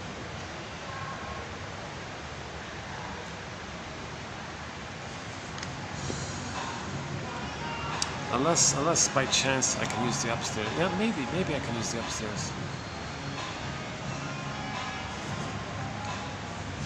Okay, so that what I just read was a sample, maybe about almost half of the quotes in 27-21, part 1. Okay, in part 2, we sort of continued on the clarifying abreaction. Emotional discharge during therapy brings temporary relief when it represents current neurotic sensibilities. Okay, so if you're just yesterday when I was here, the final song on the overhead speaker was "What a Feeling." If you're just blowing off steam that's there by your neurotic personality, okay, then that's only temporary relief. So abreaction can have a genuine one, or just this blowing off, or related to your current personality. The release of feelings has to be linked to the past memory, not to just something in the present, about your personality in the present, and that can be hysterical stuff. What are you really feeling underneath the pretend feeling? The feeling is a metaphor for what you're really feeling. What are you really feeling under the real feeling? That area. Emotional insight came to mean insight gained through the discharge of affects related unconsciously to a given symptom or a given personality trait. So you got to link the feeling to the past. Otto Rank claimed that the anxiety of neurotics is always a repetition of the psychological experience of being born. He claimed that the final goal to be the abreaction or the abreaction of the birth trauma. Abreaction refers to the living, again, of an earlier emotion, a kind of emotional catharsis, getting some of the dammed up emotion out of the system. Without recollection and emotional abreaction, intellectual insight remains theoretical. So cognitive insight's not enough. Again, you got to have both. Feeling, sensations in the first brain, feelings in the middle brain, and knowledge in the third brain. Okay? So Dorothy brought together the Tin Man, the Lion, and the Scarecrow. You got to line it up. You got to line it up. Okay? So the Cowardly Lion is the first brain, the embodiment. Okay? Okay? The Tin Man is the middle brain, lack of heart. The Scarecrow is the third brain, lack of the brain. You got to get all three lining up. Now in the Wizard of Oz, we saw Dorothy skipping along with the four of them happily along. And on the yellow brick road, the golden road. So we got our gold back, our feelings back. So we got our feelings back. So the gold is the feelings, and the three there, so the feelings are there, kind of thing.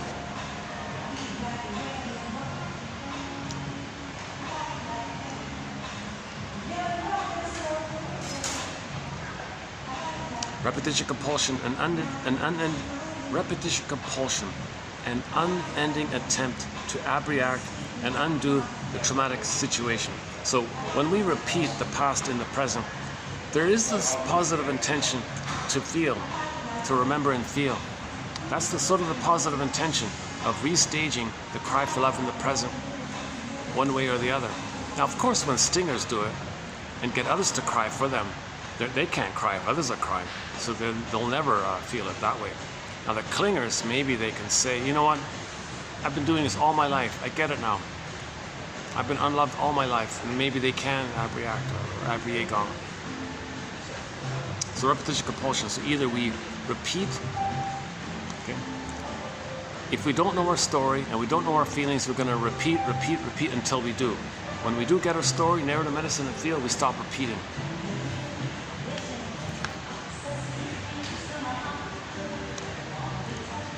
Okay, catharsis from the cathartic method, psychoanalysis was called cathartic because it facilitated remembering with full purgation, literally purification derived from the Greek word katharos, meaning pure. That is discharge, or as we now call it, abreaction. So this is the positive meaning of abreaction. Okay? So sometimes when it's not clear, the context will make it clear. So abreaction, the reliving of early repressed experiences, that implies the positive one. You're going to relive it and re-experience and let it flow. Or not. It doesn't say here. So here's an example of one we don't know. This one here by Gould. Abreaction, the reliving of early repressed memories. Yeah, what? Do we have bladed understanding with it or not? It didn't say. So that's what I meant before. Sometimes you hear the word abreaction, they don't tell you if it's integrated into the third brain or not. If it's just a release of the past and it's not integrated, it's a failed catharsis. It's a tragic catharsis. It doesn't work, huh? Okay, psychoanalytic theory today recognizes that abreaction, positive one, is the result, not the cause of therapy. So the byproduct of therapy, the byproduct of interpretations, analysis, discussing, pre-associating, dream interpretation, transference interpretation, clarification, reconstruct. The byproduct is there, then you may get the emotional release. Once you weave the basket, then the egg. First the nest, then the egg. Not the egg, not the other way around.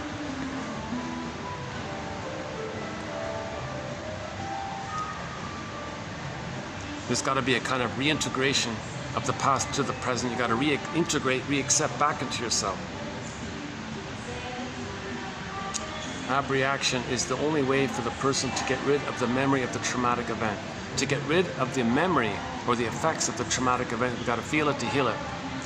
So nobody ever changes the past trauma, but we can change the effects of it if we can feel it and let it go.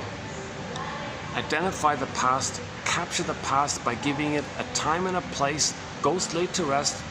We separate past and present and understand the past was the past. By feeling the past, we understand it's the past, then we can love life in the present. So we release the past, we can enjoy the present, kind of thing.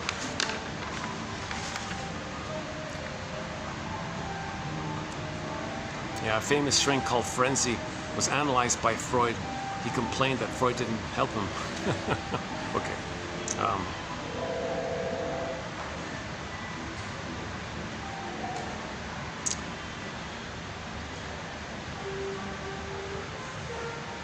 What says the assumption that analytic thinking in this era was that recollection accompanied by abreaction, emotional release, would suffice to purge the symptom. So there'd be a symptom. So the symptoms would disappear. Oh yes, if you have physical symptoms and you feel it, the symptoms will disappear, right? And once the memory of the trauma emerged and was experienced with the emotion, the symptom would disappear. Yeah, so your health is better, your physical health is better. If your emotional health is better, your physical health will be better. That's all it means.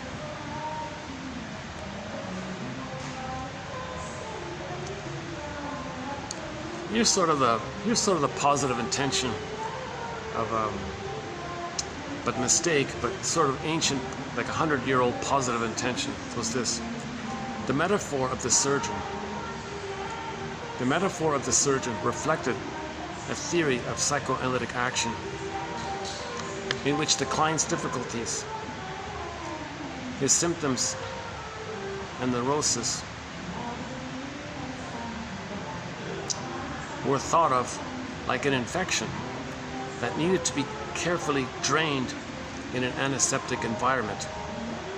Abreaction and remembering forgotten events became the equivalents of the medical procedure of lancing the infection and were thought to be sufficient to return the patient to health. So this was sort of their original idea. If a person has some kind of blocked infection, you poke it, maybe you release it. Does it work like that with feelings? Can we just push it and release it? No. It's nonsense. It's different. Totally different. Once again, there has to be a bladed understanding, a conscious understanding of the trauma, the memory of the mother failing the baby, the person has a baby, and the feeling that we couldn't feel, and the defense mechanisms we used to squelch that feeling, and to be aware of those defense mechanisms, and have a belated understanding that that's why we're using those defense mechanisms. And with that kind of knowledge, maybe we can feel free to release, because we know we're using those defense mechanisms. So that's why we study defense mechanisms. Each of the defense mechanisms, each of the major defense mechanisms around are a booklet. So we got projection, protective identification, reaction formation, the issue of symbiosis, negative magic gesture, rationalization, disassociation, repression, regression, a couple of others. It helps if you understand these defense mechanisms. Emotional eating, of course, is one. The personality patterns, the whole personality patterns of defense mechanisms.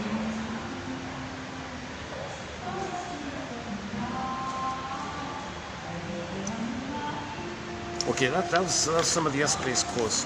Okay, so I just did a sample of part 1 and part 2. Now let's do part 3. So let's begin part 3. But let me find some light first. So just give me a minute to grab my bag here. Okay, hold on. Let me return the cup as well. And we'll look for some light. So fast forward this video, maybe 5 minutes or something.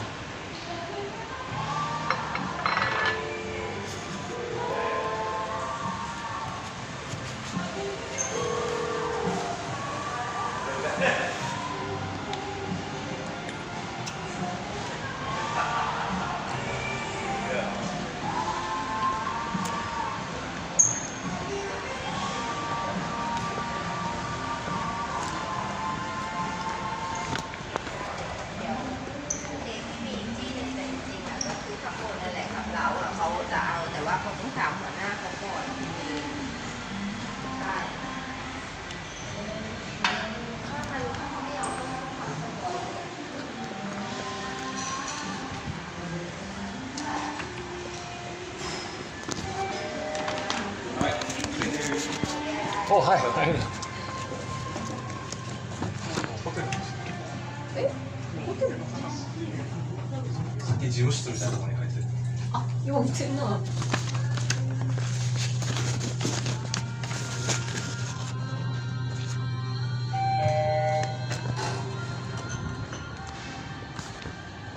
Let's see.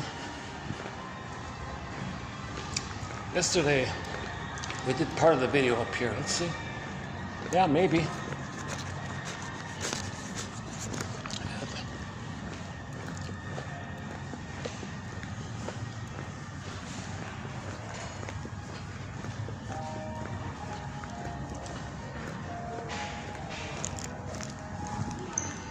There's some chairs. They're still there?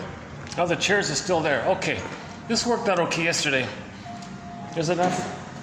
It's not perfect, but it's okay. Let's just do it here. Okay, so now let's begin with part 3. Part 3. Now most of this part 3 comes from that dictionary I mentioned earlier, The Language of Psychoanalysis by Laplanche and Pontalis. So I wanted to have like one strong sort of solid quote about abreaction. So the closest, the most authoritative source I think was from these guys here. So let's do it now. Well, as an introduction, we have this one here.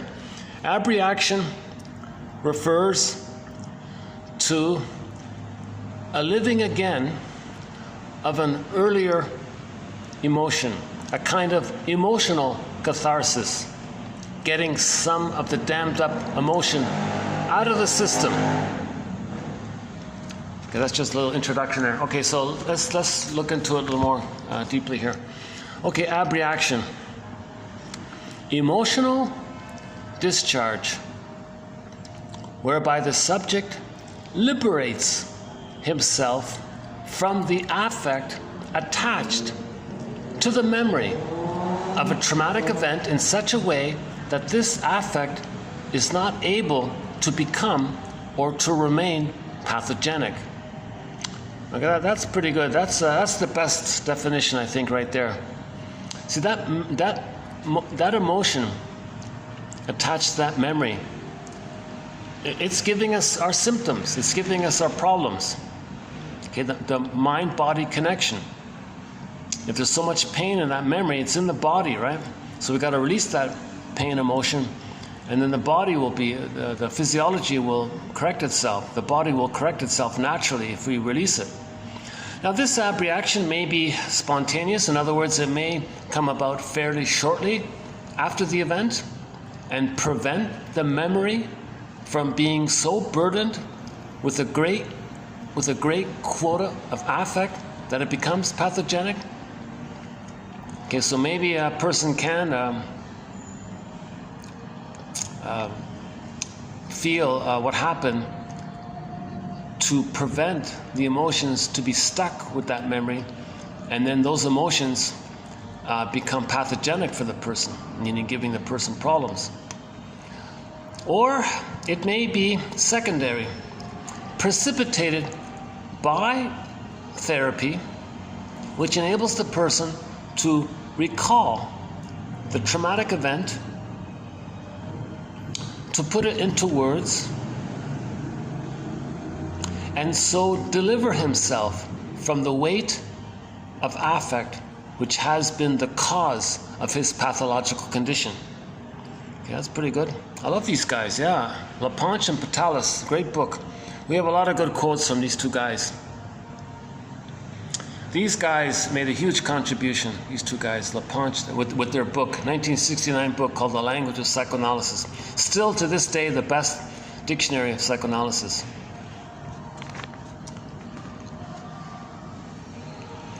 As early as 1895, in fact, Freud noted that, quote, language serves as a substitute for action by its help. An affect can be abreacted almost as effectively.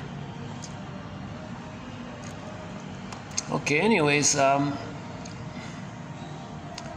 if you put words,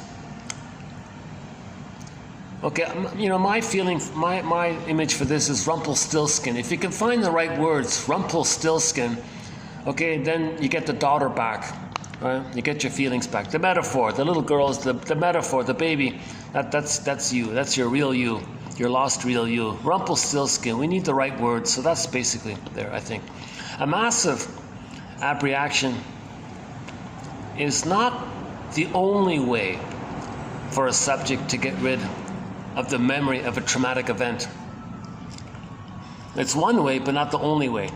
The memory may be integrated into a series of associations which allows the event to be corrected, to be put in its proper place. So that's associative correction. The term for this is associative correction. For example, think about prejudice. People who say they this, they that. Okay, well, that's a generalization. That belief in the they is a defense against the pain of the specific. So there's a pain with the specific mother, that's one, specific. That pain disperses to the they. Now you have that's a belief, they. So this they is a defense to not feel the pain of the specific.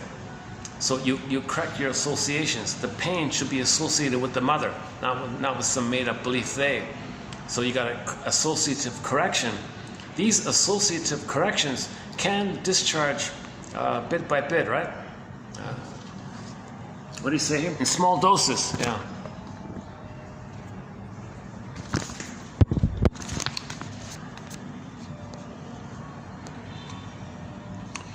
From the studies on hysteria, 1895 onwards, we find Freud speaking on occasion of the actual effort of recollection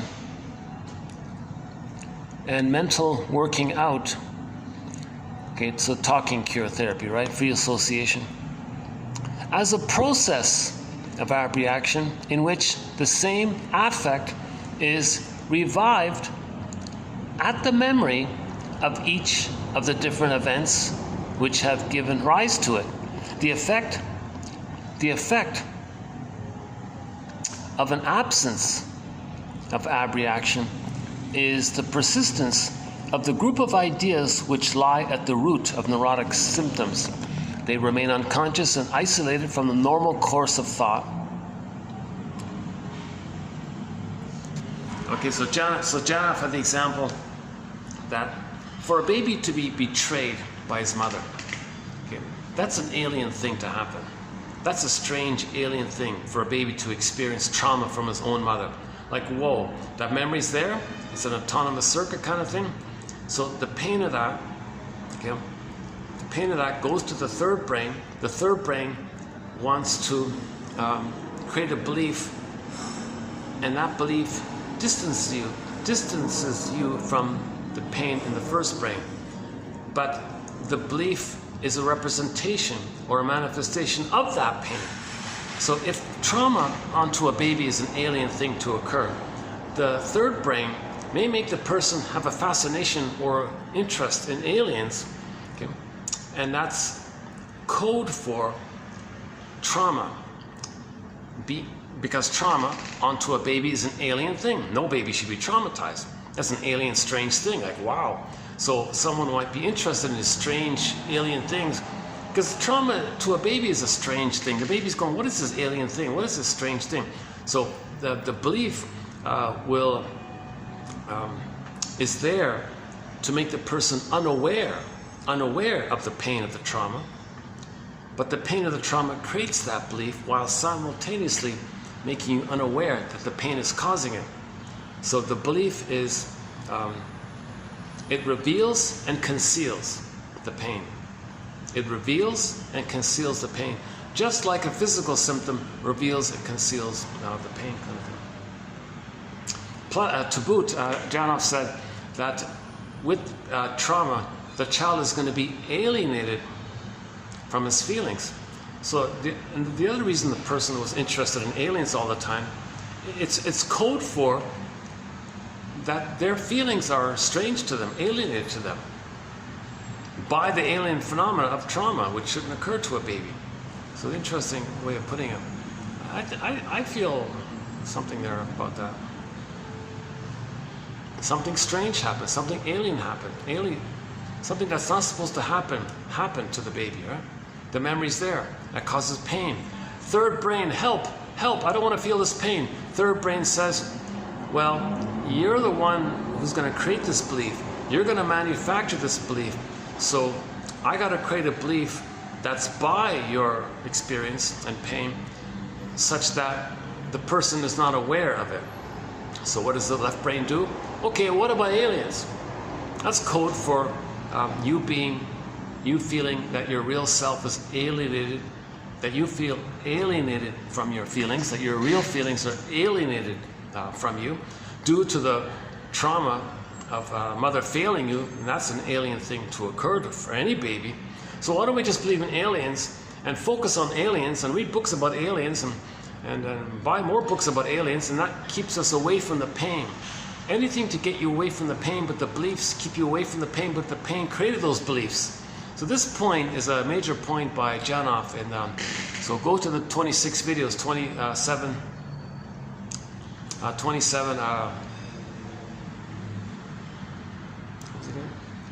45 to 70, is that right? Anyways, it begins with January 2nd to just like a week ago. So it begins with January 2nd, 2024. I think it's 27:45 or 54, something like that, 45, right? And then count 26 videos. And then these three here, these three are a good add-on to the past 26. So I would say these 29 videos, this being 29 now, I would say these 29 videos, like the material, because these past three kind of support the past 26. Because Janov talks about this issue of a genuine catharsis. He calls that a primal healing, primal need, primal pain. Well, feel it, okay, that's a primal healing. So he doesn't use catharsis or abreaction.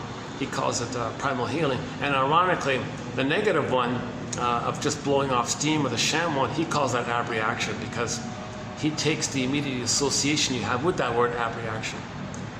So that's sort of what prompted this whole three-part thing.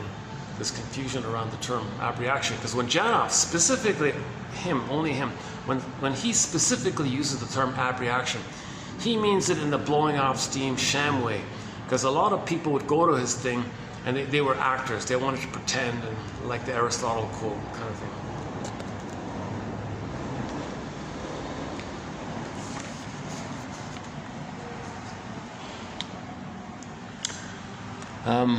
Okay, isolated. Yeah, they remain unconscious and isolated from the normal course of thought. Quote, the ideas which have become pathological have persisted with such freshness and affective strength because they have been denied the normal wearing away processes by means of abreaction, meaning releasing, and reproduction in states of uninhibited free association, meaning free association. Yeah, so in free association, we have an urge to say what needs to be said. We have a need and an urge to say what needs to be said. So just free associate. This reminds you, say this, and it'll come up if you feel safe with somebody. Now, the person in the present you may think is your critical mother, or so you'll resist that way. You've got to interpret that first. The exclusive emphasis on abreaction is the key to psychotherapeutic effectiveness. The exclusive emphasis on abreaction as the key to therapeutic effectiveness is, above all, typical of the period in Freud's work, which is known as the period of the cathartic method. Yet, the notion is retained in the later theory of psychoanalytic treatment. There are empirical reasons for its survival, for every cure involves emotional discharge, though to varying degrees according to the type of client. There are theoretical reasons too, insofar as every theory of the cure must take into account repetition as well as recollection. Okay, concepts such as transference, working through and acting out all imply some reference to the theory of abreaction, releasing of your feelings, even though they also lead us to more complex conceptions of treatment than the idea of a pure and simple elimination of the traumatizing affect. Okay. The neologism Abreaction by Freud seems to have been coined by Freud and his buddy Joseph Breuer from the verb Abreaction in its transitive use and the prefix ab. So the ab in German has several meanings. Okay, so distance in time, separation from the trauma, diminishment from the trauma, release, okay, that kind of thing. So that has a positive association. So here it is again. This ab part in German means that your feelings are going to separate from the trauma or be diminished from the trauma, or there's going to be some distance from the trauma, okay, that kind of thing. But in English, it has a different meaning, right?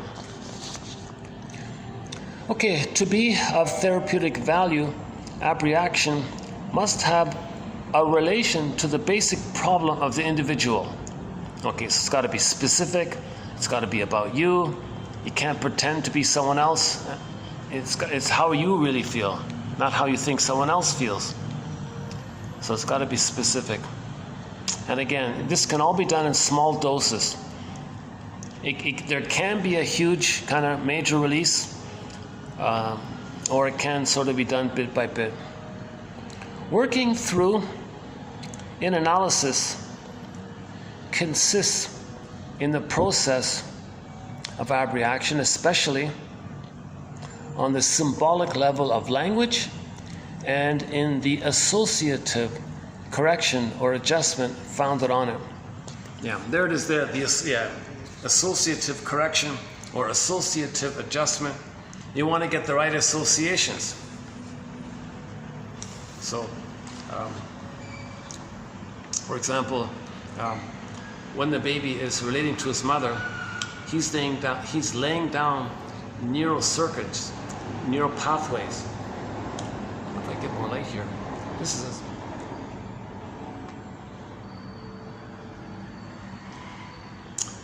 The lighting's not too great here, is it? Yeah, sorry about the lighting. It looks kind of cloudier. That's okay. It's okay. Let's. I don't want to talk there because that's in front of the door there.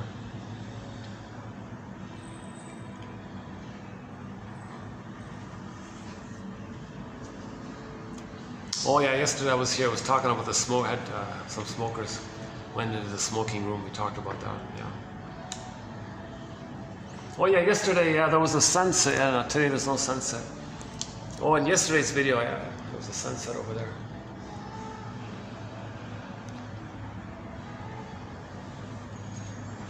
Associative adjustment. Oh yeah, for example, the human connections lead to neural connections. Human connections, mother and baby, human relationship, human connections, human interaction, interpersonal interaction leads to intrapsychic neural connections, a model, a blueprint, a psychic mapping, schema, script, traumatic script, okay, internal working model, intrapsychic society, quote unquote, okay, some kind of stenciling kind of thing. So the interpersonal leads to the intrapsychic. So the baby has an interpersonal relationship with his mother, back and forth. He lays down wiring by that. The wiring is by that interaction. Now there's a trauma there, it's frozen. Right? So, Brody calls it unfinished business. Mother, where's the love? I'm frozen here. I'm going to wait until I can be de-thawed and be loved by you. So we're stuck here. Okay. Janov calls it, well, there's going to be an ongoing struggle with her. So there's unfinished business. Come on, mother, where's your love, kind of thing. So there's a wiring there. Okay, so later on, if you see somebody, and it turns out that person has the same kind of psychology to your mother, then that person, in effect, unknowingly becomes like a trigger, triggering effect takes place.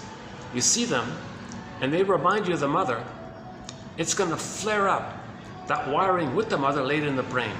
Now in the brain, it's one, it's blissful oneness, right? But it's frozen, it's unfinished business. You want it to keep cycling, you want to keep developing, get the memories of having been loved, but it's frozen there. But there was a blissful oneness with the mother, but we forgot it. Babies felt ecstasy, remember? The blissful oneness. So if the person of the present reminds you of the mother, the person of the present, it's going to flare up that wiring with the mother. Now you're going to feel that bliss you had with the mother. The person in the present triggered it. So you're going to transfer the parent and see the person in the present as an emotional reincarnation of the parent. So you're going to, it's called transference love. You're going to transfer the parent to the person in the present, because the person in the present triggered up the wiring with the mother, because the person in the present has the same wiring with the mother. This is called transference love. So you see them across the room. Okay, whoa, love at first sight, spellbound, you're the one. Okay, so everything's all like, that excitement is because that person reminds you of the mother, i.e. it reminds you of your relationship with the mother, i.e. it reminds you of the wiring. And the wiring is the memory of the chemistry of the bliss of the mother. So the person in the present is going to trigger up the bliss of the mother. Now you say, oh, you're the one, you're perfect, you're it, I've been waiting my whole life for you, you're the one, all this. You don't even know them, you just met them for 1 second or something, right? Something about your body unconscious sees the unconscious in the other person, and the whole wiring thing gets flared up, right? So this is called transference love, puppy love, romantic love, infatuation, love at first sight, etc. Okay, we did a 5-video special video run on this topic called transference love. The featured song was called the Doobie Brothers' song, What a Fool Believes. Plus we played a very good cover of that song as well. What a Fool Believes. waiting for something that never happened or something. Oh, I forgot the lyrics. Okay, never mind. Yeah, look up the lyrics to What a Fool Believes. Very good lyrics. Okay. So then, now you think they're the one, but unconsciously you're still relating to the mother in the emotionality. So you think to yourself that that person is the one, and you say to that person the title of that play: I love you, you're perfect, now change. So they're the mother, okay? But this time, you want your mother to change. You want your mother to provide the love that was needed. Now you see the person in the present as the mother, so you want that person in the present, unknowingly thinking that that's your mother in the past, to change. You want your mother to change. Now the person in the present doesn't know what you're talking about. So, the blissful part is the honeymoon phase. You're all excited. Now they're not going to change. They can't correct what your mother did. No time machine, no morphing machine. The part in the present can't say, oh, you want to change what happened in the past. I'll remind you of the mother. Okay, no problem. I'll help you. I'll invent the time machine. I'll invent the morphing machine. The two of us will hop into the time machine. We'll bring the morphing machine into the time machine. We'll travel back to the nursery. Okay, we'll morph. I'll morph into the good mother that you need. You'll be back to the baby then. And then we'll get the proper interaction, where you get the proper wiring. We'll hop back in the time machine, come to the present, morph into our respective places, and then you'll have the love that you needed. Okay, so it's just a fantasy. It's not going to happen, right? It's a science fiction fantasy. It's not going to happen. So the person in the present can't do it. So the projector says, "Oh, I thought you were the one. How can you be so cold? How can you be so cruel? You're a Fluschwieger heartbreaker." In German, Fluschwieger is German for heartbreaker. The Bee Gees song Heartbreaker, made popular by Dionne Warwick. So all these negative things you're saying about the person at present, you broke my heart, although not the turn to stone song again. Oh yeah. So the baby turned to stone inside with trauma. So they say to the person at present, well, you make me turn to stone inside the statue, right? That's the freezing, the frozen. You make me turn to stone. Okay, ELO, right? The first, I think it was the first song on Out of the Blue album, Turn to Stone, right? And so he said to her, "Come on, if you don't love me, I turn to stone." She said, "Nonsense. You already feel like stone. Your mother turned you to stone. Take it up with her. Don't blame me. Take it up with her. Take it to the source." So that's Morton Keeson's point. When you trigger up the wiring, now you're feeling what you felt with the mother. So in effect, you can almost thank the person. Thank you for reminding me of my mother, so now I can know how I felt with her. She might say, "You're welcome," I think. Or not, because that means she's dysfunctional. It's a revelation for her to know that she's dysfunctional if you're attracted to her, kind of thing. If that person's mother hurt them, that means she's a kind of a hurting. I mean, she's wounded herself too. So you're never attracted to healthier types because you can't accept the love, because all you know is the struggle. If you were to accept the love, you'd be reminded of not getting the love, and there's a lot of pain there. And if you can't accept those feelings, you're going to reject the healthier relationship and go back to the struggle, to continue the struggle to get the love that was needed. That's called symbolic. Janoff's phrase, symbolic acting out, transference acting out, etc. And one good quote was, the guy got it. He said, "I think I get it. I'm attracted to this lady," or something. He said, "I did it so that I can know how I felt with the mother." Shrink said, "You got it." And he cried. Now he knew how he felt. And then he gave up the hope of getting mother's love. Because if she's just like the mother, and she can't go back in a time machine, now you know you're never going to get mother's love. You see, that's a good point. That was a very good point about that. In the 26 quotes by the Janoff, the best quote is, my favorite quote, is, so with trauma there's going to be an unconscious hope of fulfillment of old unfulfilled needs. Pain makes us honest with ourselves while we give up unreal beliefs, unreal hopes. You never got and will never get mother's love. It is the death of unreal hope that's the birth of life. So he did that. He kind of had that experience. And enter Katie Lee's song. I'm pressing the play button on the cassette player. Those old cassette players with the buttons. So let's play Katie Lee's song, or press the play button on the CD player, or press the play button on the MP3 player, or press the play button on the iPhone. Can we still use it like that? So that Katie Lee has a song called "It Must Be Something Psychological." She says in the song that it's really quite explainable. She only likes men who are unattainable. Not logical, it's psychological. The mother was unattainable, unfinished business, finds men who are unattainable because the mother was unattainable. It's really quite explainable. It must be something psychological. Very good song, right? That's her main big hit, by the way. We have 3 songs by Katie Lee on our soundtrack. It Must Be Something Psychological, Shrinker Man. See, the Shrinker Man one was the fantasy that people transfer the medical model to the therapy. Okay, so in the medical model, the patient and the doctor does all the active, and the patient's kind of like passive and all this. Well, in the therapy, it's not like that. But you transfer that to the therapy. Okay, doctor man, shrinker man, just do your thing, heal me. It doesn't work like that.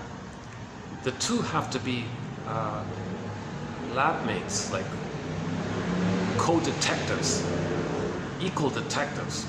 Actually, she's got to be the more active detective. He's like a kind of a helper, like a mentor detective or something. They got to be 2 detectives. So it doesn't work like that. You can't transfer the medical model to the psychotherapy model. Actually, yeah, I like the Lansing one, Lansing the infection. And the third one was Properly Loved. Yeah, another good song by her. She says, she laments in the song, "I have never been properly loved. If I were properly loved, oh, how nice it would have been. I was never properly loved."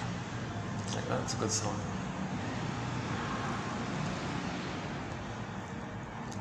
I only know a snippet of her story. She wanted to be some famous country singer or something. Went down to the country scene or something. Some control guy or something booted her out or something for whatever reason. She got upset, went to therapy, and wrote some songs. So she has 2 albums of songs, just simple, silly songs. But 3 of them are not too bad, those 3 I just mentioned. I was considering to include, I've got those repressed hostility blues, but I just scrap that one. We'll just stick it to the 3, stick to the main 3. Yeah, back to Pavlov's dog. I'm still undecided about the song dance song. So on our soundtrack we have 4 songs by the classic rock band Pavlov's Dog. Great songs. Episode, theme from Subway Sue, Julia, Late November, and the song dance one I'm still on the fence about. It's sort of a fan favorite. They always close their concerts with song dance. Let's see. By the way, the most recently newly added song to our soundtrack is Olsun, O-L-S-U-N, by Sertab Erener, about the grief process. She wants to buy a cat. Like she said, when there was a loss, a lot of pain came up. When the pain came up, the third brain was a rushing river of thoughts and ideations, trying to process, trying to create beliefs to numb the pain, trying to process the pain. So the third brain is trying to attenuate and deal with all that pain. And that's one of the functions of the third brain, to help us accept the pain in the first 2 brains. If it can't, then create beliefs to numb it. And if we're numbing it,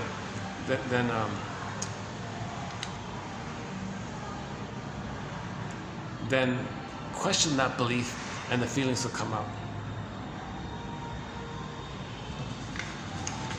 Where are we here?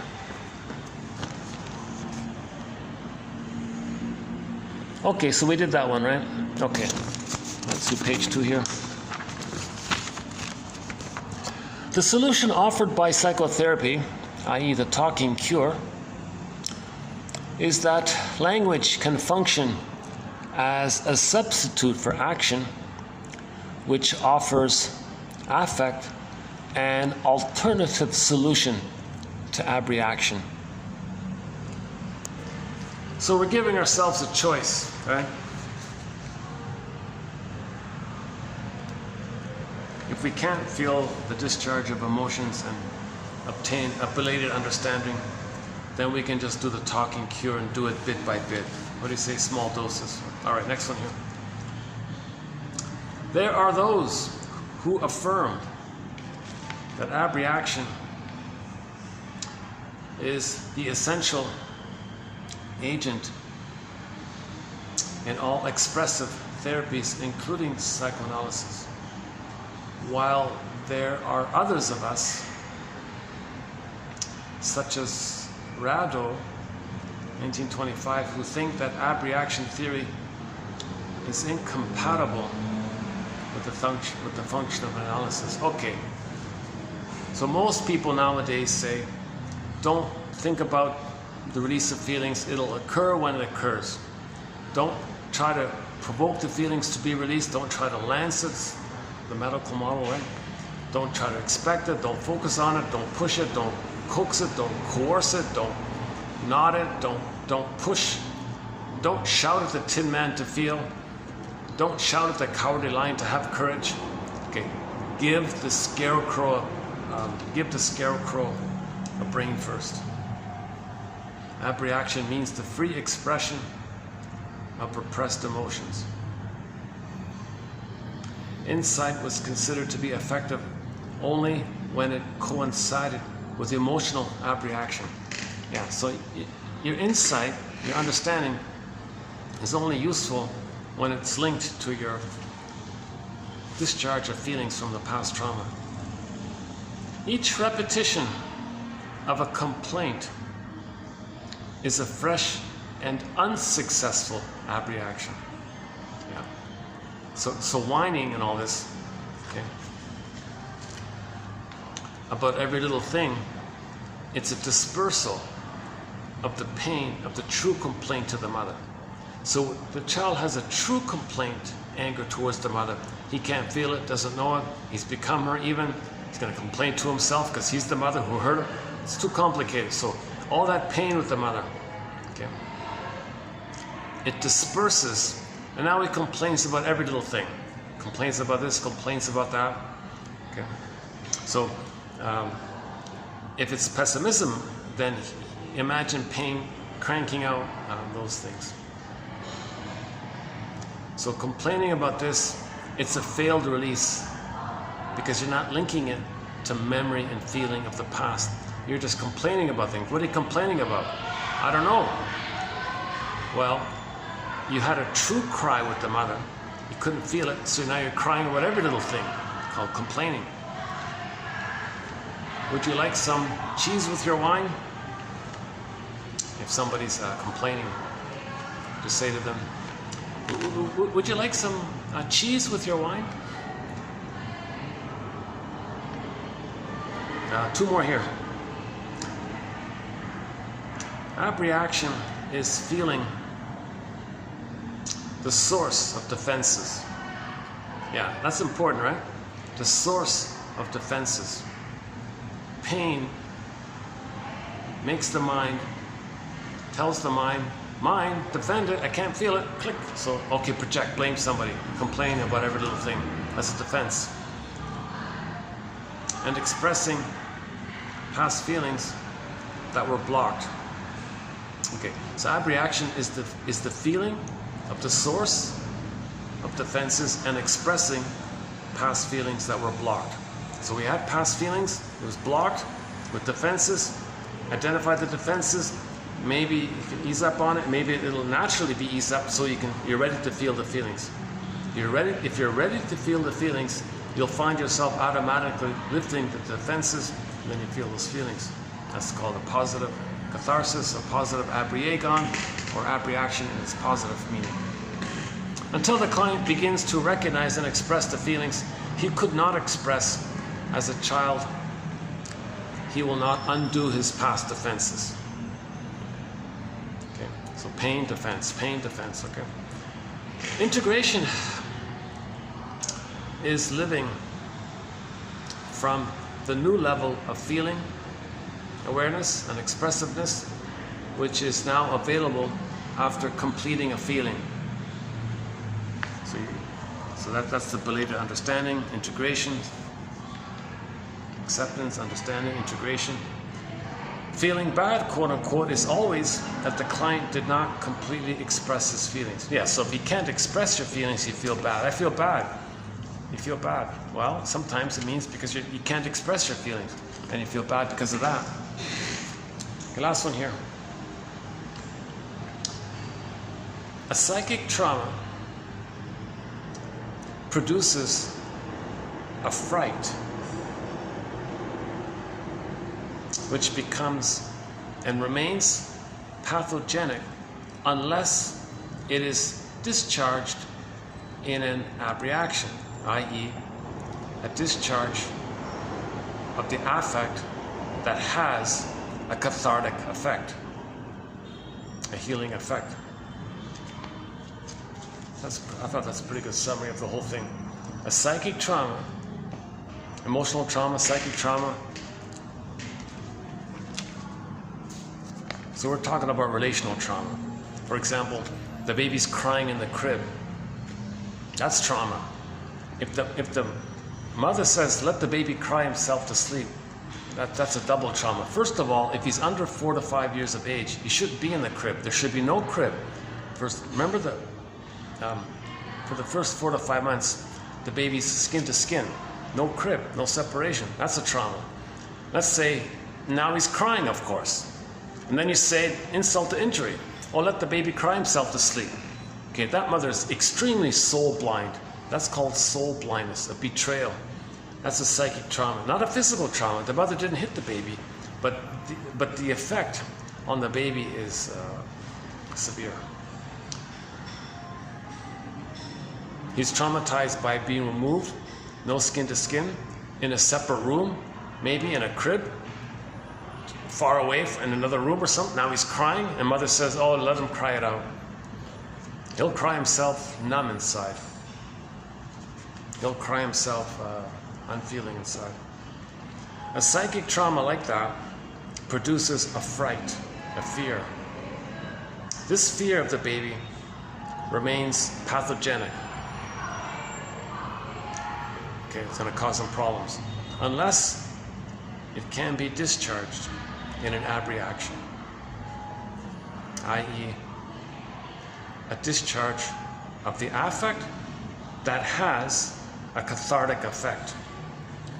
So back to come full circle, the cathartic effect. We want the catharsis. When we release the emotions, if it has a cathartic, a positive cathartic effect, we're good. Then the pain, the emotion stuck to that painful memory won't become pathogenic, i.e. making us ill, making us sick. See, a pathogenic emotion is going to make a person ill, right?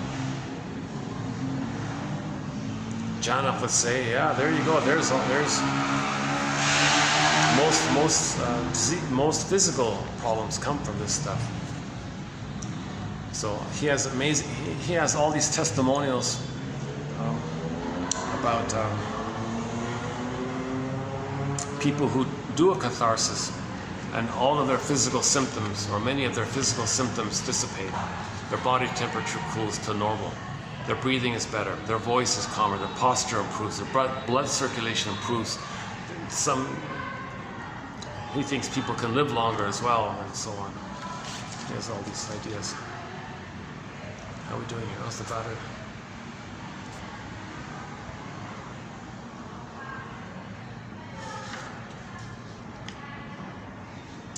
Maybe, let me just take a stretch here. Let's see. Not much to see here. Let's see.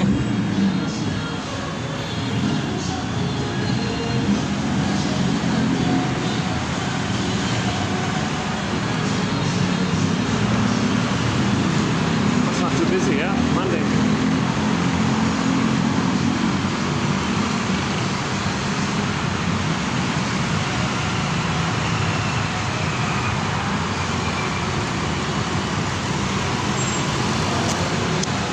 There's a sky train coming up. I'd like to imagine that on the side of the sky train there's an ad on it which says, "Be your own story doctor. www.buymeacoffee.com/psychoanalysis."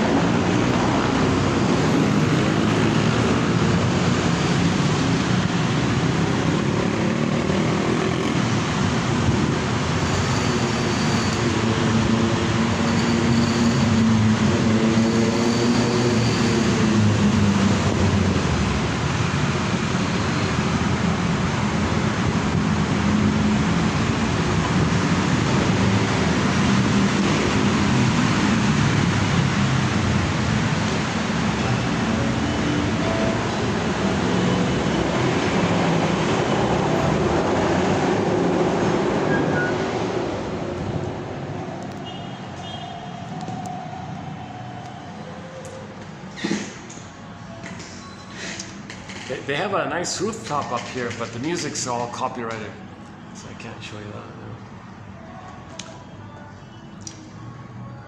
I could try downstairs, Okay, so I'm going to leave it there for this term, this abreaction term. It was originally only going to be a two-part set, so we extended it a little bit, because I wanted to get in this Laplanche and Pontalis quote, and this lengthy one. That's a good one. That's a great quote. I think that's a good one.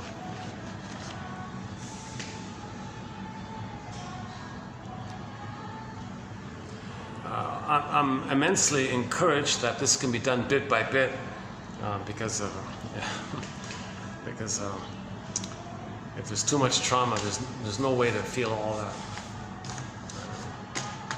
Janov had the promise that it can be done, and then of course all of the money-making con men jumped on the opportunity to fool people because of the huge demand.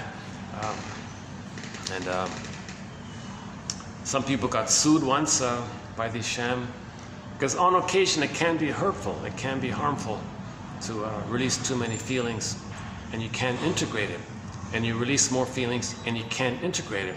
And a self-help used car salesman, he's not going to give you interpretations or insights. He's not a shrink or anything. He just says, he just he engages in some kind of trick to provoke the feelings to come up. Not ready to feel them.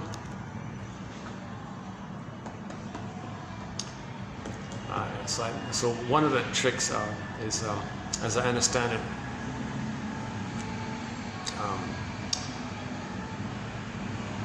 so which you shouldn't do, but it's educational to know this idea. Apparently, the exercise, the trick is, as I understand, the rebirthing thing. The rebirthing movement or whatever was a spin-off of Janov's material. So I only read a snippet of it in the book. He says, see if you can stimulate how you would breathe if you were healthy. See if you can click that. So on your exhale, just relax for like a half a second or something. Let your natural inhale occur and let your natural exhale occur, but just give it like a little release and just cycle it around. Exhale, a little extra, let it come up. The exhale, release, and let the body breathe you, and get it to a cycle. If you get it to the rhythmic point, so you need to do that little extra at the end, because that little extra at the end means you're healthier. You see? So you're pushing it. Okay, so you're giving a little extra exhale at the end. That's how you would breathe if you were healthy. So you're pushing it. So now the system is saying, oh, wait a minute, I'm healthy. That means all those feelings came up. Now all those feelings are coming up. So, okay, but wait a minute. You don't have a consciousness or any kind of blatant understanding of what those feelings are about. So now people are crying, they're all upset, they're flailing, they're beating the pillow, what are all this crazy stuff, right? And that might damage some people. and then take some pills out of it or something. Things get worse, and they do it again, and they're all confused. And poor Janov said in his final book, just before he passed away at the age of 93, he wrote a final book called Beyond Belief. He said that that whole book was about him saying how he had to help those people who were damaged by others who stole or who took his model or whatever, and used it to make money and hurt people.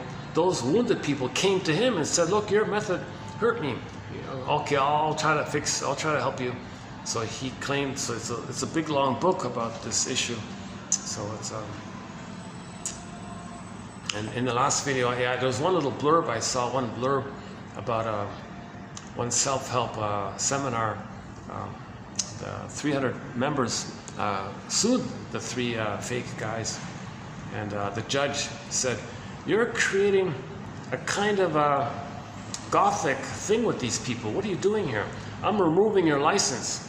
They had a psychology, a PhD. One of them had a PhD. "I'm taking away your PhD in psychology." So the judge could do that, right? So the victims were relieved. I don't know if there was money involved. I don't know. I didn't know the full story. So that's a good example that you can't push this kind of thing. You can't bring up feelings without letting your consciousness understand what those feelings are in relation to. What memory? What trauma? What memory? You don't know what memory this is, but you're going to coax the feelings? Come on. That memory's still there. It's just going to bring back those feelings again. So the trick was, I think, I'm not sure, don't quote me, but I think it was that breathing thing. That might be one way of doing it. Janov's gentle way of doing it is, well, you have a belief. Okay, that's the third brain. Take it to the second brain. Well, what's your feeling about that belief? Okay, now your second brain, mammal, feeling, chimpanzee brain. Stay with that feeling. Maybe it'll lead you to the parent. Now stay as long as you can. Then it'll clamp down. Okay, and then try it again. Bit by bit in small doses. And then maybe, big question mark here, he claimed that some people, when they got into the feelings, that they can remember something primal, like more earlier, like in the pre-verbal place. If they can remember the pre-verbal, oh, I think I'm remembering when I was in the crib or something, I don't know, and this happened, and I was crying in the crib or something. I can remember this now. And now, oh my God, and now the body's like releasing something. Like now he's shaking or crying or something, but that's genuine if he's aware of it all. And now some people claim that they can go back to the birth trauma, where at the birth trauma, the baby didn't have enough oxygen. They went to that place and did 30 minutes of deep, heavy breathing, locomotor breathing for 30 minutes, because it was frozen where the child couldn't breathe, waiting for the oxygen. But you know there's oxygen in the room. You're linking your present to the past. Hey baby, in the past, here's oxygen kind of thing. I'm aware of it.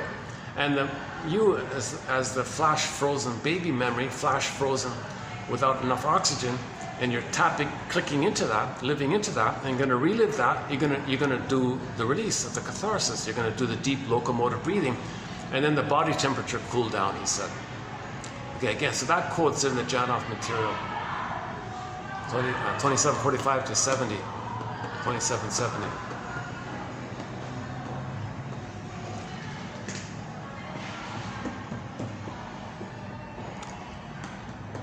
Okay, maybe, why don't we go down for a bit? Maybe we can let's wrap it up downstairs. Hold on a sec. Let's wrap this up here.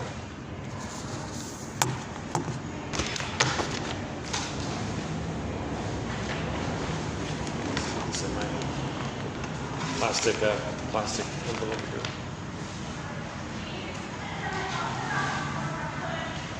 Yeah, that's been a lifesaver. Oh yeah, one of the companion beverages. Oh yeah, one of the companion beverages to 1001 Windmills of the Mind is tangerine juice. Yeah, this is great, good stuff. Tangerine juice. So the guava juice If you can find it, yes. Tangerine juice. And,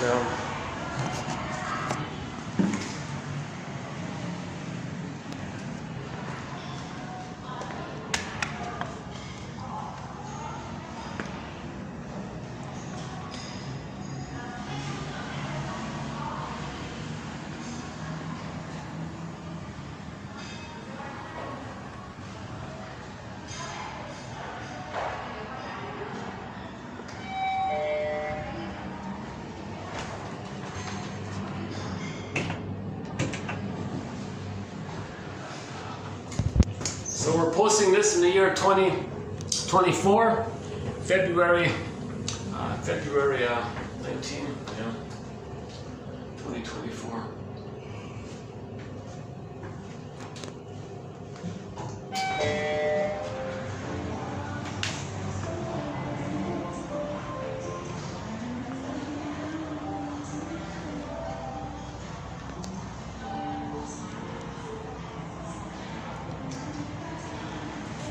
Okay, I guess we can sit here for a bit. This is where we wrapped up yesterday, yeah. Where that song, What a Feeling, came on. Okay. Now, is she talking about the feeling of your present neurotic life? Or are you talking about a feeling release, of integrating and releasing some past feeling? That's what a feeling. Whoa, that'd really be what a feeling. If you got that, catharsis. Or are you just talking about some narcissistic pride or the fantasy that fall? Maybe somebody reminds you of the mother and you get the blissful, what a feeling of being one again. Like, what feeling are you talking about? So that was the concluding moment when we, right here at the spot. It's funny, yeah? I just closed the video and that song was playing, What a Feeling. But that's a good example of what we're talking about. She doesn't identify, is the feeling in relation to some present modality, or is it linked to some past memory and the release?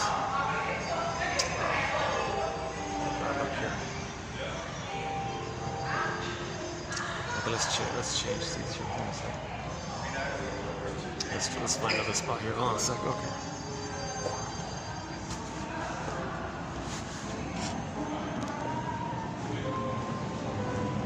I can't sit there because you gotta buy a drink.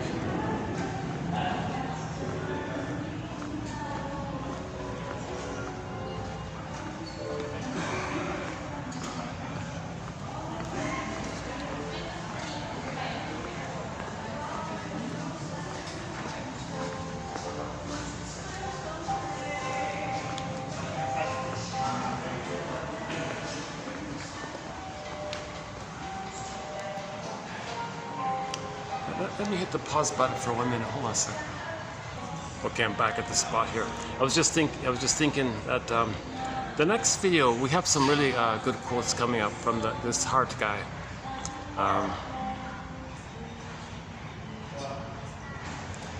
It may be that might be. I'm thinking maybe that's going to be the second best introduction to psychoanalysis. Maybe. So the comic psychoanalysis is the best introduction for sure. I'm thinking maybe the second best. I'm not sure yet. Maybe it's the Hart's Notes. It's been around since 1970. I noticed it was in a university library. It's stamped withdrawn. Are you kidding? You withdrew that? What a gem! It's not perfect. It's a lot of it's vague. And there's a lot there, so you got to kind of wade through a fair bit to get a good point. But he did a great service to give us a summary, at least some summary statement of what people have been writing for the past 100 years, basically. So I give a lot of credit to this guy.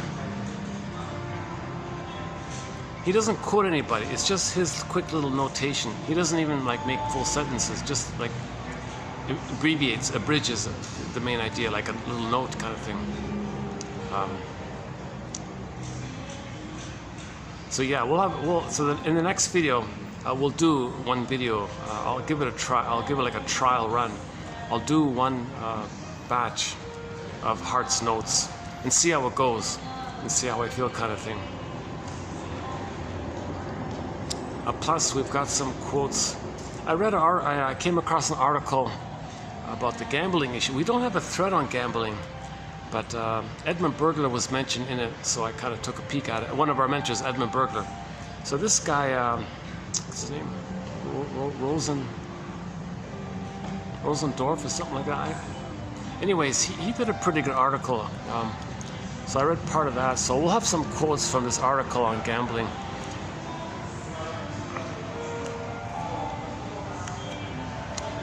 Part of it, he said, was it makes people feel important. And the main question in his mind was, can we generalize and say that there's a greater chance of a person having a narcissistic personality pattern if they're in the gambling world, right?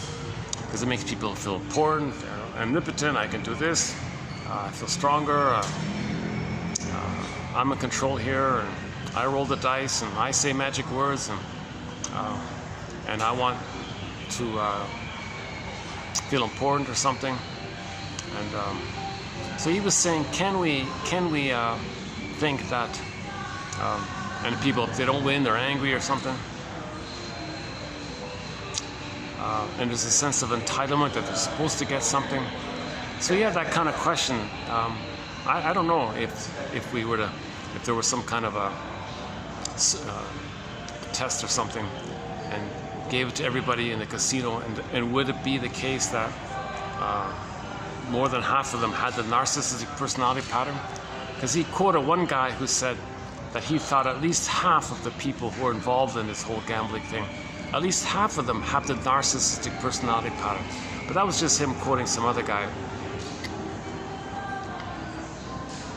Burglar says, you're repeating the disappointment with the mother. See, you were disappointed with the mother? How do you repeat that? Okay, well, how do you, so symbolize it. The casino could be mother.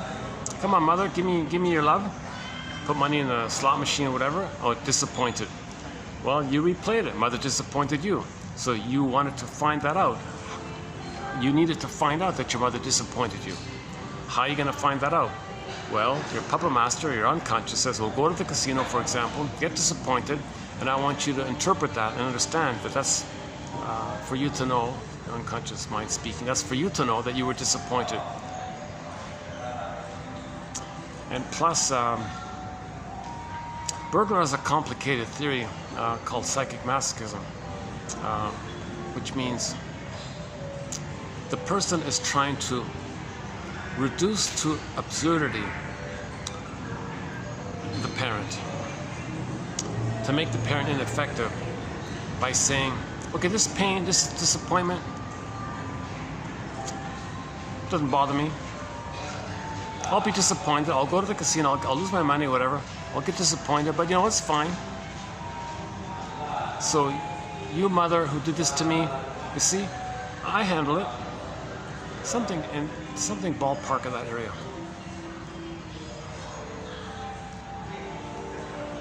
Yeah, Burglar's example was the guy's at the slot machine, and it's as if there's a cartoon bubble saying, "Look at my mother. She's this cold, refusing machine. You see, here I am again with this cold, refusing machine. My mother was a cold, refusing mother. Here I am. Here she is. Here, a symbol of her. I'm going to repeat what happened. Insult to injury. He's got to pay for it. He's got to put money in it and get rejected. Mother, I'm giving you my need for love. Rejection. Here's slot machine. Here's money. Rejection." So he's just repeating the kind of thing. That's one of Burglar's points. We don't have a thread on the drinking issue, but there is going to be one or two quotes about it coming up.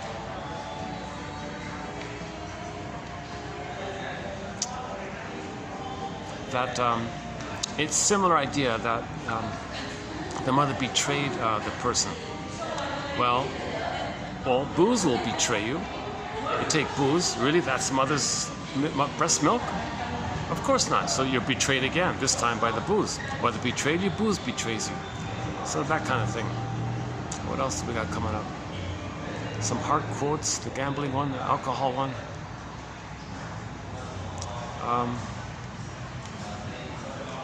There's a couple of others.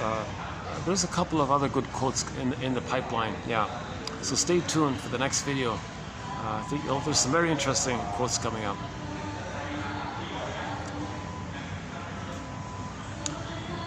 I'm personally very glad that this 3-video run on abreaction was done, because I avoided personally this topic the whole time.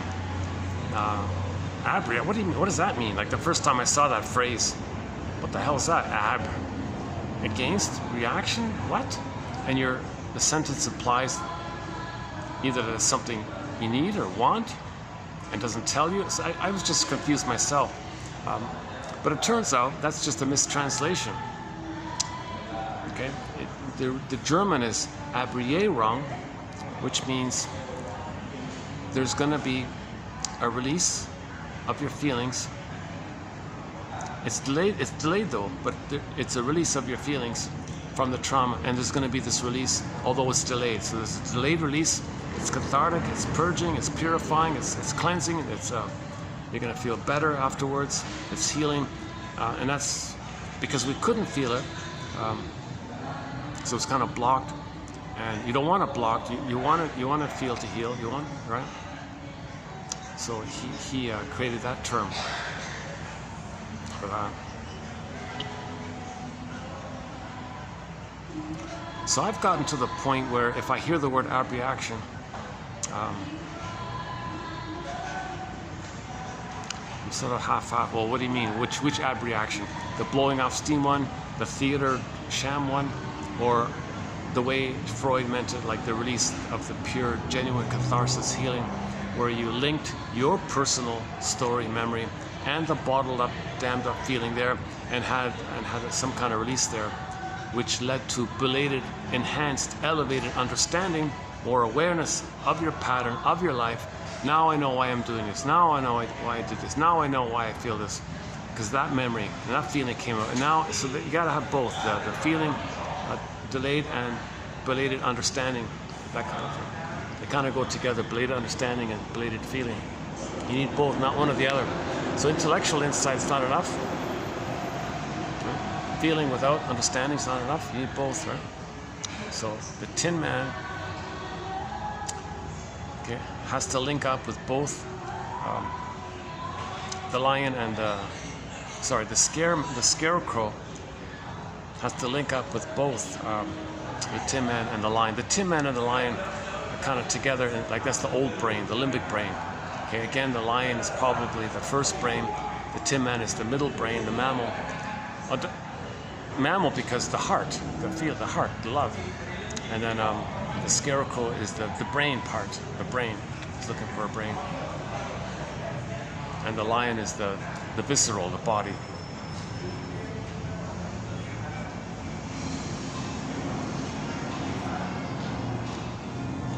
It's my second time at this spot here, yeah. You know, oh, we don't see it this time. Yeah, they did a clever thing with the lights there. They're little butterflies, right? And,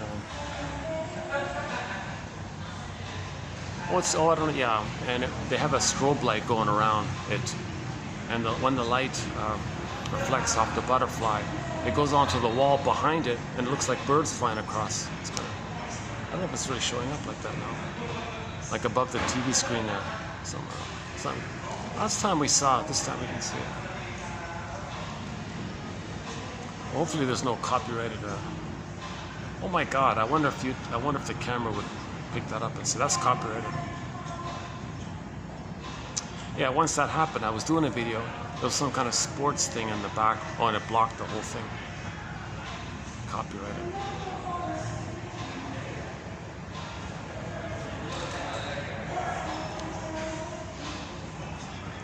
It's okay.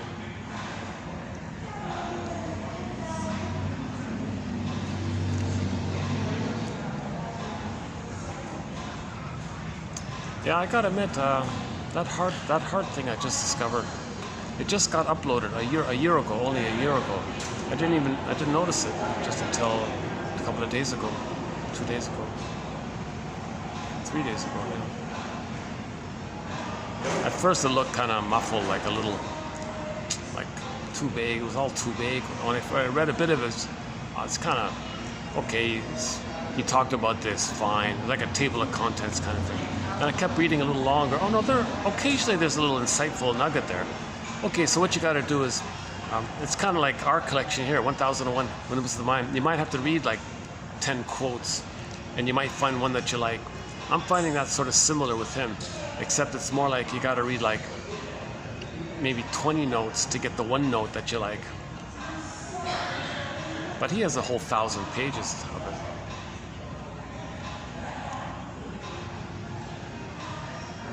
Well, we have 2,000 pages in our collection. Single space, 2,000 pages. His is over 1,000 pages. But the print is kind of small, so it might be more. But nobody's done that. Like, I thought, oh my God.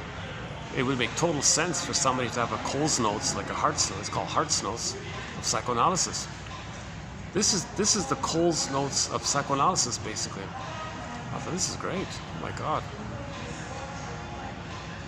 How is this not known? How is this? I've been looking around for this stuff, past few years. And how was this so buried? My God. See, there's a lot of good information out there.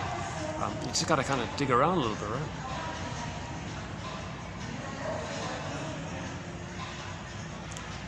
I'm looking forward to presenting the Hart's Notes in the next video and see how it goes. Some of them are on projection, some of them are on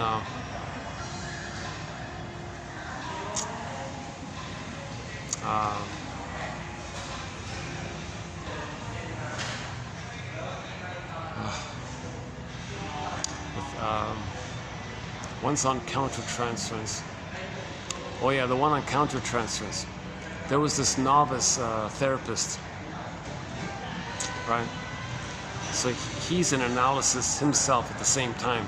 So he's both a client and a therapist, right?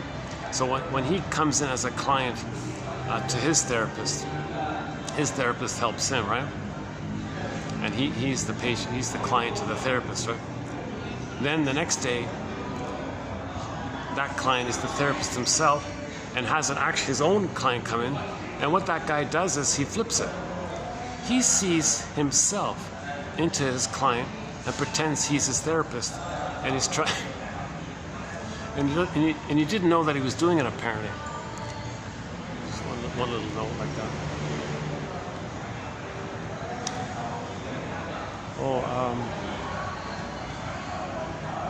Yeah, okay, I don't remember, but there's a couple of good points coming up. Hold on a second.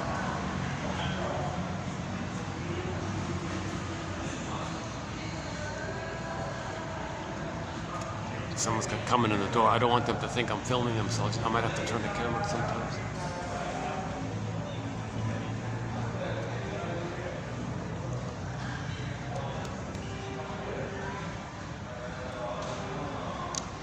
What else?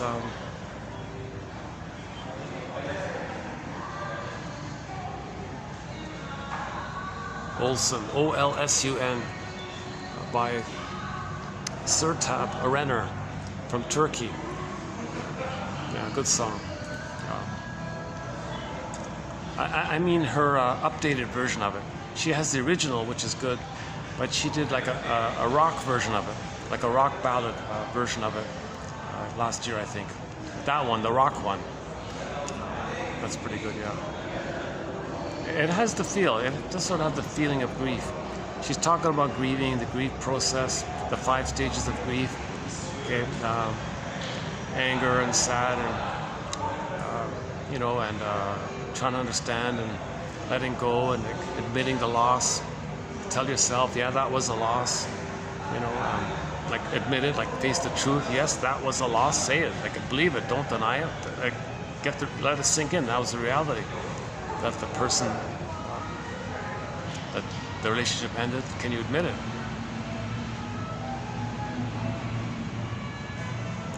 So she can do a catharsis, like an abreaction, right? If she can admit it, kind of thing. That'd be like the spontaneous type. But if she bottled it up and added it to the previous pain or previous losses and kept doing it again and again and again, then those emotions hurt the person. So called pathogenic. Hold on a second. Let's move again here. In a second. Let's try on this spot. Maybe I can go outside.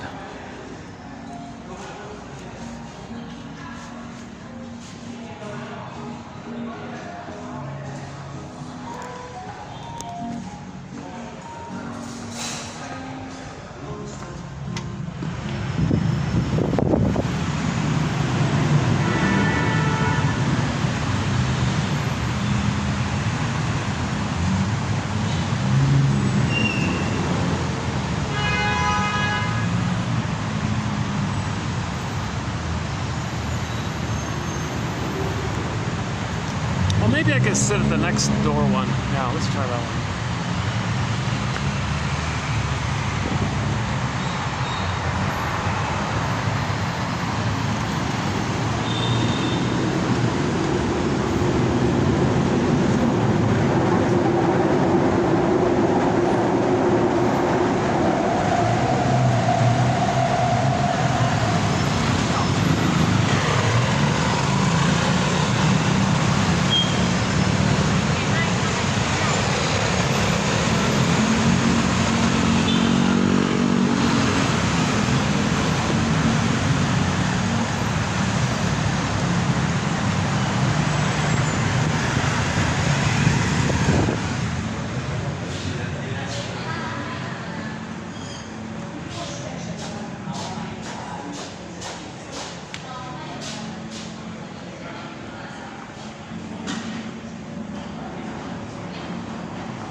Let's try this real quick. Okay, hang on.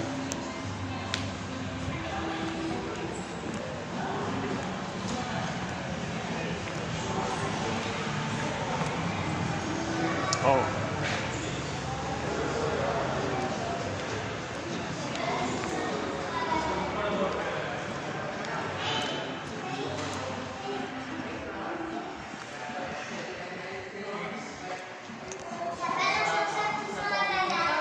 What about here? Right there. That's a nice hotel next door.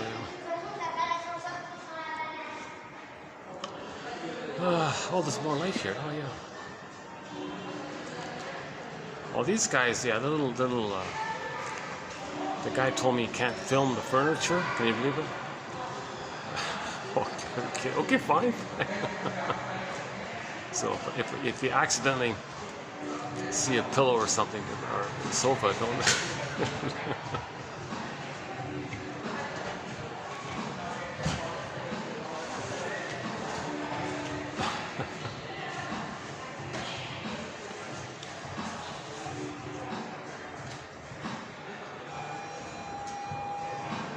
I don't think there's any big trade secret here, but who knows? Maybe, yeah, maybe I can understand it. Maybe someone paid a fair bit of money to have an interior decorator customize things. Maybe they want to keep it unique for them or something. I don't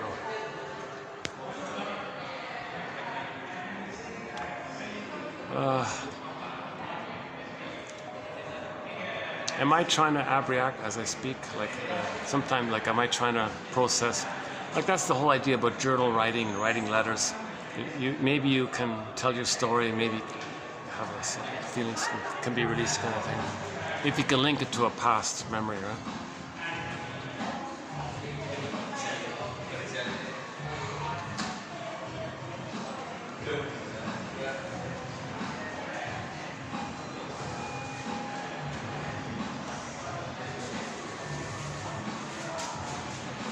I'm not sure if I have any final thoughts here.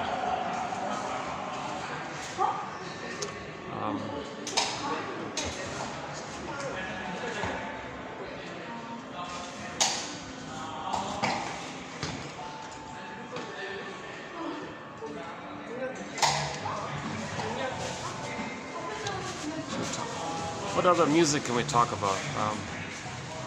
Halo Lynn Johnson, a very good video called Gentle Warrior.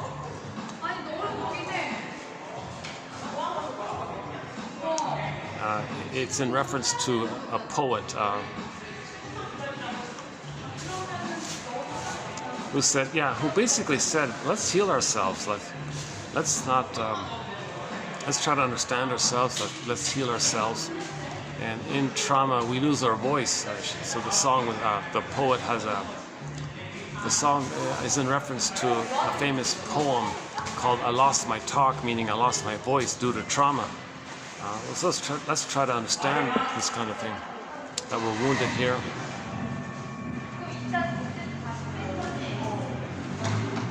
I gotta be careful not to turn to let you see this furniture. I'm not sure. I don't usually come in this spot because they're a little fussier.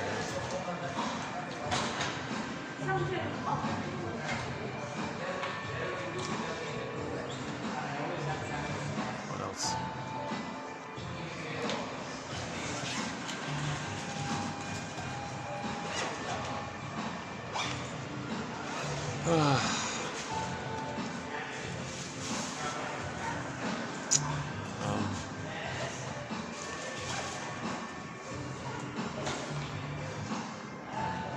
Amos and Andy, we talked about that TV show Amos and Andy.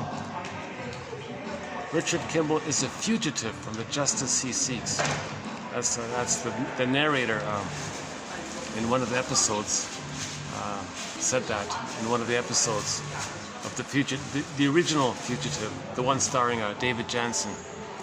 So he was a medical doctor accused of something, on the run kind of thing. So he was a fugitive from the justice he seeks. So that's a metaphor that in trauma we are emotional fugitives from the love that we seek. We believe unknowingly as babies that we're guilty, that we did something wrong. What's wrong with us? Why is the mother giving her love? Did we do something wrong? I don't know. Are we supposed to save her, but we couldn't, and we're guilty because of that? Did we interrupt her? Did we break her career, disturb her career? What's wrong here? So the child takes it upon himself. He thinks it's all about him. He creates everything. Everything is about him. So if he's in pain, well, he's defective and maybe did something wrong. So now he is going to run away from this sense of somebody hurting him or causing him pain while he's searching for the love that caused that pain. So he's an emotional fugitive from the love that he seeks.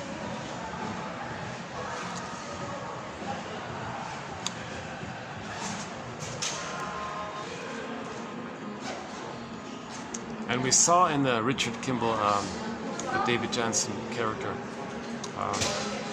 that it's very clear that he's innocent, kind, and helpful and all this, and how fanatical the guy chasing him was. The guy was out of it. Like, the guy was wacko, right? You can see it. He was a nutcase and all this. So I think they did that to make it more psychological. That there was no reason here. There was no, even Kimball saved that guy's life a couple of times. He saved his wife a couple of times. It didn't matter because that said that makes no difference. You're still guilty. So no matter what, that's the issue. The baby cannot save the mother. The baby cannot cure the mother. The baby cannot fix the mother.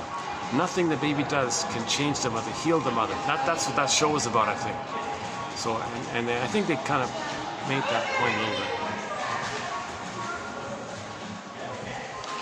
I mentioned Judge for the Defense yesterday, a legal show starring Carl Betts.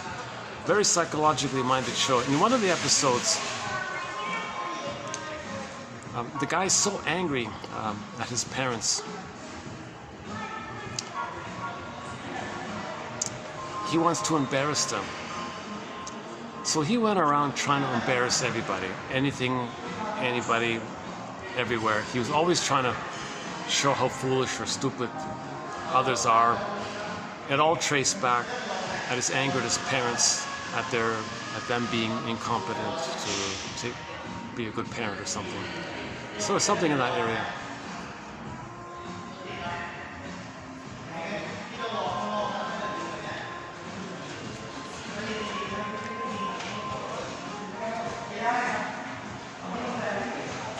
Back to the plastic surgery, Jesus Christ. There's so much of it around here. Yeah.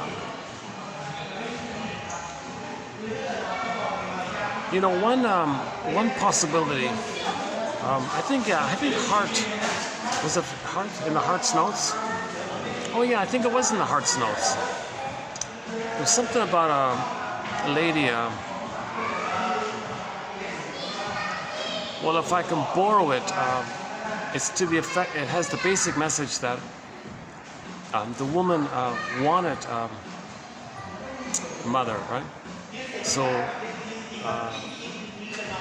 there's reference to about a woman searching for mother, put it that way.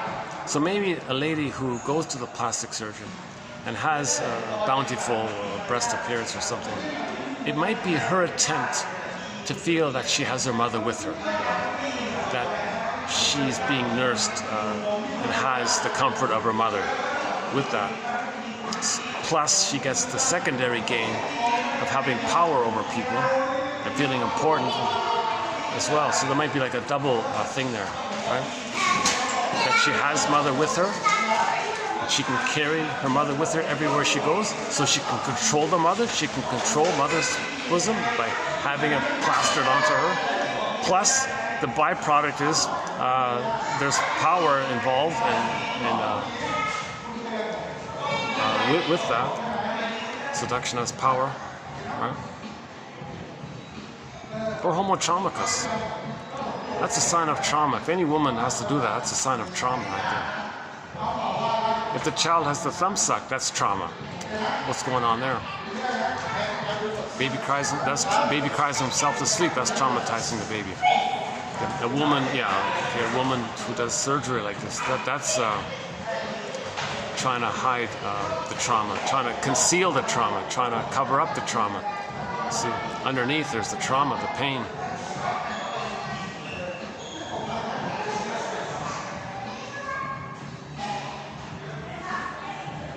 Oh, sorry. It's not that special. There's no trade secret here. Just ordinary, nice enough chairs and all. Just ordinary, nice chairs.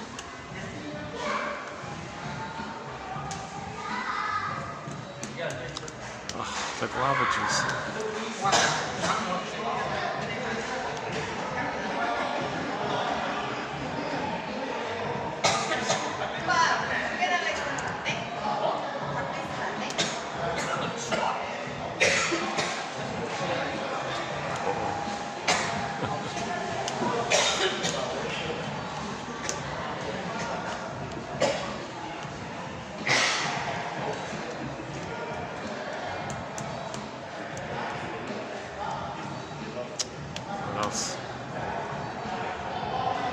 Well, for sure, I'll close this before the 6-hour mark to make sure I can delete out any copyrighted music. That seems to be the timeline. Like if there's any copyrighted music playing above head and the camera picks it up, YouTube will block the whole thing, and you have to trim it out. Agree to have that part trimmed out. But that option is only available if the video is under 6 hours. If it's over, you can't do it. So I have a video in the collection that's blocked because of that, and I couldn't trim it out. So you got to download it, self-edit it, repost it. I don't have all the tech for that, so that video got lost. You know, I've lost a few good videos. Yeah.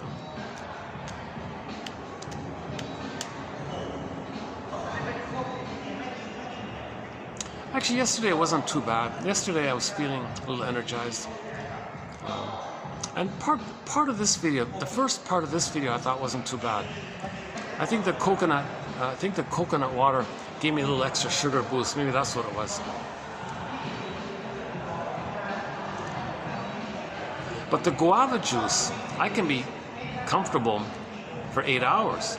There's the difference. The guava juice, I could be relaxed and speak calmly and confidently more for like at least 8 hours or something. But the coconut water, it gives me a burst of sugar, but then it goes down like an hour later or something like that, right? So I'd rather have the guava juice. it's more natural, right? My body kind of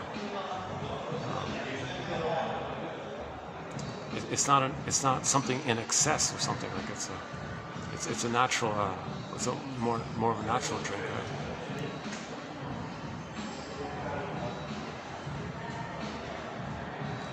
But coconut water is a natural drink, right?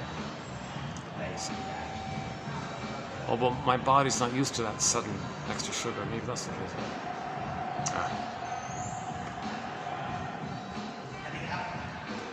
Yeah, I'm feeling a little tired here. Yeah.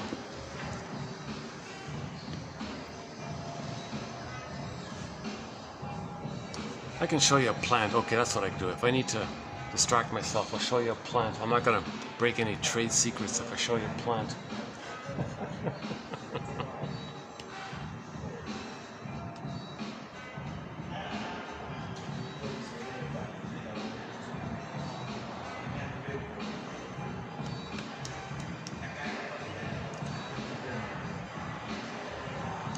Yeah, maybe they're just being more protective of their clients.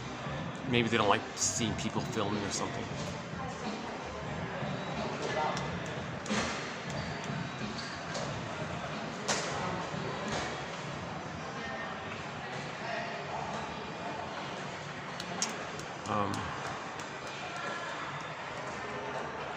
Let me show you the plant. All right, here's the plant.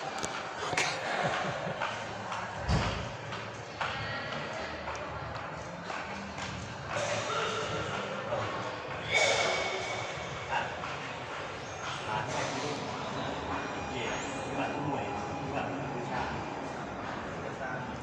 Maybe my fatigue is making me more childlike to want to linger and hold on to my friends, my imaginary audience.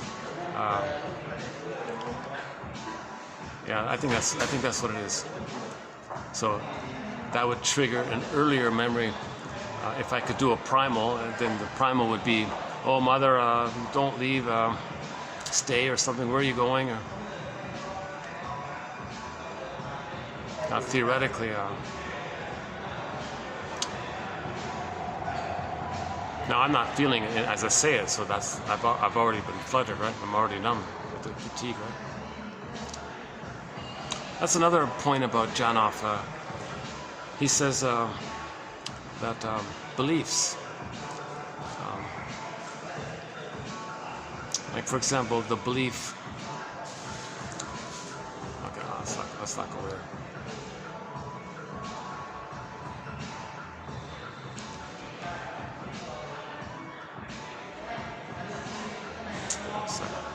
Well, there's a guy taking a selfie next to me, and I'm sort of. I think I'm in on it. I think he's got me in it. Jesus.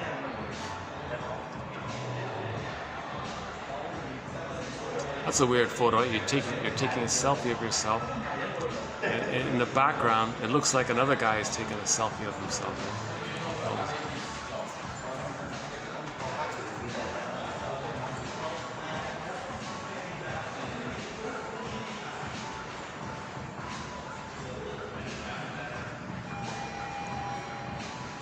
Yeah, it's a public place. You can't really worry about that kind of thing.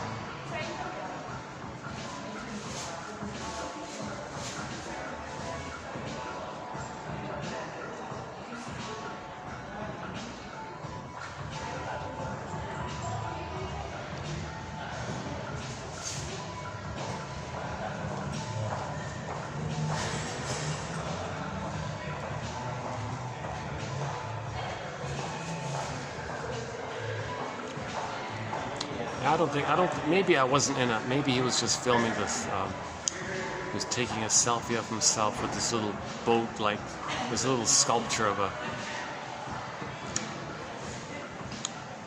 I guess it's an abstract sculpture of a boat of some kind.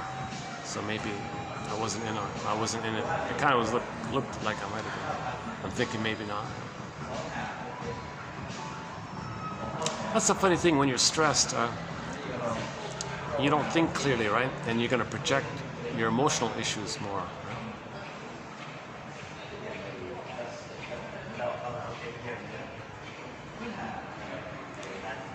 Right? Yeah, so Janov talked about this woman. Was it Janov or someone else? Somebody talked about, oh yeah, it was Janov, that our perceptual apparatus diminishes the more the need and the pain of the need. The more need there is, the more reality we deny, because we only see the need. So one woman had a need to be mothered, so she parentified her son and made the son like a surrogate parent. Now the effect was the son was in pain. They took a family photograph, and you see the son in the photograph in pain, downcast, sad. You can just feel it. The guy was really in pain. The kid was in pain. I don't know how whatever it was.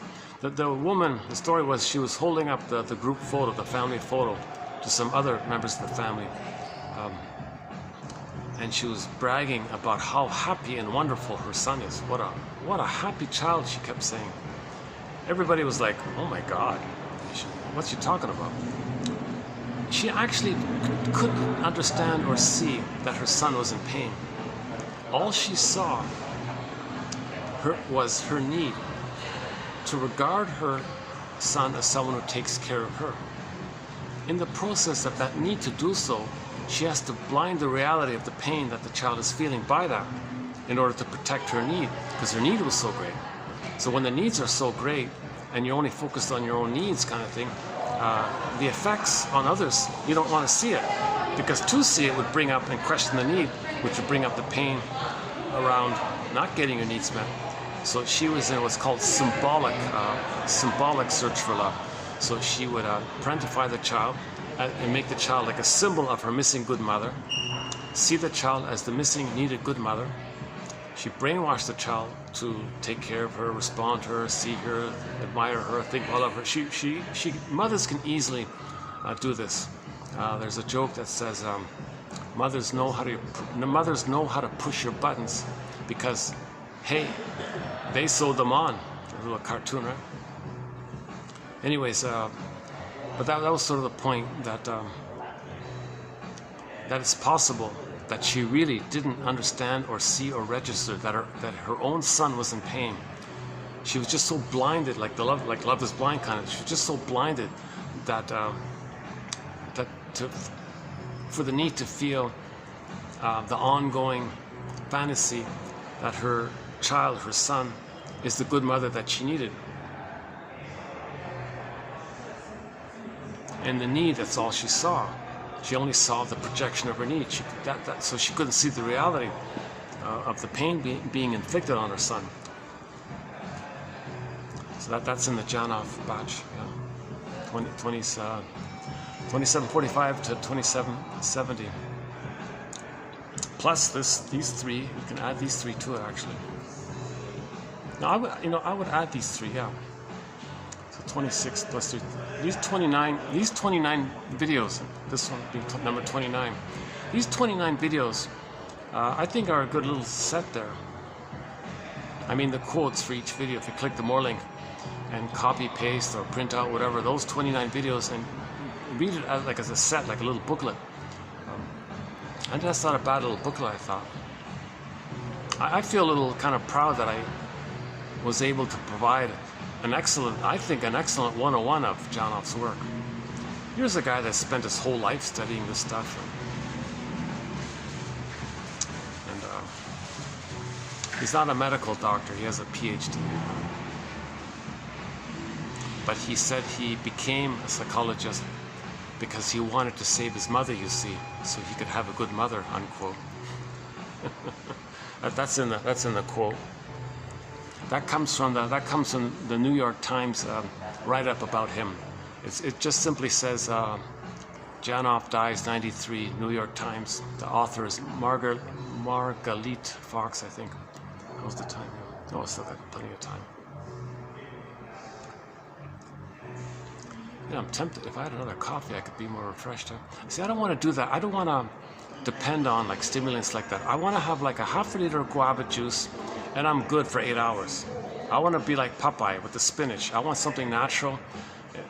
It resonates calmly with the body. I don't want this like this triggering thing. See that? I don't like that. Yeah. second thought. I'm not gonna buy a coffee to keep talking in an animated way. Now that I think about it, I'm not gonna buy a half a liter of coconut water next time. I'll just drink regular water and see how it goes. Yeah.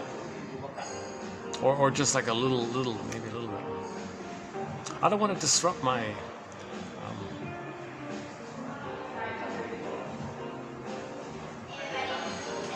I want to move towards being more real and real when I speak, right?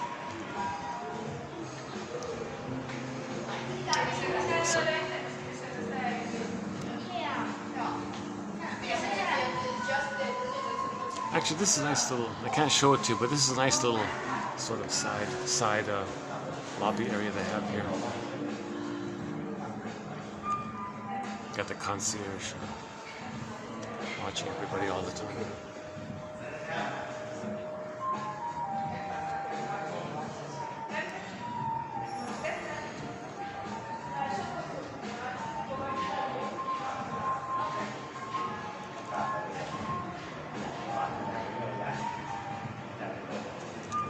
How's the battery? Let's see. Battery's holding up. 820. Almost 820.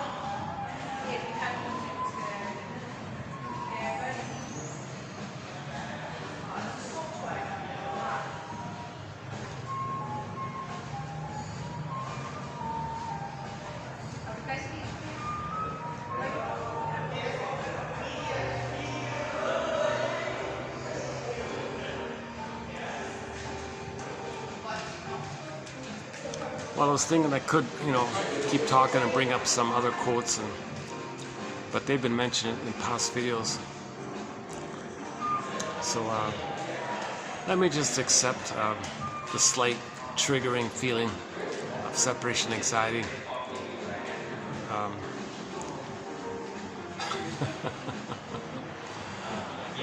With the knowledge that we'll continue this video, not this video, we'll have a new video either tomorrow or the next day, mainly by this Hart guy, the Hart's Notes guy.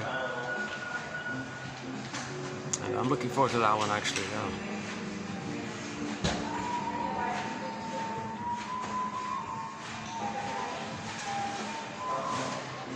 Makes me feel a little less alone in a way, because I'm compiling these quotes, and he's kind of doing something like a little similar. He did something kind of what I regard as something slightly similar.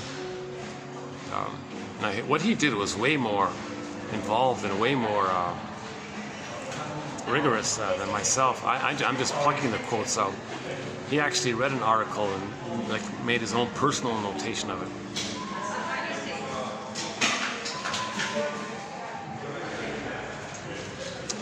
But in terms of deeper substance, I would say 1001 Windmills of the Mind is way more richer and in depth.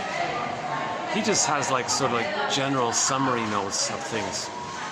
So most of what I saw so far is just, okay, well, and so whatever, okay. It's just just making note of the existence of the article, But anybody can find the existence of the article if they subscribe to the old journal or something. Subscribe to that journal and buy the back issues or whatever. But maybe for convenience, he just had it in one spot. Yeah. But in terms of the deeper insights, I would say here's the place to go. 1001 Windmills of the Mind. Our theme song is Katja Epstein's German cover of the song Windmills of the Mind. Katja Epstein. She does a great cover of it.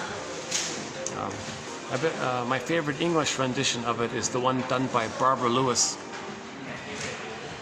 I don't play it because of the copyright issue, but Katja Epstein's rendition I can play. It was only done on vinyl in the early 70s or something. And somebody posted it from the vinyl to YouTube, I think, something like that. A great song. Only one copy, but yeah, jeez. Oh no, I've got a copy on my laptop. Oh, that's good. Okay.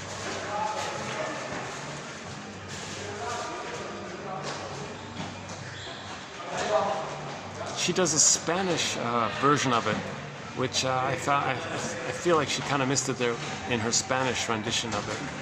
But her original German cover is awesome. It's excellent. It begins with the tuba, you know, with the booming tuba sound. Right?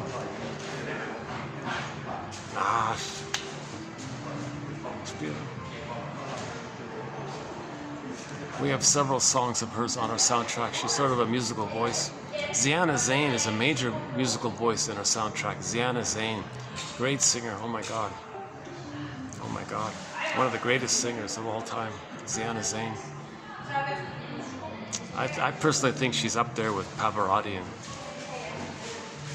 and that top, you know, top 2, 3, something like that.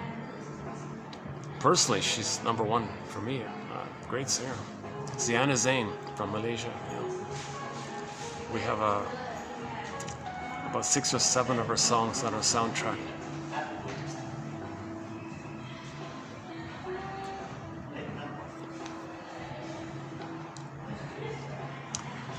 There's a very good CD called Turkish Groove by the Putumayo music company. Most of the songs on there are a lot of fun. I mentioned Sir Tabarender before. One of her songs is also on that CD called Buddha. Nice, good song, good song.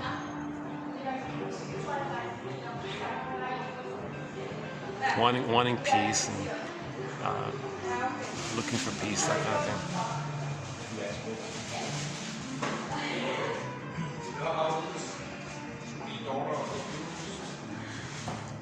Yeah, and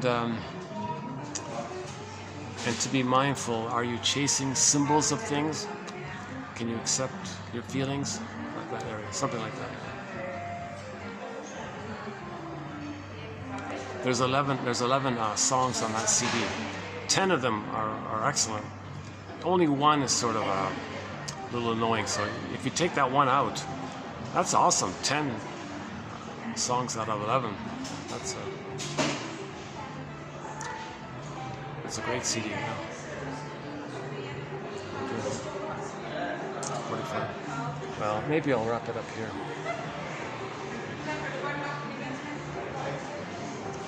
I've been speaking in a slightly fatigued state for the past hour. I'm not speaking as clearly or as I'd like to.